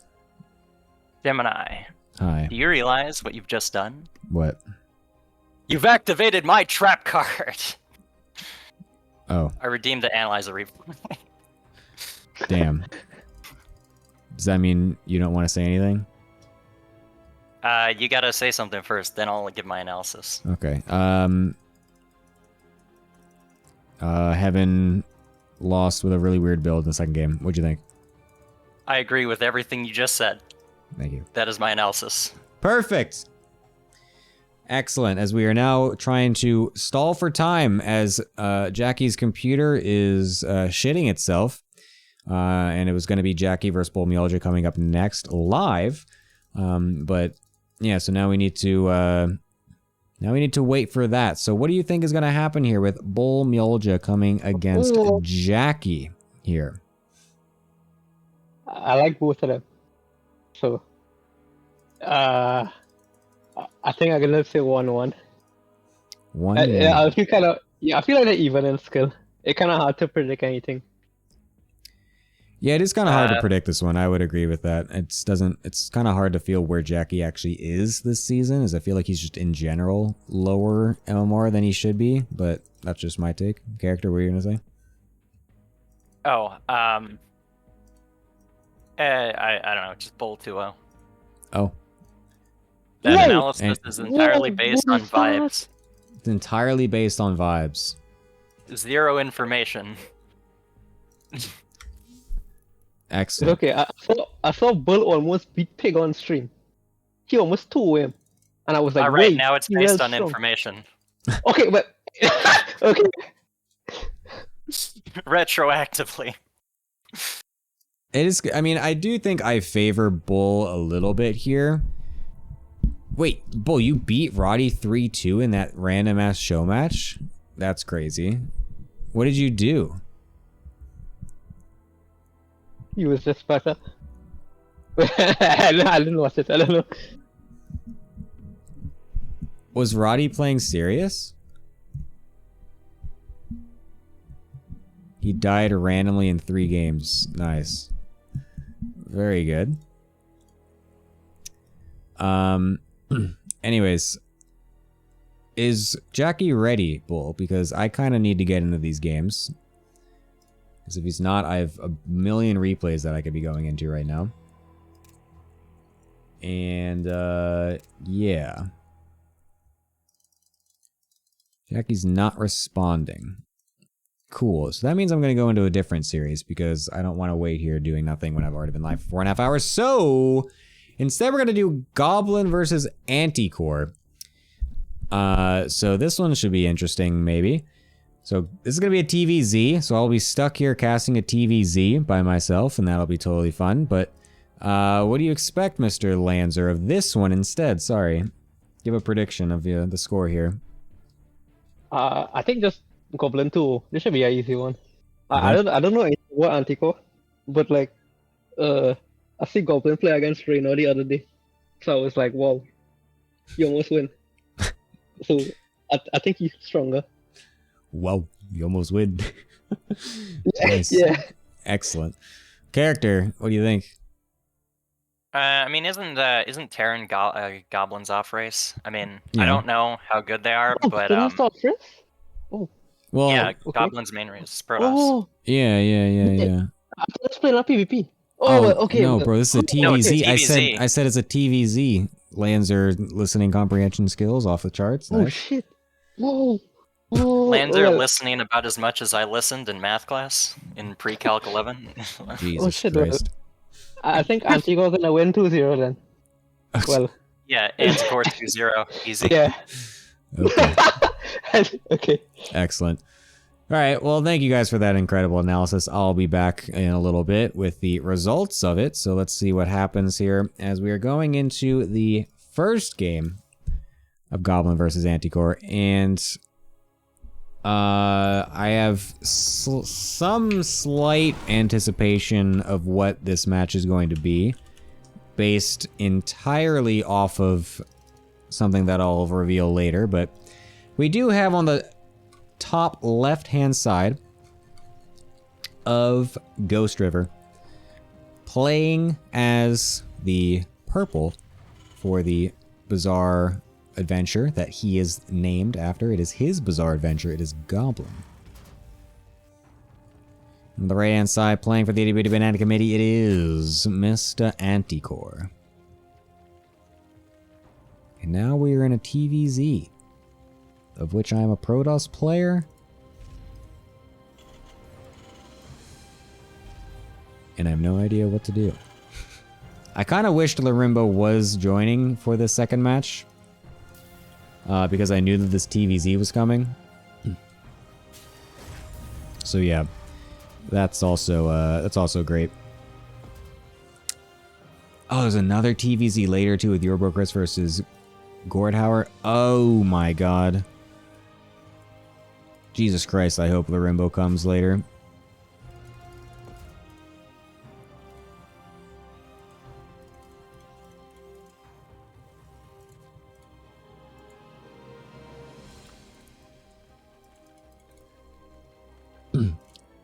Anyways.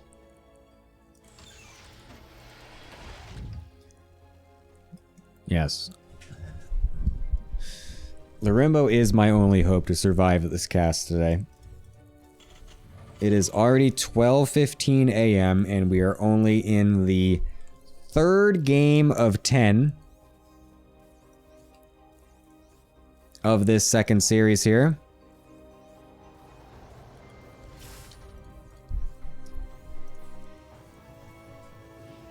I maybe should have started this cast earlier, as I did kind of forget just how long these playoff matches can go.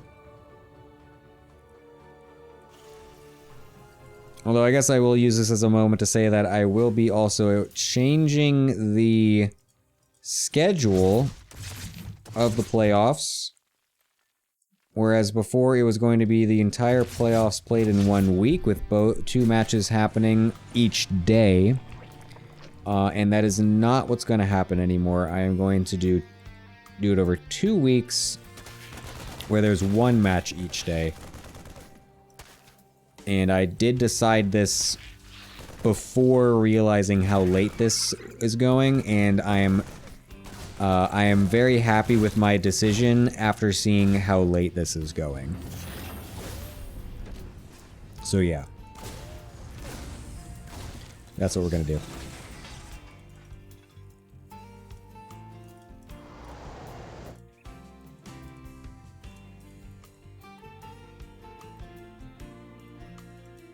Anyway, so yeah, the Lings didn't really do too much. They almost killed an SCV, but then the Reaper was able to kill them. The Reaper's going to come across the map now and try to see exactly what is going on this side of the map. He's going to see the third base timing and then get killed away by a Queen.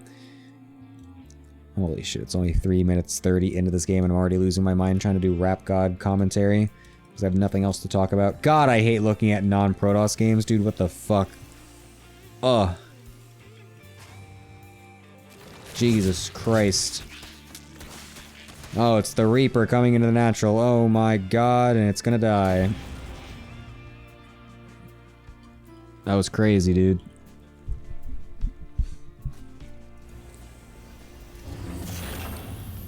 We got a 2-1-1 coming out here from Goblin, interestingly enough. Don't really see this too much nowadays, I feel. We'll see if Anticore's got the skills to deal with it.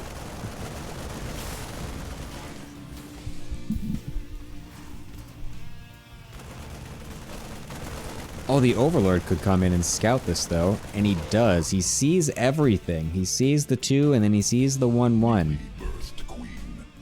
Oh, he's using the Abathur announcer? That's so incredibly Giga Chad based.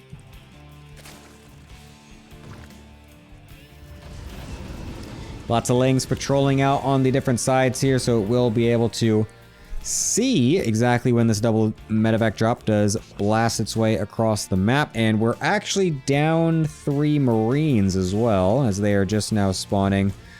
So a bit unfortunate that Goblin actually won't have the exact amount of Marines here. He is hitting about the correct time, so that's still good, but being 3 Marines down will be a bit annoying. We'll be able to pick off the first couple creep tumors, but then loses a couple Marines to the Queens, as they just honestly damage a couple of the Queens, so far not too much going here for Goblin, and honestly could have been much better as well.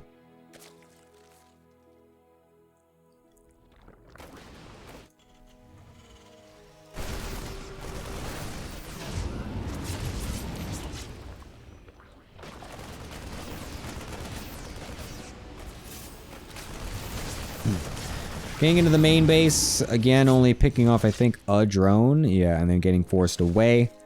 Still not the best damage here out of Goblin, as he's definitely wanting a bit more than that.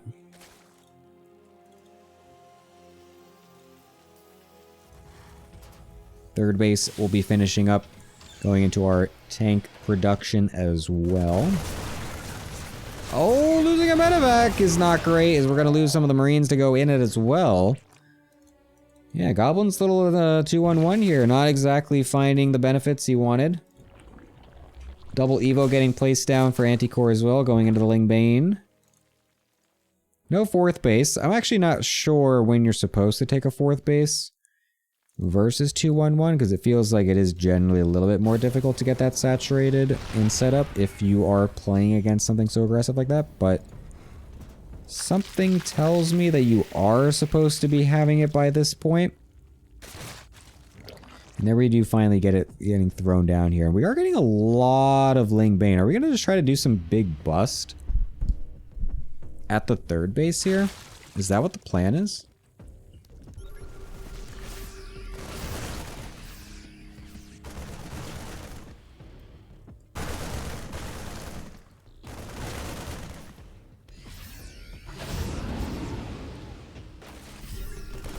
Oh, we do get a cancel on this 4th base as his medevac was still alive, so that's actually very good. Goblin now doing a pretty decent job of splitting up Anticore's attention with these multi-drops now that there's more than just a few medevacs on the field.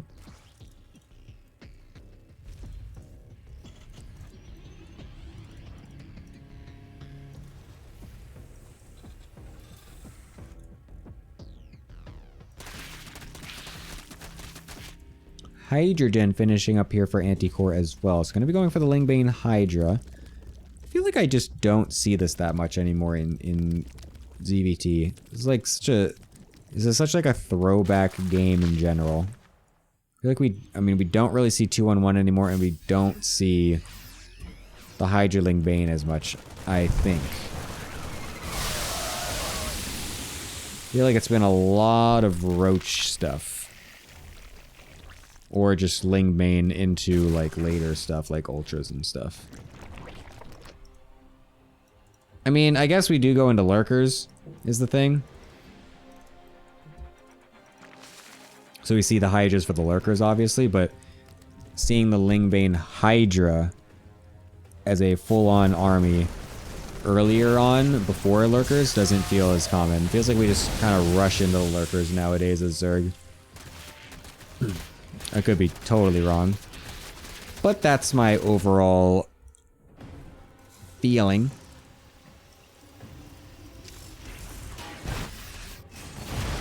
Oh, Banelings into the Bane mineral line. Not gonna do anything. Nice pull from Goblin.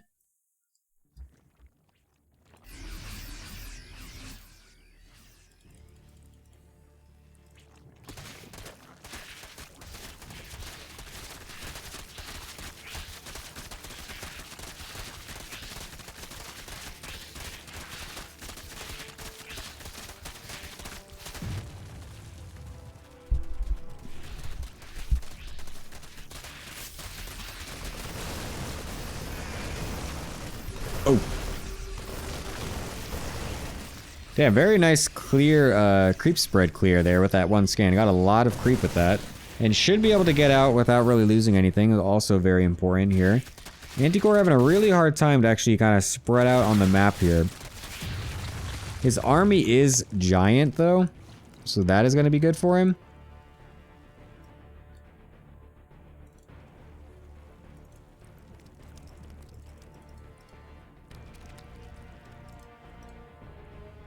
But it feels like he's got no real agency on the map here.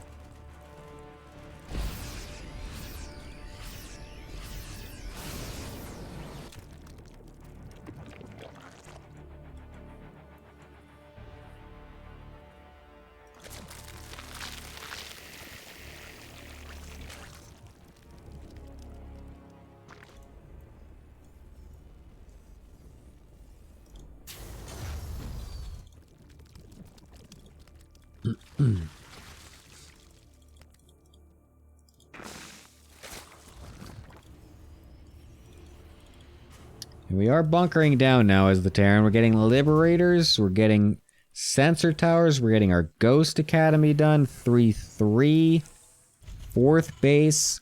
I mean, Goblin does like to do this, right? He does like to sit defensively. This is his style that he did as well in the TVPs that he played. Losing those double medevacs on the top side is a bit unfortunate here. So yeah, that's definitely not what he wanted. It would be great to save those. Potentially at least trade them out for something valuable. He's got to be careful with this army too, because it's definitely in a position that could get surrounded. And it will be surrounded. With Hydras on both sides too, so a couple medevacs could get sniped. One of them does get killed off. Now that the boost is over as well, we could be getting a couple more. Oh, and then the Queens from the high ground. Oh, getting both. Oh my god, it's survives with 4 HP. That's insane.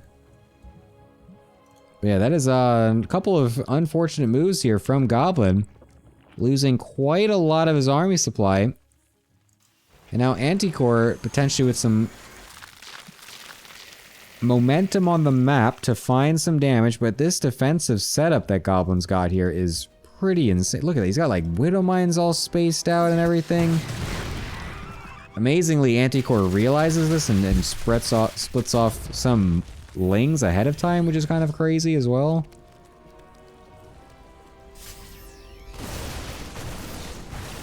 Alright, is Anticore going to be able to get any damage done with this? Because this is an insane setup. We got the Zling Bane Hydra rushing on into this 4th base. The Banelings trying to get on top of the PF will be able to do so. Kill it off. But we're losing a lot of supply to get this done. We're killing 12 SCVs in the same time, but good god, that was a lot of army. We are rushing to get more Hydras and Lings out. I mean, again, I don't feel like I just feel like you don't normally see this as much anymore as you don't just see the full-on Hydraling Bane comps trying to bust everything down, even into the Vipers as well. No Lurkers. No Ultras. Hydra, Ling Bane. Old school style. And Goblin's going to be sitting here behind his tanks, his Liberators, his Widow Mines. His sensor towers.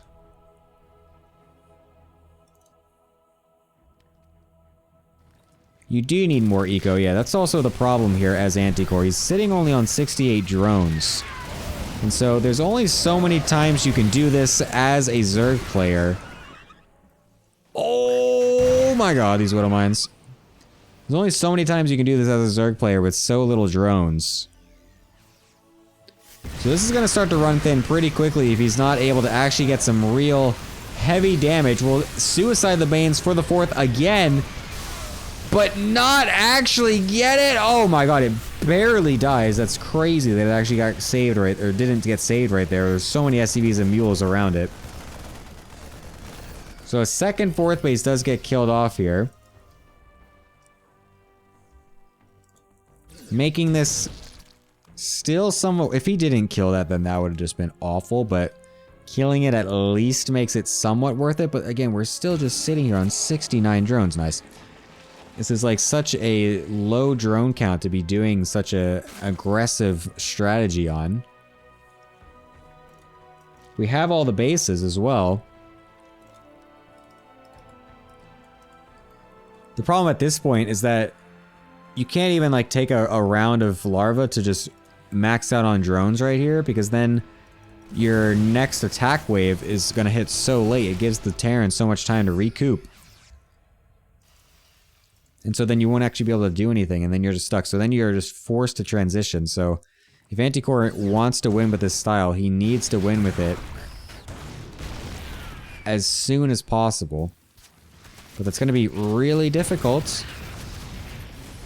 because the first 2 times he's only killed the 4th and not actually gotten a good trade on the army. This time he does have Vipers to try and get some blinding clouds, and he will be able to do that on top of a lot of the tanks, which is excellent. There's also no PF here either. But then the blinding clouds do start to fade out, and we also have ghosts coming in on the back end here. And that was an atrocious trade for Anticore. Losing a ton of his supply for that 4th base and doesn't actually kill anything. Goblin retaining his supply very heavily here, going into Thor's as well. I'm not really quite sure, other than to soak up Banes, I guess they're good, but I mean, maybe he's expecting there to be a Broodlord transition is my guess, but I mean, it's just, there's no money for that right now. It's going to be more Vipers, more Hydras, more Zerglings. It's just going to continue being one and the same for Anticore.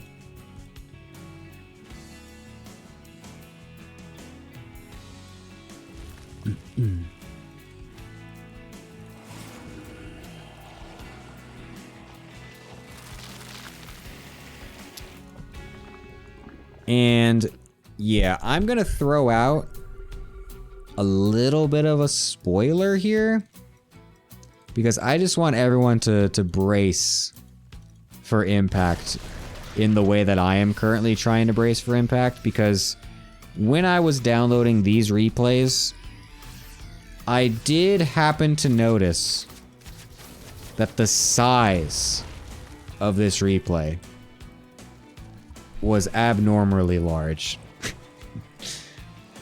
And, yeah. That made me just a little bit worried for what might be happening. So, just to, you know, brace everyone for impact a little bit, I'm just letting you in on the information that I also have, Gemini, you know? and that's all I will say. We have nukes on the way as well here for Goblin, as he's trying to take this forward position. Anticore also trying to take the base from Goblin underneath him. At least the first series didn't take 4 hours to complete. Clueless. Oh my god, dude. I thought I was gonna be able to, like, end this cast at a somewhat reasonable time and play some video games before I go to bed.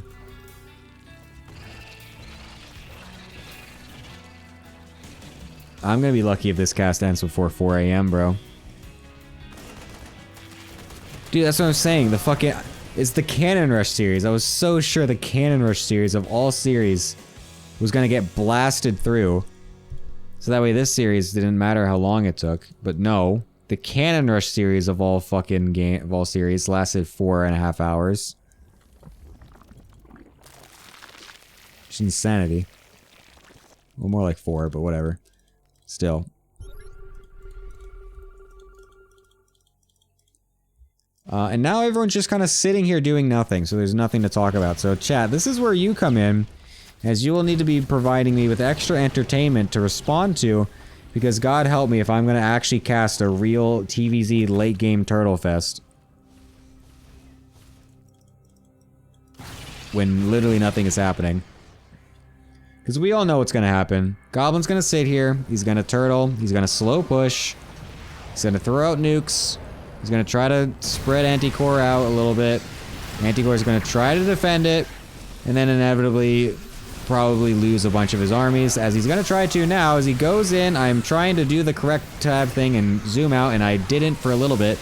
As the Banelings come crashing on in, kill the forward planetary, kill a couple of the bio units, and a Thor, but the ghosts remain strong standing.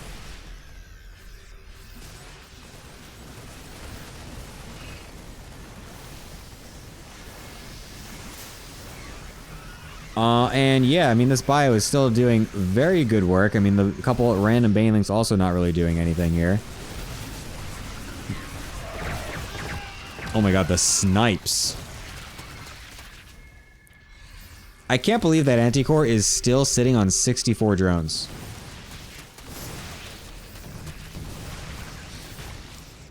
I'm actually blown away. I can't believe we are on this... We're playing this type of game with 64 drones the whole time. How did we at net one point never just blast up to 90 drones? We're on 1 million hatcheries. And we have no drones.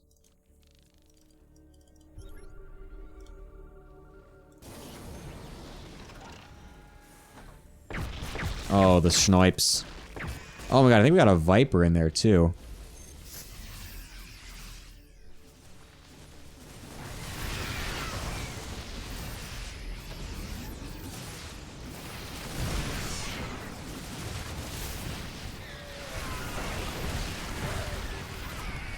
Alright. When is the next A move? Let's find out. Oh, it's right now.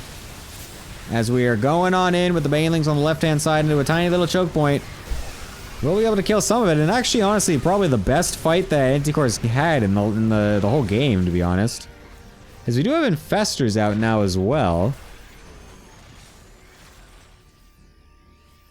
The Infestors could make this very interesting. If we got a money fungal on these ghosts and the Banelings crash right in, this could get very sketchy for Goblin actually now. As Goblin is also now running low on resources, he's actually totally mined out in everywhere. Actually, literally mined out. Oh my god. He's got 2 patches with like 200 minerals each. And this one's about to be done. Goblin needs this base. Goblin actually really needs this base. The fact that he's kind of just let Anticore sit here on this many bases for this long without actually being able to punish any or take any himself is now becoming a pretty big problem. Because he was able to take quite a few good, decent trades throughout this game, but now it's getting to a situation where if he doesn't take a couple other really good fights, he's gonna suddenly have no money. Versus a Zerg that, despite only being on 60 drones, has economy with a lot of bases. And a little bit of economy is still better than no economy. Wise words from with Gemini here on the 1 AM cast. This is the type of insight that I know you guys all tune in for. The fungal is just barely missing. Unfortunately, only hitting 2 of the ghosts. We'll still take those. I don't think we should commit here as Anticore, as we should just take those ghosts and run. Fortunately, losing a bit too much here. Oh my god, there's shit happening over here. I was so locked in to never move my screen away from this area for the rest of the game because I was so sure nothing else would be happening. As none of the players have had any interest in attacking anywhere else. Finally we do. And didn't really do that much. So now we're back to down here.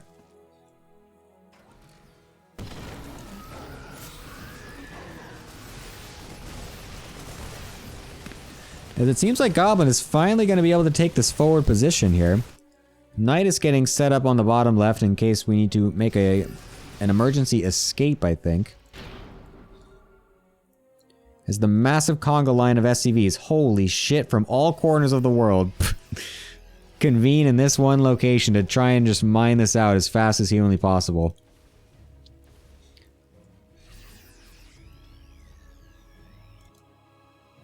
There's literally been no mineral mining for the last, like, 3 minutes. Not that much, but maybe less than a minute and a half. This is wild. We do find some confidence to go to the bottom left-hand side here as well, but the ghost on the high ground is actually pretty sick. We could get this nice snipe on this Viper. We do get that. Could get an infestor over here as well. Not quite. Anticore, just, again, very content with just sitting here and doing nothing, making Zerglings. The snipes on the high ground are so sick.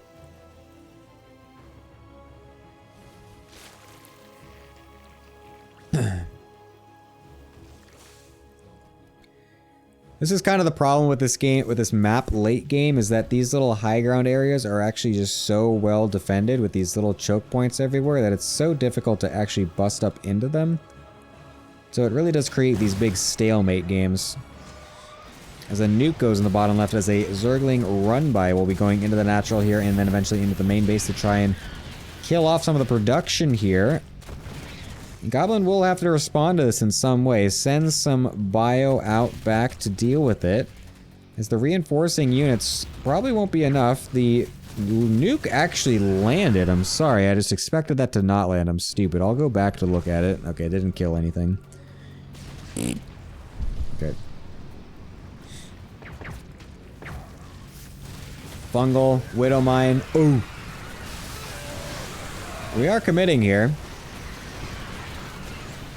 Unfortunately, these fungals just barely not hitting. Oh my god, the last couple tank shots and the PF shot was actually pretty huge. These slings over on the natural, though, is still doing very good damage. The adrenal is really helping out here.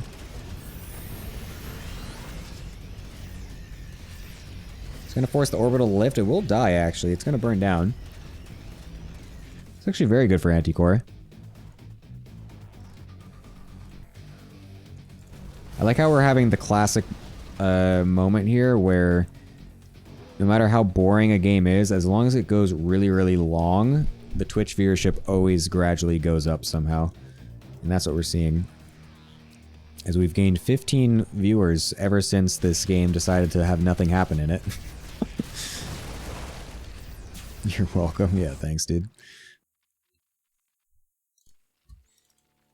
Nothing more I'd want to be doing at 1 a.m.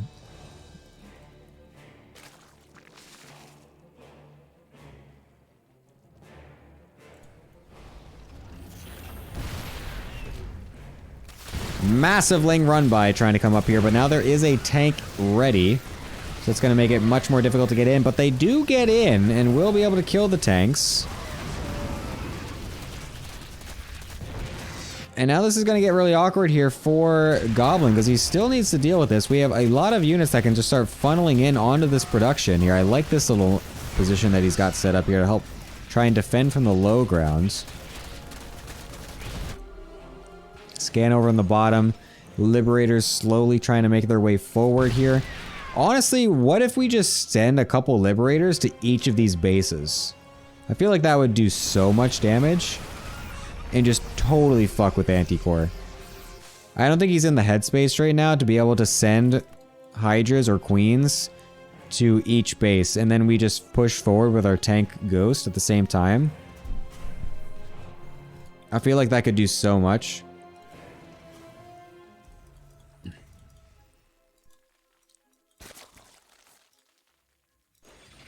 And it would nuke an economy that's already so nuked already. Look at this, though. We have 46 workers on this one fucking base. It's the only mining base that we have.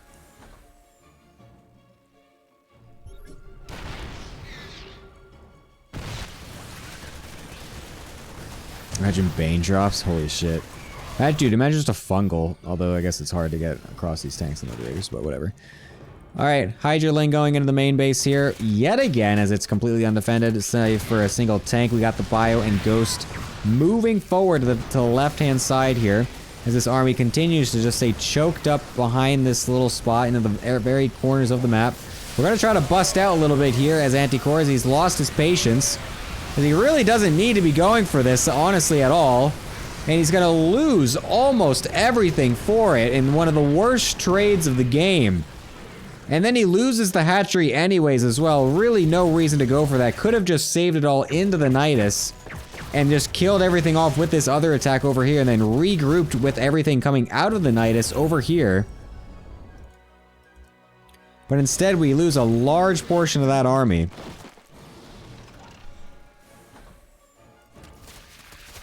What do you mean? A massive amount of this infrastructure has now been killed off, which is absolutely fantastic here for Anticore.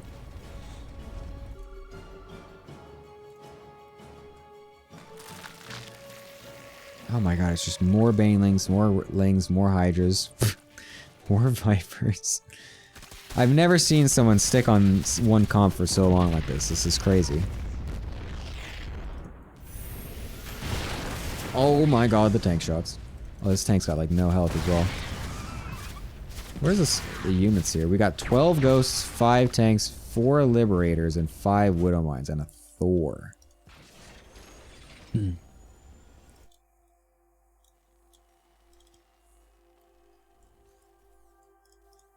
Dude, this looks like a campaign.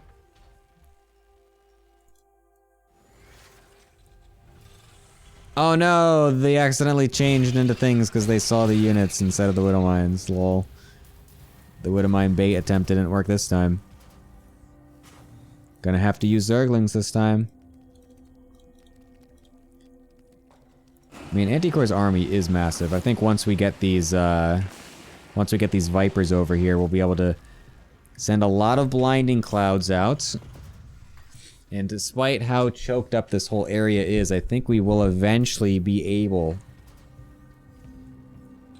to send it, I think, but I mean, Terran is pretty good.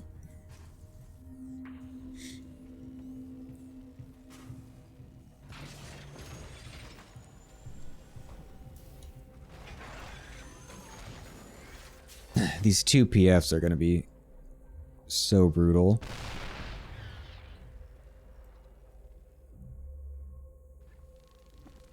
Alright, here we go.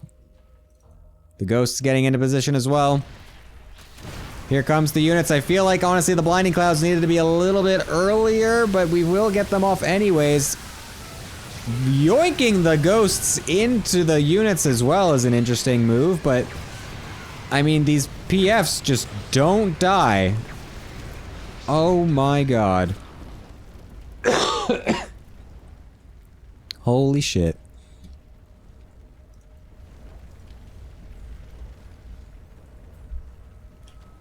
Four tanks, 5 ghosts, 3 liberators, 5 marauders. And 2 PFs. Goblin is finally able to reproduce as well, as he's finally gotten enough supply depots remade and lost enough army there to start making 6 ghosts, which is going to be a massive bolster to this army. Anticore sitting here on 42 drones. Oh, trying to go in here, but there's these tanks on the high ground and the single G into the double GG as Goblin somehow is able to actually win this 32-minute game on Ghost River. Holy shit. Oh my god. Oh no, and the other game is on Golden Aura.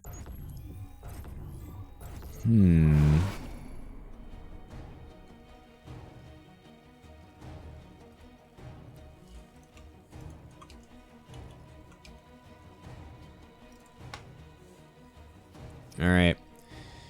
Top left-hand side. Playing the turtliest turtle of all turtly turtles. It is Goblin. The bottom right-hand side. Sticking on the same army comp for 32 minutes. It is Anticore. I'm gonna blow my nose.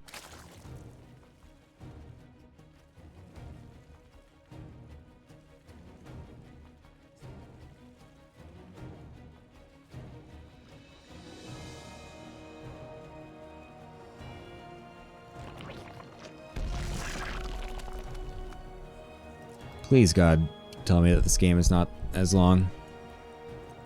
Because I remember seeing at least one of the replays having just an insane file size, but I'm kind of scared that I think I saw both have them.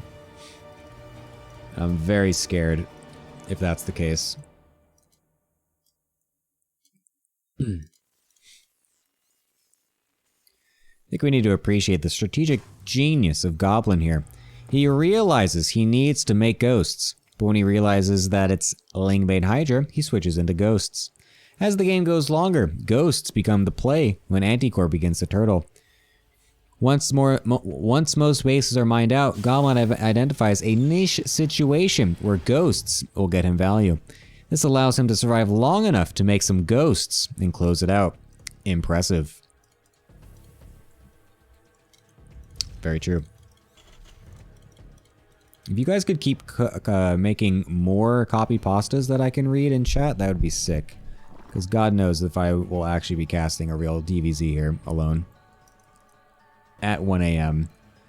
5 hours into this cast. After a 30-minute slog fest.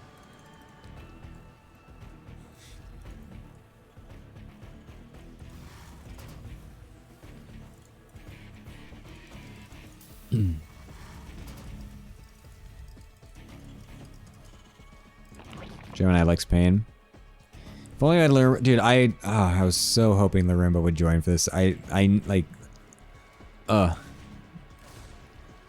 That's why I also, like, I wanted to cast the first alone just because I like doing solo casts. Just like I like to do one solo cast, which is kind of fun. But I also knew if he casted one series that he probably wouldn't want to do both. So I was like, no, just come back for the second one because I knew there was going to be TVZs here. Do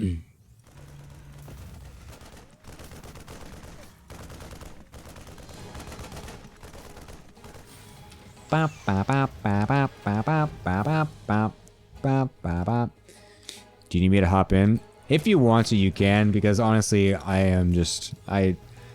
this is going to be the worst cast of all time if I just keep going. So I'm just like, I don't give a fuck about TVZ. I don't know what the hell is happening. It's going to be another 2-on-1. I have nothing to talk about. Oh my god. I'm going to get saved. I'm going to get saved by Bull Milja here, coming in at the last second to pull me out from the depths. He is the mercy to my child stuck in a bunch of rubble. Hello, Bull. So true. Hello, Gemini. Glad to be able to help save this broadcast. I want to let you know. I want to let you know two things. Sure. Okay? The first is that I empathize with the idea that you thought for some reason that the Cannon Rush team was going to have a quick series. On paper, that does sound like a good, solid bet. Yeah. However, you forgot to consider a few things. Yeah. For starters, one of the longer series featured Luolis playing New Horizons. Luolis notoriously, if the Cannon Rush does not work out, loves to go into make carriers and to do nothing. So that was obviously quite, an extensive, time bank, time suck. And then the other thing is that Cannon Rushers, in particular, don't really have actually a particular affinity for cannons. That's actually a misdirection. What they really enjoy is just causing people pain and discomfort. And one of the ways that you can do that is you force people to watch some of the worst gameplay that's ever been produced. And so that's always kind of going to correlate itself with longer games as well, where nothing important or entertaining is happening. So the fact that that first series took 3.5 hours is not too surprising, all things considered. Yeah. Honestly, I should have put all that into account before thinking anything else. So yeah, unfortunate here, but whatever. It is what it is. I do this for all of you, chat, all right? I do this for everyone in the community. This is my sacrifice to you, to show you not good games, sometimes not entertaining games, but to show you games, and they are your games. So congratulations, So and you're welcome. We have a 2-on-1 this time, hitting at exactly the right time with exactly the right amount of units and doing just about as little damage. So unfortunately for Goblin, it's going to be on creep clear duty for now, as there are roaches out, but they will get chased down a little bit, but not before a few more do join up. And yeah, not really much going to happen here with this one. A fun fact, Goblin was recently streaming his Terran gameplay, and the title was something to the effect of playing Terran while having no builds. And usually that just means playing 2-1-1 every game. That's kind of the classic build to learn if you don't know what you're doing. It also should be noted, I think, that Terran has got to be sort of the simplest race to play if you're off racing in terms of coming up with a semi-real build. Terran players are so simple that they literally just name the builds the thing that you do. Like they literally count the number of buildings that you have to have in order to execute the build. It's like, yes, 2 barracks and then 1 factory, because 1 factory, well, that lets us get a starport. And then we just put the units from those buildings into the things from the starport. And then hopefully we just win the game. As we have seen, if that does not win the game, and so far it hasn't on Ghost River, and looks like it's not going to on Golden Aura either, Goblin does the other thing that Terran players know how to do, which is nothing. You just sort of sit there. You just sort of let the game happen around you and hope that by the time you wake up from the catatonic state that you've put yourself into, you have somehow won the game. Luckily for Terran players, they have all the units that allow them to do that. The Widow Mine, the Liberator, the Tank, very strong units that don't actually require any micro, and in fact, are worse usually if you do try to micro them. So this is a solid game plan from Goblin, it must be said. Yes, that is very true. As it is looking like he is going to do basically the same thing as he is just sitting back on his tank, so it's very nice of him to do so. It's going to be the fast Hive, I should say, coming in from Anti-Core. He's going to go for, like I said, he's going Roach Ravager this time, which is different. So that's at least nice to see that it's not literally the exact same game as game number 1. It will be something slightly different, which gives us something slightly different to talk about. So that's very cool. But, I mean, this early pressure is doing basically creep clear duty. Again, it wasn't really able to kill any drones. Actually, 0 in total. He's killed a couple of lings here and there and just kind of forced Anti-Core to move around all over the place. And to that extent, it did something. But overall, I guess, again, still not the most insane damage in the world. But it does at least allow Goblin the freedom to set up his huge defensive setup, which, again, on Golden Aura, similar to the last map, it's pretty decent for that, I would say. It's definitely easy to choke up some of these areas and just kind of sit around and do nothing. Mm-hmm. Yeah, Golden Aura is kind of the classic sit around and do nothing map, for sure. Perhaps second only to Crimson Court for Terrans. Oh god. A map designed with one thing in mind, which is to drive everyone who is not a Terran who plays on it to Luolis, because boy, oh boy, can you really make nothing fucking happen on that map. That's a great new scale. 1 to Luolis. How are you feeling about your life right now after that game? It's just so painful. It's just so painful. Yeah. It's just these fuckers are not doing anything. What is going on? I know, this is like actually the worst matchup of all time. It's not, Anti-Core's not even trying to all in this time either. You realize how bad that was going, so he's like, fuck, I need to make some drones this time. He's going up to 74 drones this time before going for the attack, and will eventually do the attack, it looks like, because he is getting the Vipers out, and we'll be able to walk across the map eventually here. But again, that's just the choke that we have set up here as Goblin just feels so difficult to actually attack into. Yeah, it's there's really not a way to do this, to be honest. You know, a big thing here is that really the only way that you engage these positions is with excellent spellcaster micro, with things like Vipers, where you're landing blinding clouds, abducts, etc. On units. And you're doing that while hopefully also targeting the banelings correctly, so they're not being wasted on tanks. Stutter stepping your Roach Ravager, because you cannot allow it to just A-move and sort of clump up and get obliterated by tank shots. This is really not the army composition that Anti-Core has right now, at least, that could ever engage that position. So, I give him a hard time for not engaging, but it is absolute and complete suicide to even attempt it. So he's making on paper the correct decision and probably just looking for an opening to not just get some damage on Goblin and take a good fight, but also, just allow himself the supply space to produce something that isn't Roach Ravager, because he obviously is aware that at this point that's not really going to allow him to play the game that he wants, which is to eventually do something to Goblin, you would think. Oh my These god. parasitics are nice, and getting Goblin eventually splits. Nearly lost a few Medivacs, does drop all the units out in time, luckily. And while that was going on, he actually did have a pretty successful run by into this triangle third location and did clear out 19 SCVs. So, yeah, kind of what I was saying. He knows he can't engage it directly, so just try to look on the fringes for a little bit of damage. And he's doing a good job. Yeah, it was pretty good. It would have honestly been even better if he was able to save the drones at the bottom left from the gold base, but unfortunately wasn't able to do that. So right back to his favorite number of 69 drones, just like last game. So that's going to be, again, a little bit awkward here for Anticore, and if he's not able to get that drone count back up here, he's going to just be forced into this really weird, bad economic situation again. The fact that he was able to kill so many drones, or sorry, so many SCVs with that Ling run by is very good. It will at least keep him alive in this game, because if he didn't get that damage done, we'll also losing the gold and everything else. Oh my god, the Viper's getting randomly picked off over here. That's a bit unfortunate for him as well. Yeah. You hate to see it. Yeah, those Vipers obviously are kind of the linchpin to making a successful assault on basically any Terran position that's going to be established in the next, let me just throw out a random number, 37 minutes. So that is a little tough.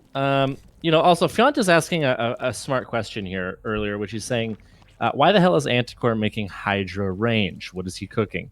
See, Fiont is approaching this game with the mentality of someone who thinks that there's ever a universe where this ends in the next half hour. But Anticore knows that this is going to go to some absolute degenerate scumfuck place where no rules of conventional TVZ apply, and there will be a position where both of these players have 24 supply, and Hydras are fighting against Hellbats, and he's gonna need that Hydra range. It's always thinking about the long con. That's always exactly what Anticore's got in mind. Unfortunately, he does lose quite a few of his units over to the left side, though, to kill some of the bio. Not enough of it to swing this fight in his favor. And will now be putting himself down quite a lot of supply. He still has a good amount of bank so far, but replenishing it on Ultras and Zerglings here is the play. And the question, though, is are any of the Ultras able to actually fit through any of the gaps that are currently on the map here? You, Gemini. That's my question. Go Bow on. Oh, Dinecon with the sub. Thank you so much. Very much appreciated. As like I was saying, I mean, Anticore tries to go up into this base here. Just got absolutely blasted by Tank Splash, so yeah. Bit unfortunate. Yeah, you got to just take, I think, a couple of ducks here and there where you can get them. You just can't really commit too hard in. And yeah, unfortunately, Goblin using a bio army that has as many medevacs as it does Marines here. This is a classic, mismatch of army supply. Definitely, they don't need this many medevacs, but I think maybe just wanting to ensure that he always has space to pick up his units and run away, which he will do now that there are no Vipers, Infestors nearby that are able to punish that pickup, and is also actually going to get this top right base as well. Unfortunately, not getting canceled by Anticore. Obviously, we're not super desperate for minerals, but in a game that's going longer, you do need to kind of scrape value out of every situation for sure. Oh, and is he going to actually... Ooh, that bile almost landing. Does hit one of them. And yeah, a parasitic here would be good, just to sort of force Goblin's hand here. Oh yeah, I forgot you're not in this game. There we go. Okay. Yeah, I'm about 2.5, 3 seconds behind. Holy shit! He actually killed so many of those. Oh my god! Oh damn, dude, Anticore is so based. Holy shit. Okay, that's very good value. That was extremely good value. And actually, I think there is a world where he can attack into this third again. That was like the most valuable parasitic bomb I think I've ever seen in my life. Yeah, that was a pretty sick couple of them, for sure. Holy crap, that was so many units that just died right there. Goblin, like a true Protoss player, completely and totally allergic to splitting. Oh, shut up. Some of us Protoss players are so good at that, and we never get to show it because we never have to split anything. But, you know, whatever. I'll ignore that cope and instead just comment on the fact that we are getting building armor as Goblin. Usually anytime I'm watching a replay where I start to see building armor researched, I just close it out because I know that there's nothing that is possibly going to happen in the rest of the replay that is worth sitting through whatever's about to occur. But unfortunately, I'm contractually obligated to continue to watch this game. Yes, you're contractually obligated to be here right now, saving my ass from having to talk about this game. Double nuke happening at the same time on both these bases. We'll actually get a surround on the drone with the, or the ghost with the drones to at least stop that. But then they also attack on the left-hand side, trying to get through absolutely everything. The ghosts going completely untouched for now, but the Ultra's trying to get a sandwich on them. We'll be able to get a couple of them, but so many units getting just blasted out of the game from Anticore. Yeah, and what we a are down terrible to fight. 70 supply. And then he does remax on a bunch of Lings and Hydras, but really, really not a good engage, unfortunately, for the Zerg. I do think we're a little bit tunnel visioned on this low ground position. I do think the third base is honestly, like, relatively speaking, relatively open. You know, compared to that low ground position. I mean, with a few abducts, like, we can take out a tank and a few liberators and get some damage there, but I think it's hard to know, obviously, when you're in the game itself and the fog of war is working against you, both in the literal and figurative sense, to know sort of where those positions are. And obviously, we do have the most perfectly designed building, the sensor tower on the map, covering the major attack paths to that third base. So the Terran can always kind of, mosey around and reposition forces, although this is an off-racing Terran, and Terrans already struggle to micro units that are supposed to just sit there and do nothing. So I don't know that Goblin is going to be the most active person when it comes to repositioning tanks and Liberators. Yeah, I think it's probably just better just to sit them there and just hope that the opponent walks into them. And to be fair, his opponent, Anticore, has been doing a very good job of doing that this entire series. So I wouldn't be surprised if he continues to do that. But yeah, Anticore is just once again going to max out on his favorite composition of Hydra Ling Bane with a couple of Vipers, as he wasn't quite doing that the entirety of the earlier game this time, but I guess after losing the army and probably doing a little bit of muscle memory here, just goes right back into it. I don't even think this is actually the correct composition to go for. As like you were saying, it's usually like what, like a bunch of some Vipers, some Lurkers, and we need some Infestors as well, stuff like that.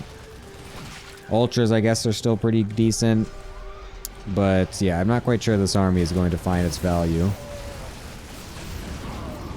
Yeah, the spellcasters really are the only thing that are going to be able to get the Zerg, even a little bit of value here at this stage of the game.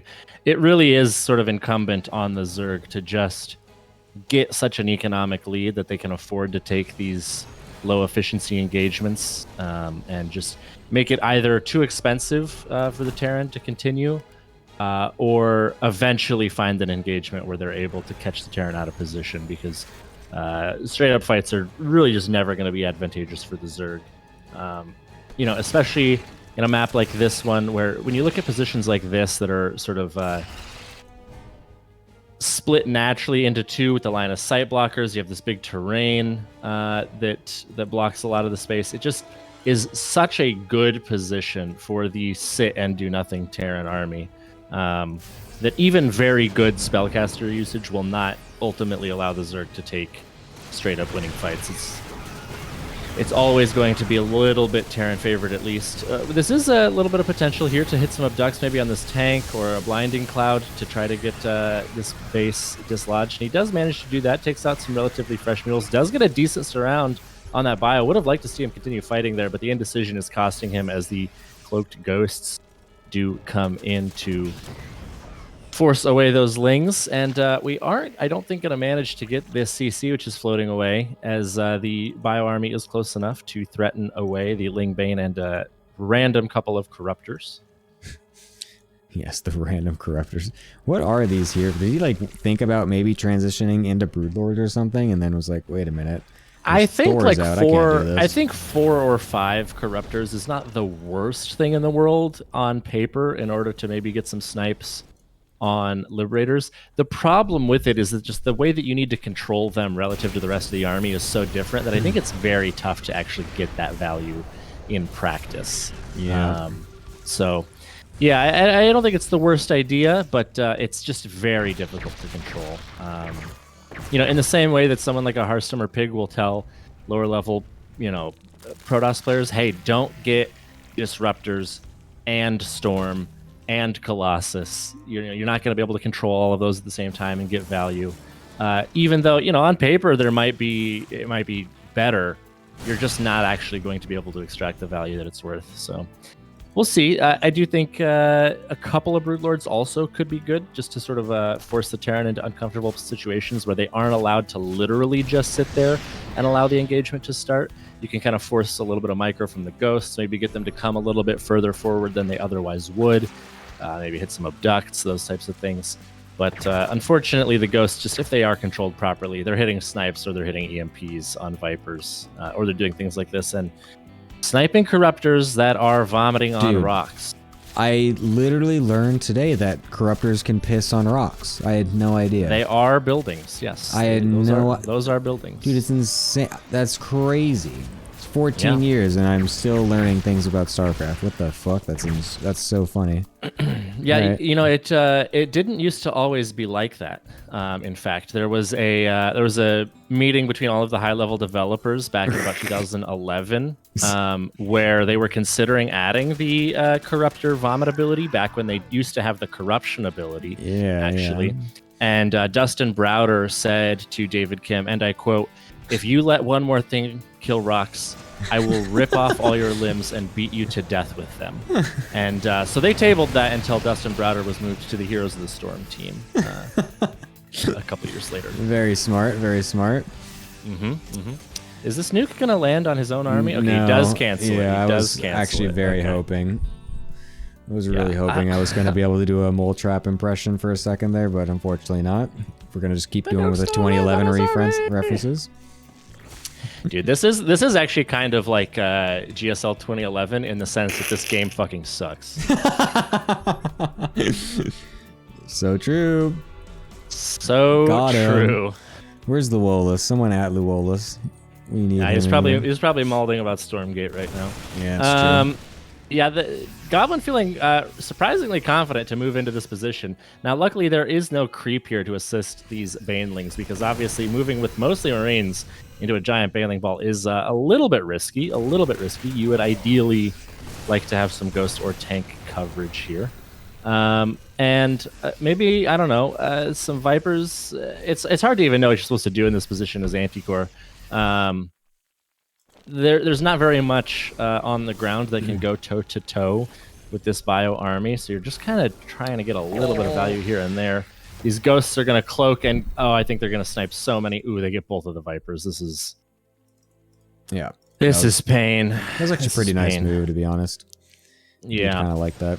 I actually feel like the Broodlords are something. I know that like Zerg players shit on Broodlords so hard, but just having some to just constantly have some sort of long-range siege threat to at least force Goblin to think a little bit more, and instead of just being able to just go and walk around wherever he wants.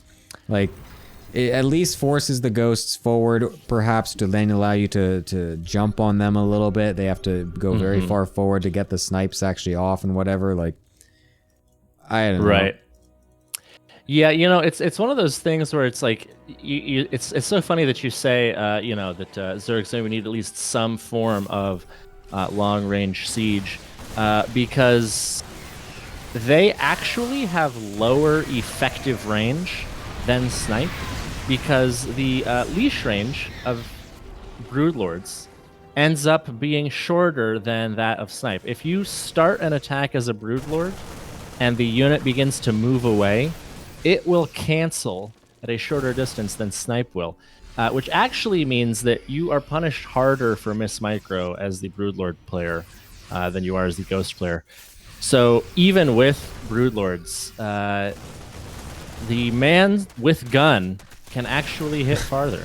So true. It's truly incredible. It's truly incredible. Man with gun is just really the peak of technological innovation, let's be honest here. Yeah. So Yeah. very difficult to go against. A couple of Lings trying to run into this position on the left-hand side as it's been neglected for a while, but not by Goblin, as he has just removed these units from any control groups. Actually, it's honestly a bit of a question if he ever added them to one in the first place, as he just kind of sent them here and just let them sit. So that was totally defended, and nothing really happened there. And we are back to the top side here, as we're going to try to get a nice little surround going on these units, but not quite gonna get it, as Goblin will be able to just run on back. This honestly, watching Goblin play this honestly kind of feels like that bell curve meme, where it's like on the low end, it's like, I don't put any units into control groups, and I kind of just hope they run into me. And in the middle, it's like, no, you have to be very active with your ghosts and siege tanks and liberators to harass them and ensure that the Zerg doesn't get out of control. And then on the far end, it's like, no, it turns out actually just kind of sit there and don't do anything. Also, a little insider baseball here for you. Anticore actually had to pause here so that he could punch himself repeatedly in the face just to relieve some of the pain that playing this game was inflicting upon him. So a little bit of a quality of life adjustment there for Anticore. Yes, we saw that. Yeah, we did get the confirmation that it happened in the post game match channel. So yeah, that's very good insider info to have there. Anticore now has plenty of bruises over his face from the things that Goblin is doing against him. Both of these players' banks are also obscenely large this game as well, which is a much bigger difference from last game, where they were both scraping by to get any amount of income whatsoever. As Anticore continues to just suicide his flying units forward in every chance he gets, and now that's going to trigger him to move across the map with absolutely everything and then run back home. Don't love that. Okay, yes. Doesn't want to actually commit. Definitely should not be engaging right after losing our Vipers, ideally. I will say this. I do feel for the Zerg here, because this many cloaked ghosts just have such an obscenely high DPS and kill units so quickly. And when literally the only detection that you can use is the Overseer, which is so hard countered by Ghost Snipe, I really struggle to imagine what you're supposed to do against these kind of like balls of like 16 to 20 cloaked ghosts just walking around. I mean, your only solution is to get enough Overseers they can't snipe all of them fast enough, and then either A, hope that the Banes, and by the way, you need 15 of them, get good enough hits that the ghosts die, or somehow the Terran player has some sort of seizure and forgets to EMP your infestors. I love Gemini, you know. So it's really a very difficult position, honestly. Yeah. I just want to throw out another note here on the Ghost. Did you know that despite being less armored visually than the Marine, which is a light unit, that the Ghost is not a light unit? I did not know that. I guess I kind of just assumed that they were a light unit. No, the Ghost has no armor tag at all. It is just a normal ass unit, which means actually that the Ghost is, according to the lore, more heavily armored than a Hellion, which is a steel vehicle. So just kind of let that marinate for a little bit. Yeah, and then Marines can just shoot their fucking little laser pointer guns right into the sky and take down giant, literal world-eating fucking capital ships of other races. So yeah, no, it all makes sense in the end. I do want to note, to talk about this game in such a little bit of way, that I do like the little cute act of the Nidus Worm in the back of the bases here. When at first I didn't know what the hell these were for, as he was doing that all the time, but the fact that he can use it as a way to put all the drones in so that way they're safe from the nukes, it's kind of cute actually. I've never actually seen that before, and I just find that kind of entertaining. I don't know how worthwhile it is, but it's kind of cool. Yeah, it's also a nice move to do that when you think that maybe you're going to lose the base. You can run units in there just to ensure that they get out and you can move. Because obviously in these late game situations, there's going to be a lot of times where you're maybe losing the same base over and over. Just being able to preserve anything is usually worthwhile. So, and a Night Storm is just so cheap. Like, there's really no reason to not do it. A Night Storm doesn't cost anything. I mean, it's like, what, 50/50? So, yeah, for that cost, if you save even, like, 2 Hydras, it's paid for itself. So, yeah, I think it's a good choice. Goblin here, executing a new strat to perfection here, which is just sort of stand around with ghosts and fucking snipe everything. It should actually tell you how good snipe is that in these ultra late game situations when you have this number of ghosts, that Terran players will just paint the rapid fire snipe over the whole army, and if it gets literally anything, including Zerglings, it's worth it. So yeah, it's a good spell. I don't know if anyone is noticing this. I've been sending in replays to Hearthstone. He's not responded. So I think the mainstream media is kind of asleep at the wheel here, but I'm hoping to get someone's attention soon. Wake up, sheeple! Why don't you notice this is so broken? Yeah, no. I am kind of curious though why Anticore, even during that fight, he like only had like a quarter of his army in the top right hand side of the map and everything else was just like kind of randomly on the bottom, and then it took forever to come back up to defend, and then he lost the base because of it. There's not that much left to mine at this base, to be fair, but I mean, you generally do kind of want to get any resources that you can in these super late game situations. I also want to note as well that Goblin, earlier in this game, did mention, with perhaps a smile on his face that we can't see, that this game was not the same length as the first game. And so any normal person would take that to think that, oh, it's actually a little bit shorter, and don't worry, you're not going to be in pain for as long. But it's starting to look like that it actually was a total joke, and that this game is actually going to be even longer somehow than the first one. And so my analysis was correct in that I did actually see that both replays were of obscene size instead of only just one of them. So yeah, just for reference, my sort of oh, this is a long game meter gets triggered when I see a replay that's like 200 kilobytes or greater. And I think this, if I remember correctly, this replay is 2.5 times as long as that. Yeah. So yeah, that's a little bit of pain. That's a little bit of pain inflicted. Yeah. Oh my god, we're going swarm hosts now. What the fuck? Okay. I actually think that's not the I don't think that's the worst idea, to be honest with you. Yeah, I mean, it's still something. I mean, it's definitely better. I mean, let's be honest. Whatever the fuck Anticore's been doing this game and last game has not worked. And I think continuing to sit here doing literally nothing with Roach, or sorry, why do I keep saying Roach? With Hydra, Ling Bane, a couple of Vipers and Corruptors is going to continue to do nothing. So switching it up in any way is the correct play, in my opinion. And so, yeah, I welcome this change because I'm kind of losing my mind at the fact that Anticore is literally, his whole game plan is just to sit here with Hydra, Ling Bane and do nothing and just take terrible fights and just slowly lose the game. I don't know. This is at least something. He's unfortunately shown the Swarm hosts very early and done nothing with them, so the surprise is unfortunately up, but at least it's something different. We've now reached the part of the game, by the way, where because the Terran is maxed out and has literally every upgrade that is available to research for the Terran army, that the only thing that could ever be on his production tab now is buildings. And that's just not a good place to be as a consumer of StarCraft content, to be honest with you. We're also now going to throw away the majority of our SCVs on the right side of the map here. I mean, there's no resources to mine. Normally, this is a situation where you'd say, oh, the Terran's happy to just use mules here. The Terran is rapidly approaching a state where there's actually not even mineral patches for the mules to go on to. Yeah. Oh, this is a crazy attack that we're suddenly into right now. I'm not sure where this even came from, but we are actually going for it.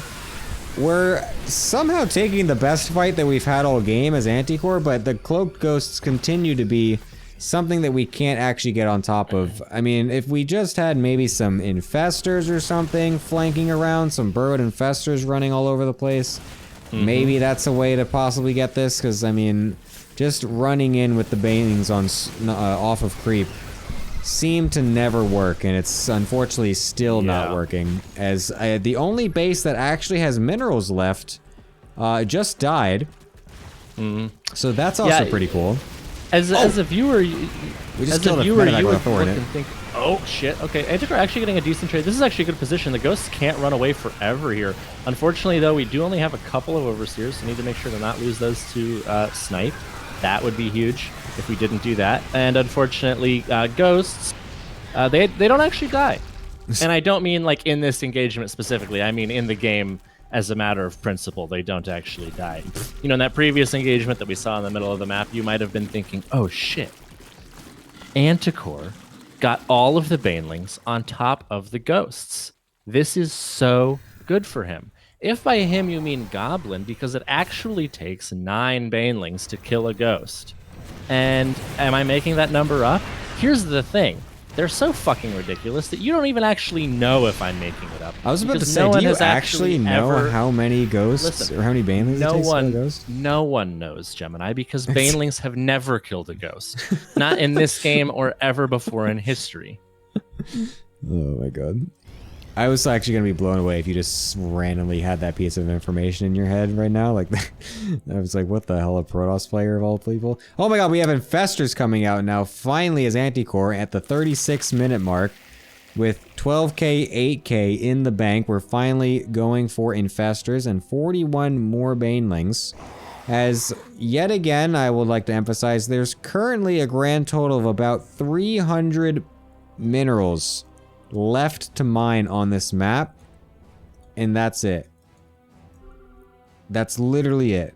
There's no more. The gases are also almost all mined out. We have one with literally 2 HP. It's about to mine out. There it goes. So that's all gone. The ones on the right side have about 600 left in one of them. And the top right, I think, is the only 2 gases that maybe still have something in them, but probably not that much in total. Just for the folks at home, it takes if they are unupgraded, it actually takes 7 Banelings to kill a Ghost, and if they are fully upgraded, it takes 5. Nice. No, wait, 6. Damn. Yeah, a pretty good unit, the Ghost. Good against a lot of small light units. Good against armored units. Good against air units. Good against spellcasters. Honestly, not even that bad against buildings, to be real with you. Yeah, just a good unit. Just a good unit here. I want to point out that we're at 38 minutes in the game with nothing happening, and Anticore actually doesn't have full maxed upgrades. He forgot his +3 flyer defense upgrade. You know, did he forget it, or did he just realize that Snipe is not affected by upgrades, and he thought to himself, hey, if I don't make +3 air armor, I could afford 3 It's more a possibility. We're going in for this fight now, as we thought we had a nice little flankarooski there for the army. Unfortunately, just kind of trading it out, ending up in a basically even trade yet again, but we have not used any of the Infestor Fungals yet. We do get the Swarm Host wave on top of everything, but then the EMPs come off, getting onto the Infestors and some Snipes as well. A couple of decent Fungals, but there's really not much else to get onto them with, but we're pulling the drones as well with this army. It's absolutely insane. A random Widow Mine coming into play to get some attack, and we could just run past these Ghosts to get us around, but then a couple of Hellions coming in from the back end will be able to get the save on the Ghosts, as they still will refuse to die, as I'm actually now going to click on them to find out what their kills are. We've got 10. Oh, they're moving too fast. Stop moving. 4, 8, 18, 20, 25, 4, 14, 0, loser. 4, 8, 0, dummy, and 12. Jesus Christ. You know, I'm reminded of some discussion that was happening around the balance patch where we removed Hellbat damage, where we lowered Hellbat damage by 1, so that Hellbats with Blue Flame didn't one-shot Zerglings. Yeah. And I remember a certain Terran pro, who will remain nameless, who said that Terran is never going to win a late-game TVZ again. I mean, And if you're asking yourself, okay, is Goblins Off Race versus Anticore the best game to judge the balance of the matchup by? And to those people, I would say, listen, buddy, I'm trying to do a fucking bit here. Get off my ass. Oh my god. Larimbo saying we're approaching the 10K moment. I need you to know, in case you weren't here, that both of these players at one point had 16,000 minerals Yeah. in the bank, plus like 8K gas. Yes. So there's no more resources on the map, Larimbo. We're not approaching it. There's no resources. We to already mine. climaxed and have reached past that it's- point. We're on the these- downward trend, the falling action of the novel. You'll notice that Anticore has 3 arrow gas income advantage because he is long distance mining from 2 gas geysers on the right side of the map. This is what a 3 arrow gas income advantage looks like at this stage in the game. That's 8 wild. long distance mining drones off a single geyser. Oh my god.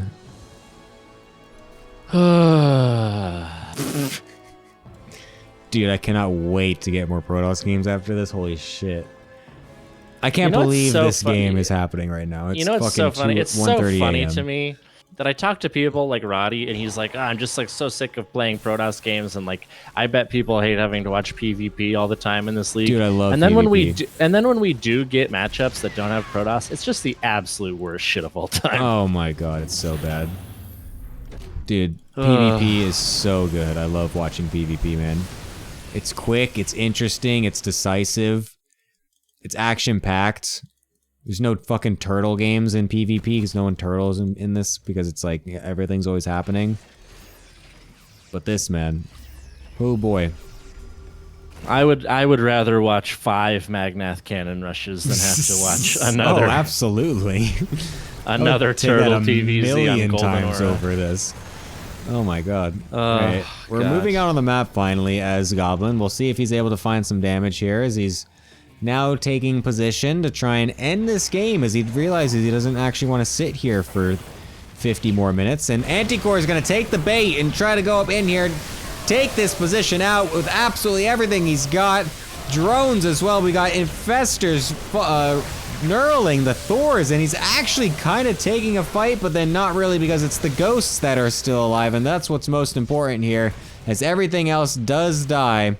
On the bottom, drones dead as well, SCVs all gone, as the ghosts are literally staying alive for like the insane periods of time right now. I'm actually blown away at how long these ghosts have stayed alive. I want to know how long each ghost has been alive this game, because I'm pretty sure some of these ghosts have been alive for 20 plus minutes.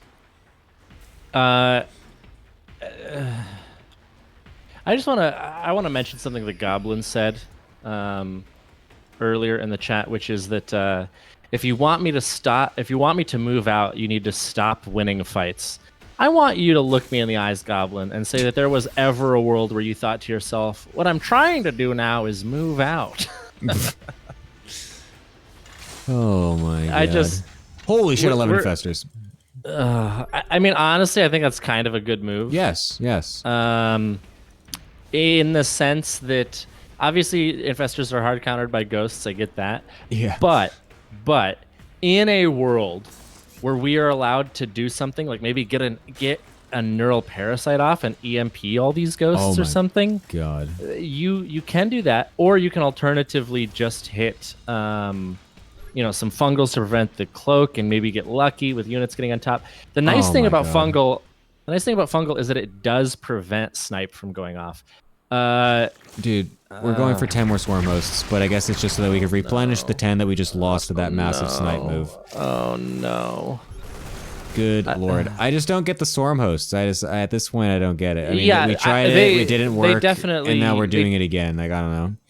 It definitely made a lot more sense in a game state that was extremely stagnant and you had a lot of tanks and liberators sitting around. Yeah. I think in that situation it's fine if you can get a little bit of chip damage here or there for a limited part of the game, eventually understanding that you're going to lose these and swap it out for something else.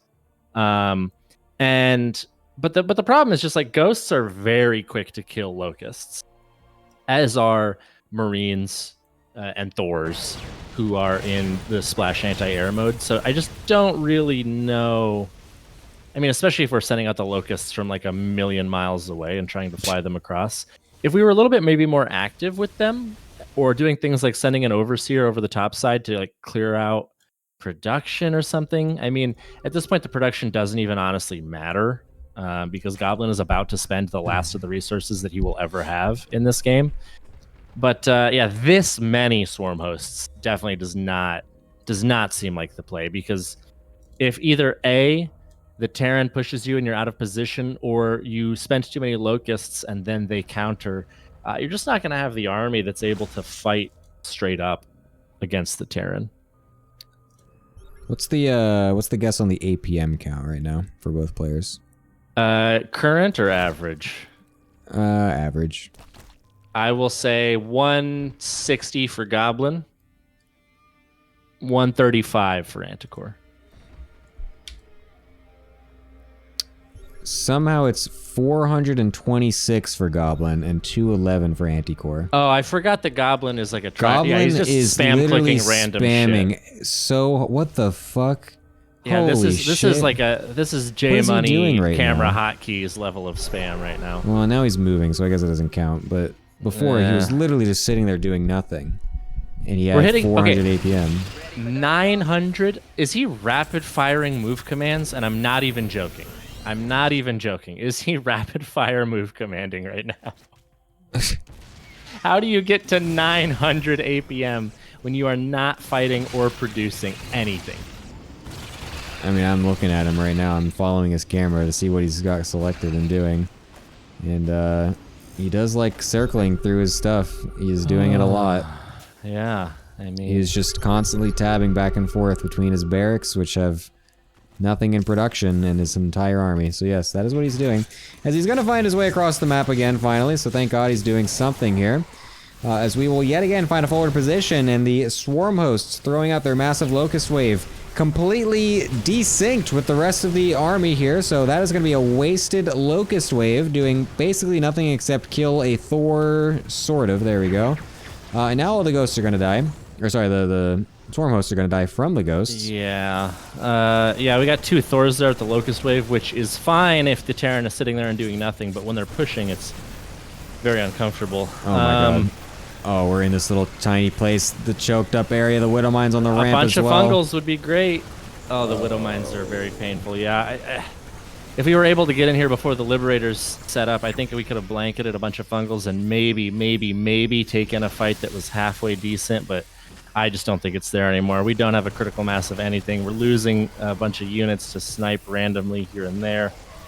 Alright, here comes another locust wave trying to get on top of everything, and then we're gonna get the A move from the different angles into the army. Is it gonna be enough? The infestors just suiciding their way up the ramp. They're not actually getting anything off. Oh my god, we just throw away like 6 infestors to get 0 fungals, and everything dies. Anticore finally leaves the game after 48 minutes and 28 fucking seconds. Holy shit, we did it, Bull. We did it. We finished the series.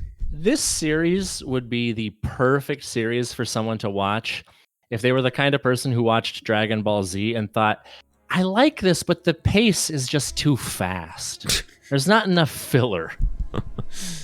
There's not enough standing around and doing nothing. Could I get more standing around and doing nothing? Holy shit. That was only match fucking 2 out of 5, bro. What the hell? It's fucking almost 2 a.m. We've been live for 6 hours. I have good news. Yeah. Very good news. Oh, yeah. I know what this news is, and I'm so happy to hear it. Jackie accidentally bricked their PC and is having to completely reinstall StarCraft 2 on Vietnamese internet. No. And as of 35 seconds ago is still 6 gigs away. Oh my god. This is... Why didn't you guys play this ahead of time again? The consequences of colonialism, Gemini. No, we didn't. I mean, we didn't play ahead of time because Gemini was... Jackie was out of the country and had to fly on Wednesday. And the times they wanted to play on Monday and Tuesday, like I was working. And so Jackie just said, hey, I'll get back to you on Wednesday. And then they were like, oh, I can play live. That's great. To be fair, when someone says they can play live, my first thought isn't, okay, well, yeah, but what if you blue screen and factory reset your laptop and have to reinstall StarCraft 2? I'd be a psycho if I said that, right? So Yeah. here we are. Here we are. Nice. Well, great. Then instead of doing that, we are going to go into a different game, which is not going to be the other TVZ, because I literally would shoot myself if I had to cast another TVZ after that one. So we'll give ourselves a little breather before that.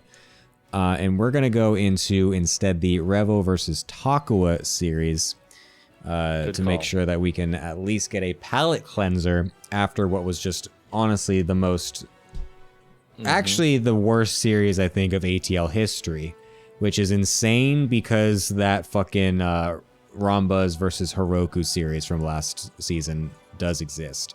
So yeah, that was incredible. Thank you, Bull, for saving me on the tail end of that one. You're free to stick around to do some of the other casts before your match as well if you would like. I'm gonna go to the analyst desk and literally talk to them for 2 seconds before starting the next series. So I'll be back really shortly here. So here I am with the analyst desk, and I'm going to actually not talk about that series at all, and instead ask you about the next series, because there's nothing to talk about from that other one anymore, because we found basically as much as we could to talk about it. So that's great. It's going to be Revo versus Takua, a PVT on pool number 4 here. Character, what do you think? I think Revo is going to do nothing for an hour and a half and then win the game. No, I'm just kidding. I'm just kidding. From what I remember, God, that is a long series. From what I remember, Revo is like really. He seemed really weak against Cheese in like some of his series, and seemed to just have a rough time versus Protoss in general, if I recall correctly. I'm not sure if I'm remembering correctly.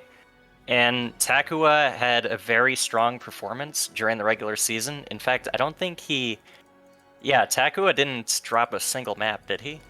No, he did not. No, yeah, he didn't. So I just think Takua's going to take this one 2-0, regardless of what strategy it brings. Fair enough. Lancer, any quick thoughts? I'm gonna go for the Repo too, because I don't know. I guess what if he inspired from last game, like Aluton said, and he just go mech or something. I don't know. I mean, these are replays, so hopefully he does not retroactively get inspired by that. Okay. I mean, Mech versus Protoss would be questionable, but, you know, That too. if you can pull it off, then we might be in for some long game. I doubt that's happening, though. 2-0 or 1-1, Lancer? I'll go for the 1-1. I guess Okay. 2-2 kinda, 1-1 safer. It would be Takua's first loss of the season, so it would be interesting. Thank you, gentlemen. I'll be back with you in a little bit. Hopefully this time. It will actually be a little bit, as I now go back to my casting desk. Oh, that's not Larimbo. Whoops, sorry. Hold up. Where's the bull one? There it is. Boop. There's Bull Mulja. Excellent. All right. You ready to get some palate cleansing PVT in here? I am ready. Also, fun fact, did you know, to replace the Latvia facts, I will hit you with a Lancer fact here. Oh, nice. That the air-to-air weapon used by the Viking is called the Lancer torpedo. No way. Yes, it is the MT. No way. It is the MT-50 Lancer torpedo. How did you even figure this out? What? I know what the attacks are called in this game. All right. You know, Stalker's like the particle disruptor. Well, no, everyone knows that. Right. I mean, well, I'm just saying. I know stuff about this game. I have played this game once or twice. What is the disruptor shot called? The Disruption Nova? Yes. That's what it's called. The Disruption Nova. Yes. Yes. The Immortal. It's not also, it's not actually the Disruption Nova, though. I'm trolling you. Actually, I think I'm not. Well, it's called trolling you. it's a purification nova. Yeah. Is its actual Is the actual tech name. Disrupt- The Immortal also uses phase disruptors. That is its weapon. Well, wait. Which is No, actually, I'm pretty sure. Hold up. Because the attack itself is called the Purification Nova, right? The disruptor, yeah. Yeah, but isn't the actual ball that you click on isn't called that? Isn't that what it is? That's the thing I'm trying to meme at you. What? I'm very sure I saw this somewhat recently, where the actual ball is labeled differently. I think I could be misremembering now though, but I'm gonna figure this. If we get a disruptor in this game, I'm going to double check this. I think the odds we get a disruptor here are quite low. Yeah. But also, no, I'm pretty confident it's Purification Nova. Okay. Yeah. Anyways, I'm pretty confident. I'm gonna fact check this after the game, anyways. Yeah, please I do. really want to know. We're gonna get the recall of the probe out as it get blocked in by the double depot, so that's totally fine here. Honestly though, I actually would have rathered him just keep it in there, since we did see that it was a reactor first, so we know there's not going to be any units that can actually kill the probe anytime soon. So I think it's actually totally fine just to leave it in there to get the full scout, because we didn't see if it was a factory or anything else, and it is going to be a barracks follow-up here, so it's definitely something you do want to see. It's a very useful thing to actually note. And insanely enough, we have a forge coming out of Takwa instead of any tech structure. What am I even looking at? What you're looking at here is a man who says, I cannot, in good faith, say that Protoss has a chance to kill man with gun unless I do some truly bonko, Twilight Zone, fucko insano shit. And so what we're gonna do is we're gonna get +1 armor. We're gonna wake a bunch of man with sword hand, and we're gonna just dumpster this Terran shitter. That's what I think. Yeah, well, it's a very interesting strategy, not gonna lie. We got 2 extra gateways and the Twilight Council getting thrown down here from Takwa, so it will be the rounded out composition of lots of zealots with charge and some upgrades here to potentially just roll over Revo's face. And it could be pretty lethal in a lower pool game here, as zealots are generally pretty difficult to micro against if you're in the lower leagues. So it could be pretty strong. I just kind of wonder the overall efficiency of the build itself and like when it will actually end up hitting or whatever. But so yeah, I'm not really sure exactly when this is like how this works, because this isn't a build, by the way. No one does this. So yeah. Really? You think so? maybe No one does this? maybe Heaven does this, but you know. Gemini doubting the power of the zealot. Does this. Come on, you know what I'm talking about, all right? Oh shit. Oh, I'm sorry. Heaven versus Gemini show match incoming? What? I'm trolling. Gemini, how's when does your team play, by the way? Yeah, shut up, you fucking loser. Loser? I'm sorry. Is my team first overall? Is my team in the playoffs? Can't wait for Jackie to blast your ass open. Gemini. Listen, Gemini is coping out of his mind here, folks. Jackie is playing on a laptop that may as well be a microwave or a 2-slice toaster at this point. He's had StarCraft installed for less than 30 seconds. He's going to get into the game and realize that he's using default hotkeys, trying to make a zealot, and instead he's producing, I don't know, reavers. This guy does not have a chance, okay? The psychological... Yeah, this guy, you're coping out of your mind. Listen, me losing won't bring your team back, okay? And it's time to accept that. Takwa's getting +2 armor at 5 minutes and 20 seconds because this guy has such a monstrous fucking dong and is so high on testosterone that it's not actually possible for him to lose this game. These gateways are going to finish. He's going to run over Revo. And honestly, if I were to guess, he's going to get blasted so badly that I think Latvia is actually just going to absorb Finland into its borders by default after this. Yeah, that's actually a very good point. We might be seeing that very soon here. I mean, it's definitely worth noting here that Taco is sitting here on 8 more workers and a third base here, and Revo is currently supply blocked at 86. Finally, just now getting a supply depot finished. That's going to help out a little bit, but honestly, just looking at his army and looking at his overall tech structure setup, I mean, his reactor on his starport is not even done yet, and it's almost 7 minutes into the game here. I feel like the build overall by Revo just wasn't really something. It was just like, we're just gonna kind of just get the Terran units and just get them in some sort of order, but not really any order that does anything particularly.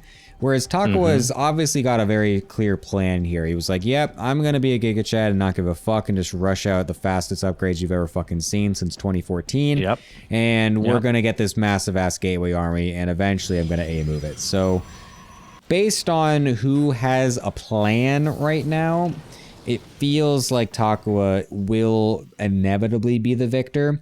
We do have quite a few Marines, though, with this tank force here. Unfortunately, like I said, though, the Medivacs are not even coming out 2 at a time. It was actually literally only 1.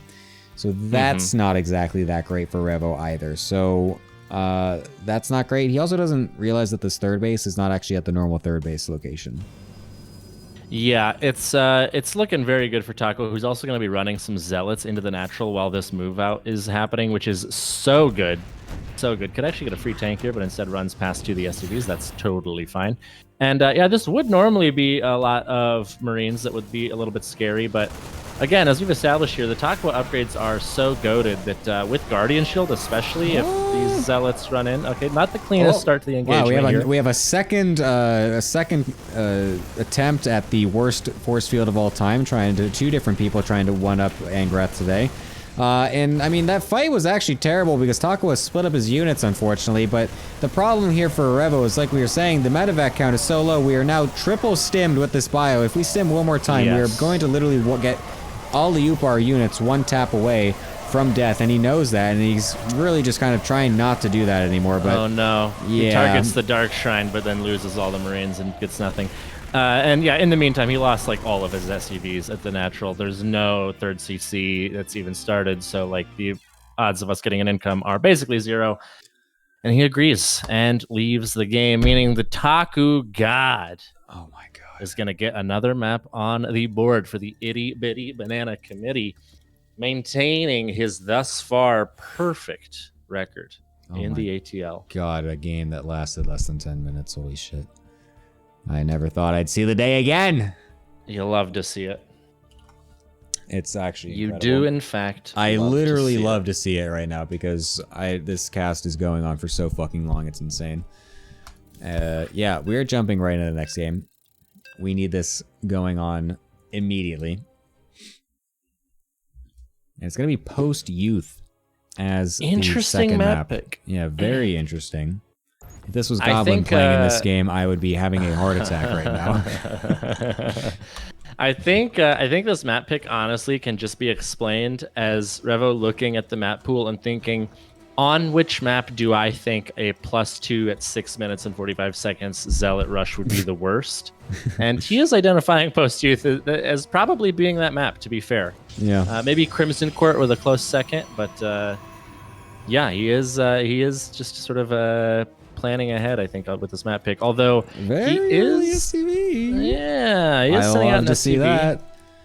Although it's just 1, so this could just be like a sort of a proxy racks into transition. Oftentimes you made a gas with it though, and he's getting a second SCV out. Yeah, this is a little strange. This is quite strange. This is oh not my how god, you should he's do scouting for it. Talk was scouting for this. No way. Smurfkua at it again. Well, his scout path is not going to catch it, unfortunately. Yeah, true. So sometimes, especially with lower level players, this can be a little bit counterproductive, where because you don't see anything, you think, okay, I'm safe. But because you didn't see the one thing that you needed to and saw everything that you didn't, you sort of bait yourself. I was going to say that if this was just 1 Rax on the map, I think this is actually very underrated, again, for lower level players, because you can very frequently bait your opponent into overreacting. Yeah. They see a unit there way too quickly and think, oh shit, I'm getting proxy raxed, cancel this Nexus, build 2 batteries, get a robo, those kinds of things. Which is, I think, why it's so strong. Whereas most of the time, all you really need to do is just get a cyber first. You can expand and then play it from there. Oh my Takua is God. going to see just one gas, which is still a little scary because that obviously could be Proxy Marauder.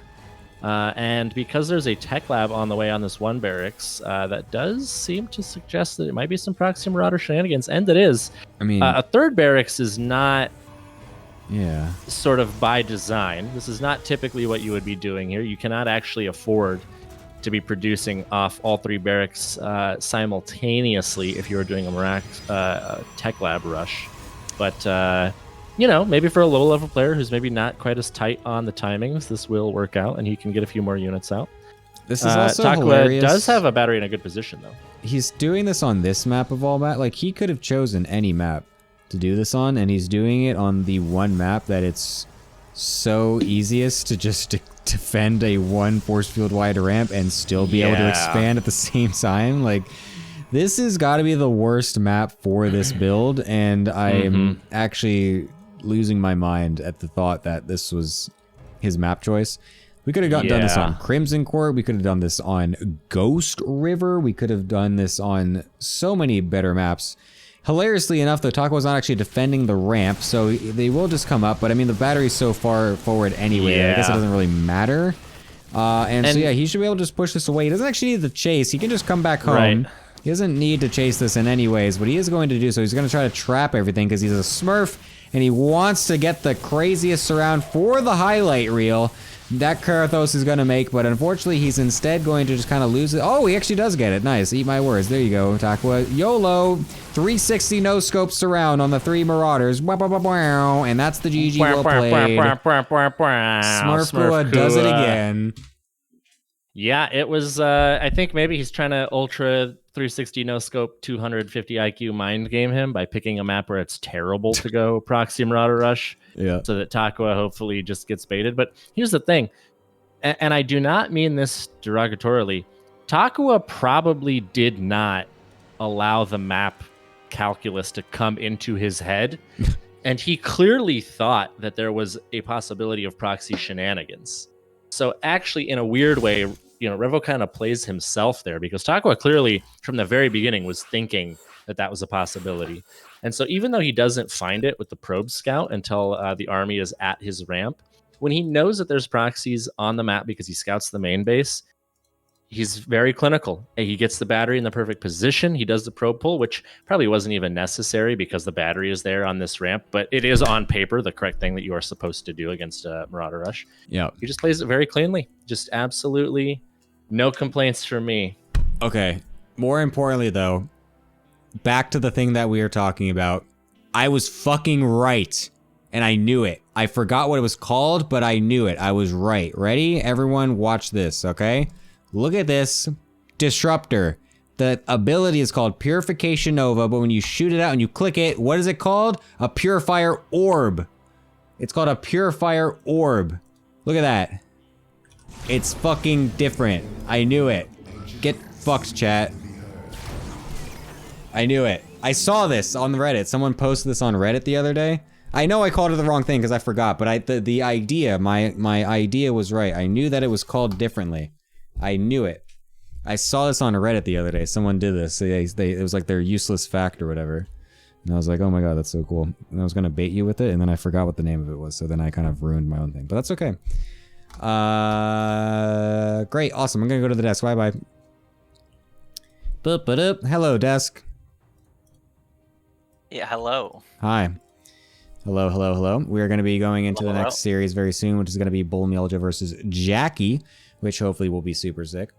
But that game was very clear cut, I would say. Smurfkua does it again with the 2-0, still yet to lose a game in this season, which is pretty crazy. Lanzer, your thoughts? Wow, how can you put a pool 1 player in pool 4? Amazing. Damn, brutal. Yeah, I don't know what to say. I mean, that was just too Bad sob. Just smoothed on them, I guess. Get smurfed on. Character, your thoughts on the fact that it is now a 3-3 situation? What I will say is that, in a way, Revo kind of played like he played other series. Like, he tried to do the Proxy Marauder versus Ardent and that got shut down so quickly. And he thought, you know what? It worked so well versus Arden. I'll do it again versus. But and the other thing is he keeps doing that second Rax build that's not a 2-1-1, and then it doesn't do anything. And he doesn't just do this, like, I actually, like, resubscribed to my, like, SC2 replay stats so I could, like, look for players' replays. And, like, he does this on ladder, too, and I'm just so confused by the build. It just doesn't really I mean, do no anything. disrespect, like, but, yeah. So, I don't know. I feel like he's falling into the trap of what I did last season, where I didn't put any effort in, and I just played the same way every time. Because I feel like the only game he played differently was when he was cooking with Ardent. So, yeah. Yeah. No disrespect, but yeah. But yeah, it's 3-3. The only games we have left are, it was Jackie and Bull. Yes, and then And Eurobro Chris Orther and versus Eurobro Chris. Boards. Yeah. So what's your thoughts on the score of the Bull versus Jackie one again? I said 1-1. Bull versus Jackie. Oh yeah, I said 2-0 for Bull, entirely based on vibes and no information. Because Bull is a Giga Chad, so no, yeah, I don't know. I don't remember how Jackie plays, and I don't know how Bull plays, so yeah. Very good. I got nothing. Nice. It's totally fine. You said 1-1, Lancer? Yeah, 1-1. Excellent. I was about to send it straight into the game, but then Jackie just said, wait, keyboard is dying. So Oh, no. that's great Yeah, that's why I to hear. keep talking. Jackie paid me $20 to keep talking to stall you. No, I'm just kidding.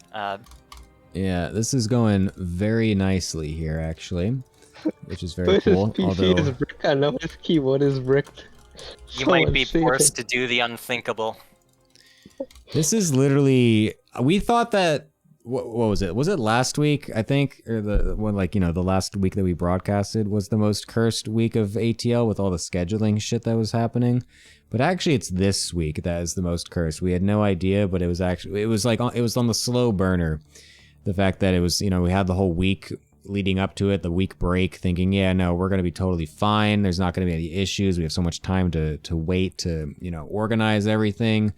And now it's all coming together and showing that this actually was the cursed ATL week with this, 1.5 hour best of two between Goblin Gemini. and Anticore. We've now got, Jackie losing his whole computer to try to play a best of two. It's going great. I mean, there's still plenty of weeks left, It's only the most cursed week so far. Yeah, very true. That is indeed what is happening here. Anyways, this is a very stark difference between the beginning of this stream and what is now happening right now, because I was so happy and giddy just for no reason at the start of the stream and just having a fun time, and now I actually do just kind of want to go to bed. Which is, it's whatever. Yeah. I get what you mean. Well, I guess to be fair, you also are feeling the same because you are actually here for both of these as well. Well, I mean, I did actually fall asleep early, but like yesterday I got home from work and then I just fell asleep. Like the first thing I did was I just went to bed and fell asleep. I was just tired. So I got up at midnight, 6 hours later. And then I was just awake since midnight. And now it's 10 a.m. So yeah, I've been up for 10 hours. That's a sick schedule if I have to say anything. I mean, it would have been better if I could have slept a little bit longer and then start the cast at 4 a.m., but at that point I couldn't go back to sleep, so it is what it is. Very nice, very nice. We just had Jackie try to ask how to change his keyboard repeat rate in the in-game chat, and then he promptly disconnected from the game. So things are going great over here for this cast. This is absolutely incredible. So yeah. I Wait, don't even know. I don't even know anymore. Lancer, what's going on in your life right now? Yeah, I just chilling. Nice. The Your Progress series. Yeah. That's replaced online. Yeah, that is replaced, so I could just roll over to that at any Oh. point. So But it's got a big file size, doesn't it? So that's the same thing. I'll be honest, it's slightly bigger than I wanted it to be, but I think it's fine. I think it'll be Oh, okay. fine. So we're doing the unthinkable. It All should right, be. let's roll it. It should be totally fine. Anyways, I've just now finally loaded up into the general chat after having a long time of not actually looking at this. It's kind of insane. I've been live for this long, but anyways, I am just kind of losing my mind all of a sudden. Actually, I'm literally just, oh my god, his thing is updating. What? Dude, Jackie, oh my god. Oh my god, Jackie. This is the most cursed ATL day of all time. After all this time of waiting, wondering what's happening, I open up Discord and I see this. This is what I see. Oh my god. Not like this. Please. Oh my god. That would be hilarious if we actually got a patch all of a sudden. That'd be so funny. Like he finishes patching, and then like a second later, there's a new patch. Yeah. Loads into the game, and it tells him he needs to download the new patch again. Alright, hold up. Wait, he is in the game. The sitcom timing. Hold up. He is in the game. Hold up. Hold up. Oh my god, he's We in the cannot game. hold. Holy shit.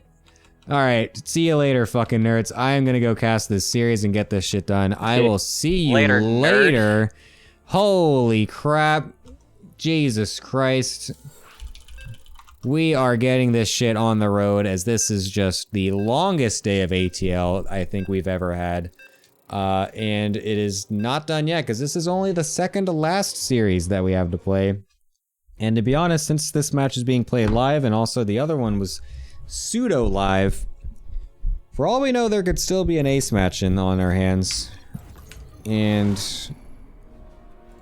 not to be a little Debbie Downer, but kind of don't want an ace match.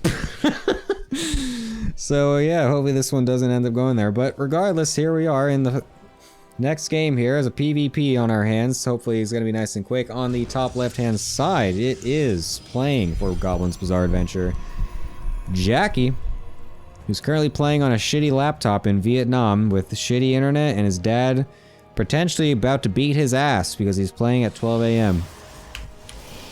On the bottom right-hand side, the savior of myself during a shitty 1.5 hour long TVZ best of 2. It is Bull Mjolja.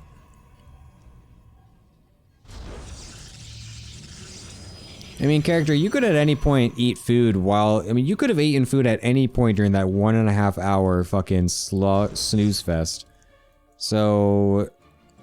that one's on you, I'm not gonna lie. That one is definitely on you. I have not eaten dinner.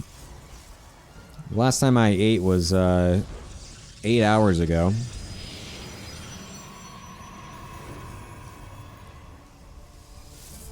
So yeah.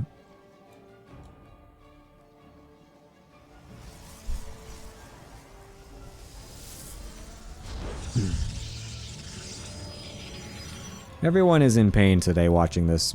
I'm honestly amazed we have 50 plus people tuning in to what has been really just an absolute travesty of an ATL cast, to be honest with you. And I'm sure Karathos is going to have an absolute blast when he, after taking a week off because he's been away from home to make the highlights of the last week, I'm sure he's going to be super excited to load up this VOD and see that it ended up going to fucking 7.5 hours.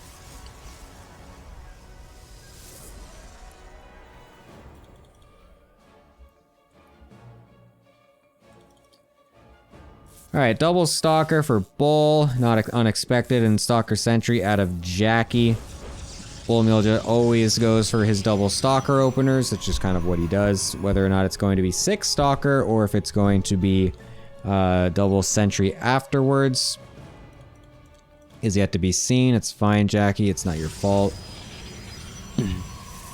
Computer problems just do what they do. And it will be the double sentry for Bull Milcher to follow up, so we will be playing macro this time. It will not be his 6 Stalker aggressive opener.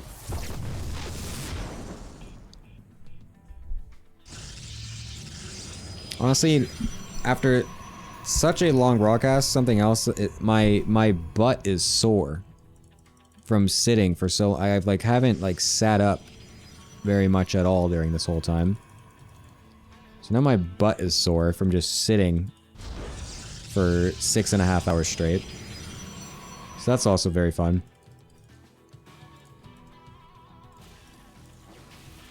It's gonna be a fast Robo coming out of Bull. Wouldn't be surprised if he goes for some sort of Immortal Glaive build, as they are so popular nowadays. Jackie also going for a Robo himself, but a little bit later.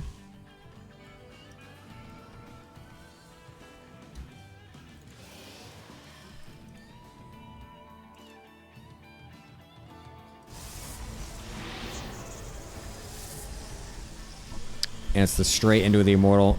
Definitely what I was expecting here.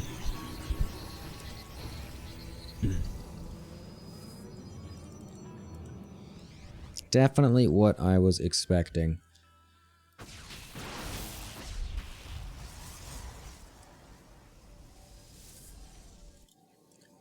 I'll be honest, I don't actually think I've seen Bull go for this build before. I'm pretty sure I haven't, but maybe I have and I'm just stupid and can't remember correctly. He hasn't gotten the Twilight yet though, so maybe he's not actually going for the Immortal Glaive style, and he's just going to go for something a little different? I'm actually kind of confused what he's going for here. Oh, he's going to go for the third. Oh, he's doing the Mass Sentry Immortal Fast Third thing, but generally you get the third much earlier if you're doing that, and Jackie actually is the one that's going to be aggressive instead, going for a fast Warp Prism with his Robo to go for a random gateway attack very early in the game. But I think this is actually a big mistake because his opponent has gone Robo. He has scouted this and knows that it is a very fast Robo. He's going to have his sentries caught in the middle of the map before he's able to set up his attack. An extremely bad loss here for Jackie to start this off, and very nice catch from Bull. I like the double Adept to round this out. That's actually going to make a very nice move here into the main base, as the Pro was not in position to be able to deal with it. Thankfully, a couple of Stalkers were here, and the Pro pull is decent enough to be able to kill that off relatively quickly. And the third base timings actually end up being basically equal here as well, so it's actually not too bad for Jackie. Obviously, losing those sentries for free is not great, but a nice salvage of the situation with the double Adept coming in here and making sure that his third base is on time. His overall army composition will be generally worse, though, and his tech is going to be later because he hasn't gotten his Twilight until just now as well. So that's not really great. But at least his economy is doing fine. Oh, Bull doing his patented double Forge as well. I can't believe he gets away with doing this all the time.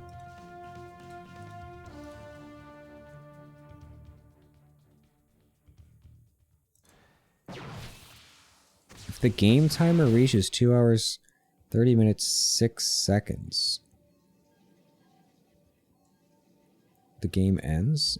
I'm pretty sure that's not true, because I've seen like screenshots of people staying in games for like, I swear, for like 9 hours or something. 6 hours. But still, I feel like I'm pretty sure I've seen games, or like stalemate games, where some person doesn't want to leave, and then the other person just gets up and goes and, like, you know, goes to work or something, and they come back. I don't know.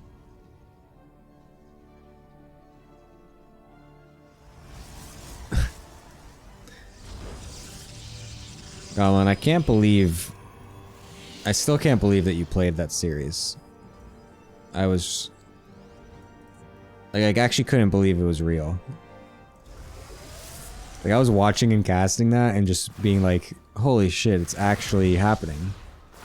Like, I didn't hallucinate the game, the replay file size. This is actually going to be the longest series of all time.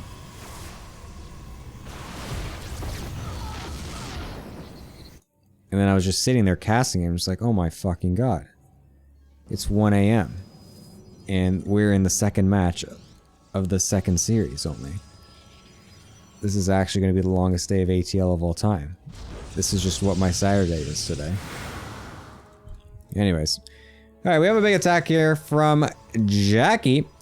Coming out with the big glaive timing after getting a third base saturated here. And to be honest, Bull doesn't really have that many units.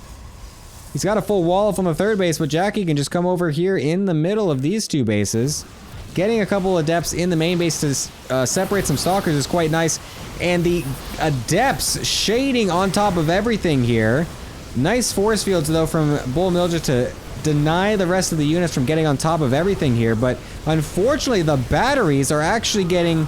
They're actually healing cannons instead of these Immortals, but they are actually in a nice pocketed position now as well to allow them to stay alive for a long time anyways. And now that the force fields have ran out, it will allow Jackie to get everything together in this fight, which might finally allow him to actually fully win. I don't like this positioning of the War Prism. It's so risky to get blinked on here. Oh no, he redid it right as the Immortal was dying, so he couldn't shuffle that one around.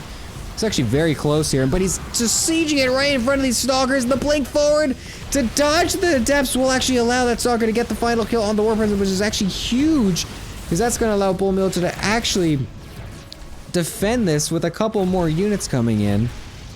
Oh my god, it's an incredibly close hold, but he will hold in the end. Bull Mildred. God damn.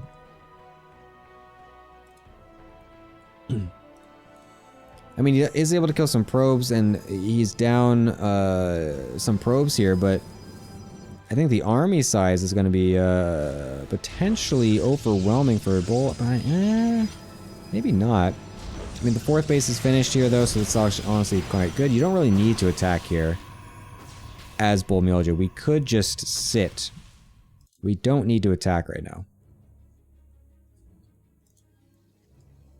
Is this better or worse than the Heroku Rambo series? I even made a reference to that, saying that yes, they did one-up that fucking shitty series.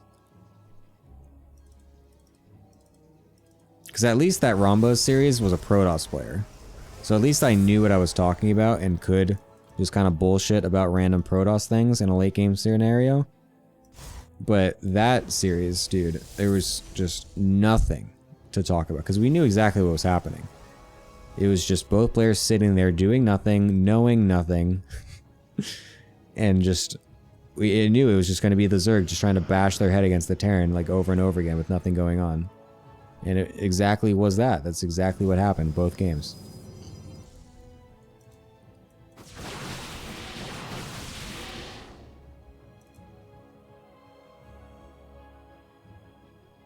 So the fact that we knew exactly what was going to happen from minute 10 all the way up to minute 40, and it did ended up happening exactly that way, it made it so much worse. Anyway, Zealot Run-By is going to be able to get into the bases somehow, even though that force field was just barely misplaced here. We'll be able to kill a decent number of probes here, but this is a lot of Zealots to sacrifice here, so... yeah, it was actually fine. Ended up getting more on the back end there. That was totally okay.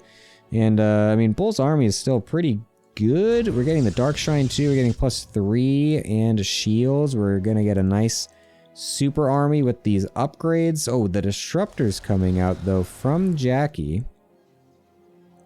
Could be pretty good. Could throw out their Purifier orbs.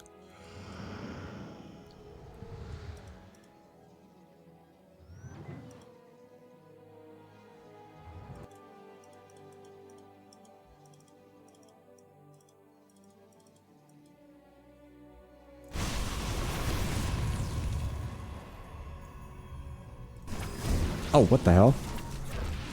Some more Zealots randomly finding their way into the main base. Actually got a surround on a Disruptor, which is pretty crazy. Kill it off. Purifier Orb not finding its mark. Getting the scout on the Dark Shrine is also good. Actually, maybe even getting the kill? No, Glaive Adepts are too good. Oh my god, oh my god, he actually got the cancel. Damn, that was pretty sick. A very nice move.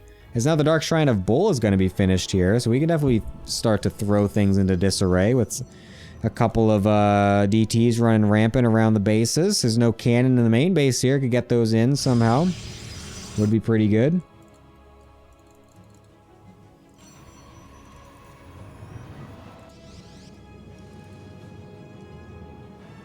We do need... excuse me. Do need Blink. Purifier Orbs can win a game from any position. So true. Oh, but how about Bull's Purifier Orb?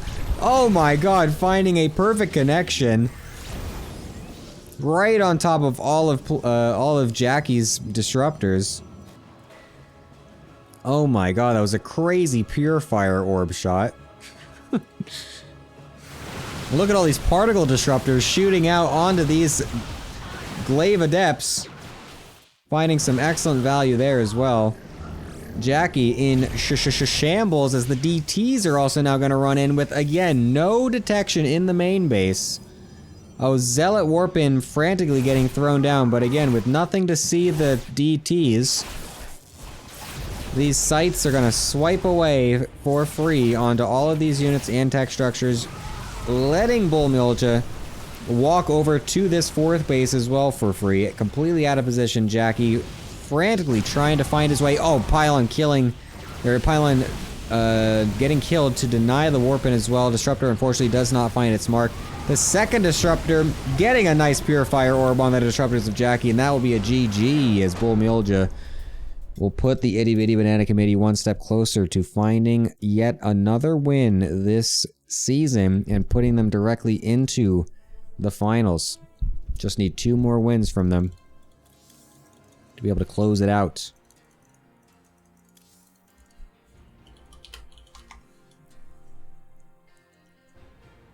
Oi.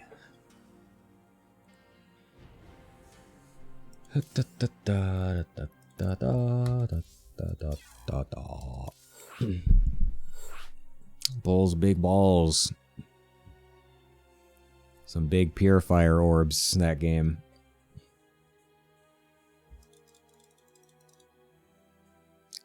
You know, I gotta blow my voice out from casting all the ATL of all things.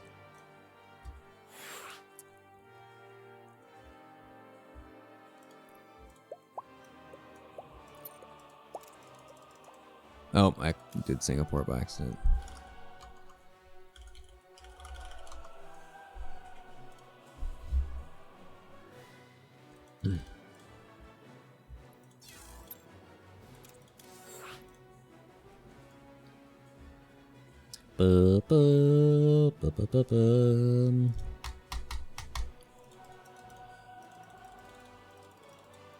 Drink some LaCroix. I have water. I haven't been drinking it. Jackie, accept the game, bitch.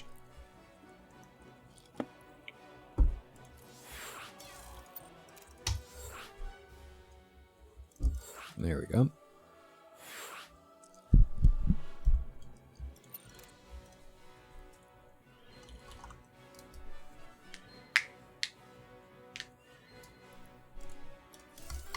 All right. Here we go.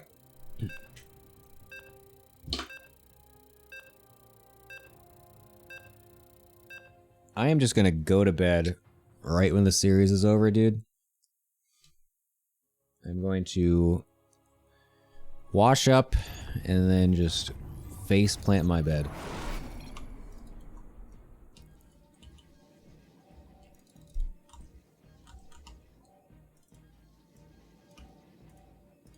I swear to God, if this series goes to an ace match, dude. Oh my God, imagine.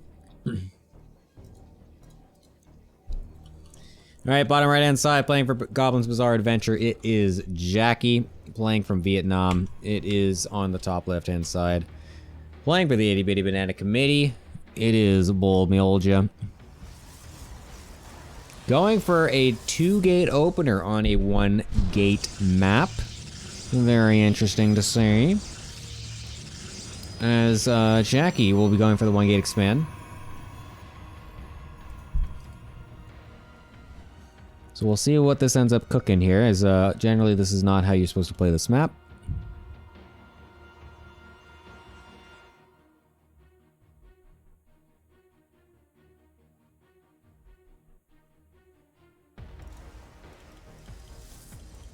I have a feeling that Bull is going to go for the for his 6 Stalker stuff here. He did do this last time. I remember seeing him on Site Delta against New Horizons. However,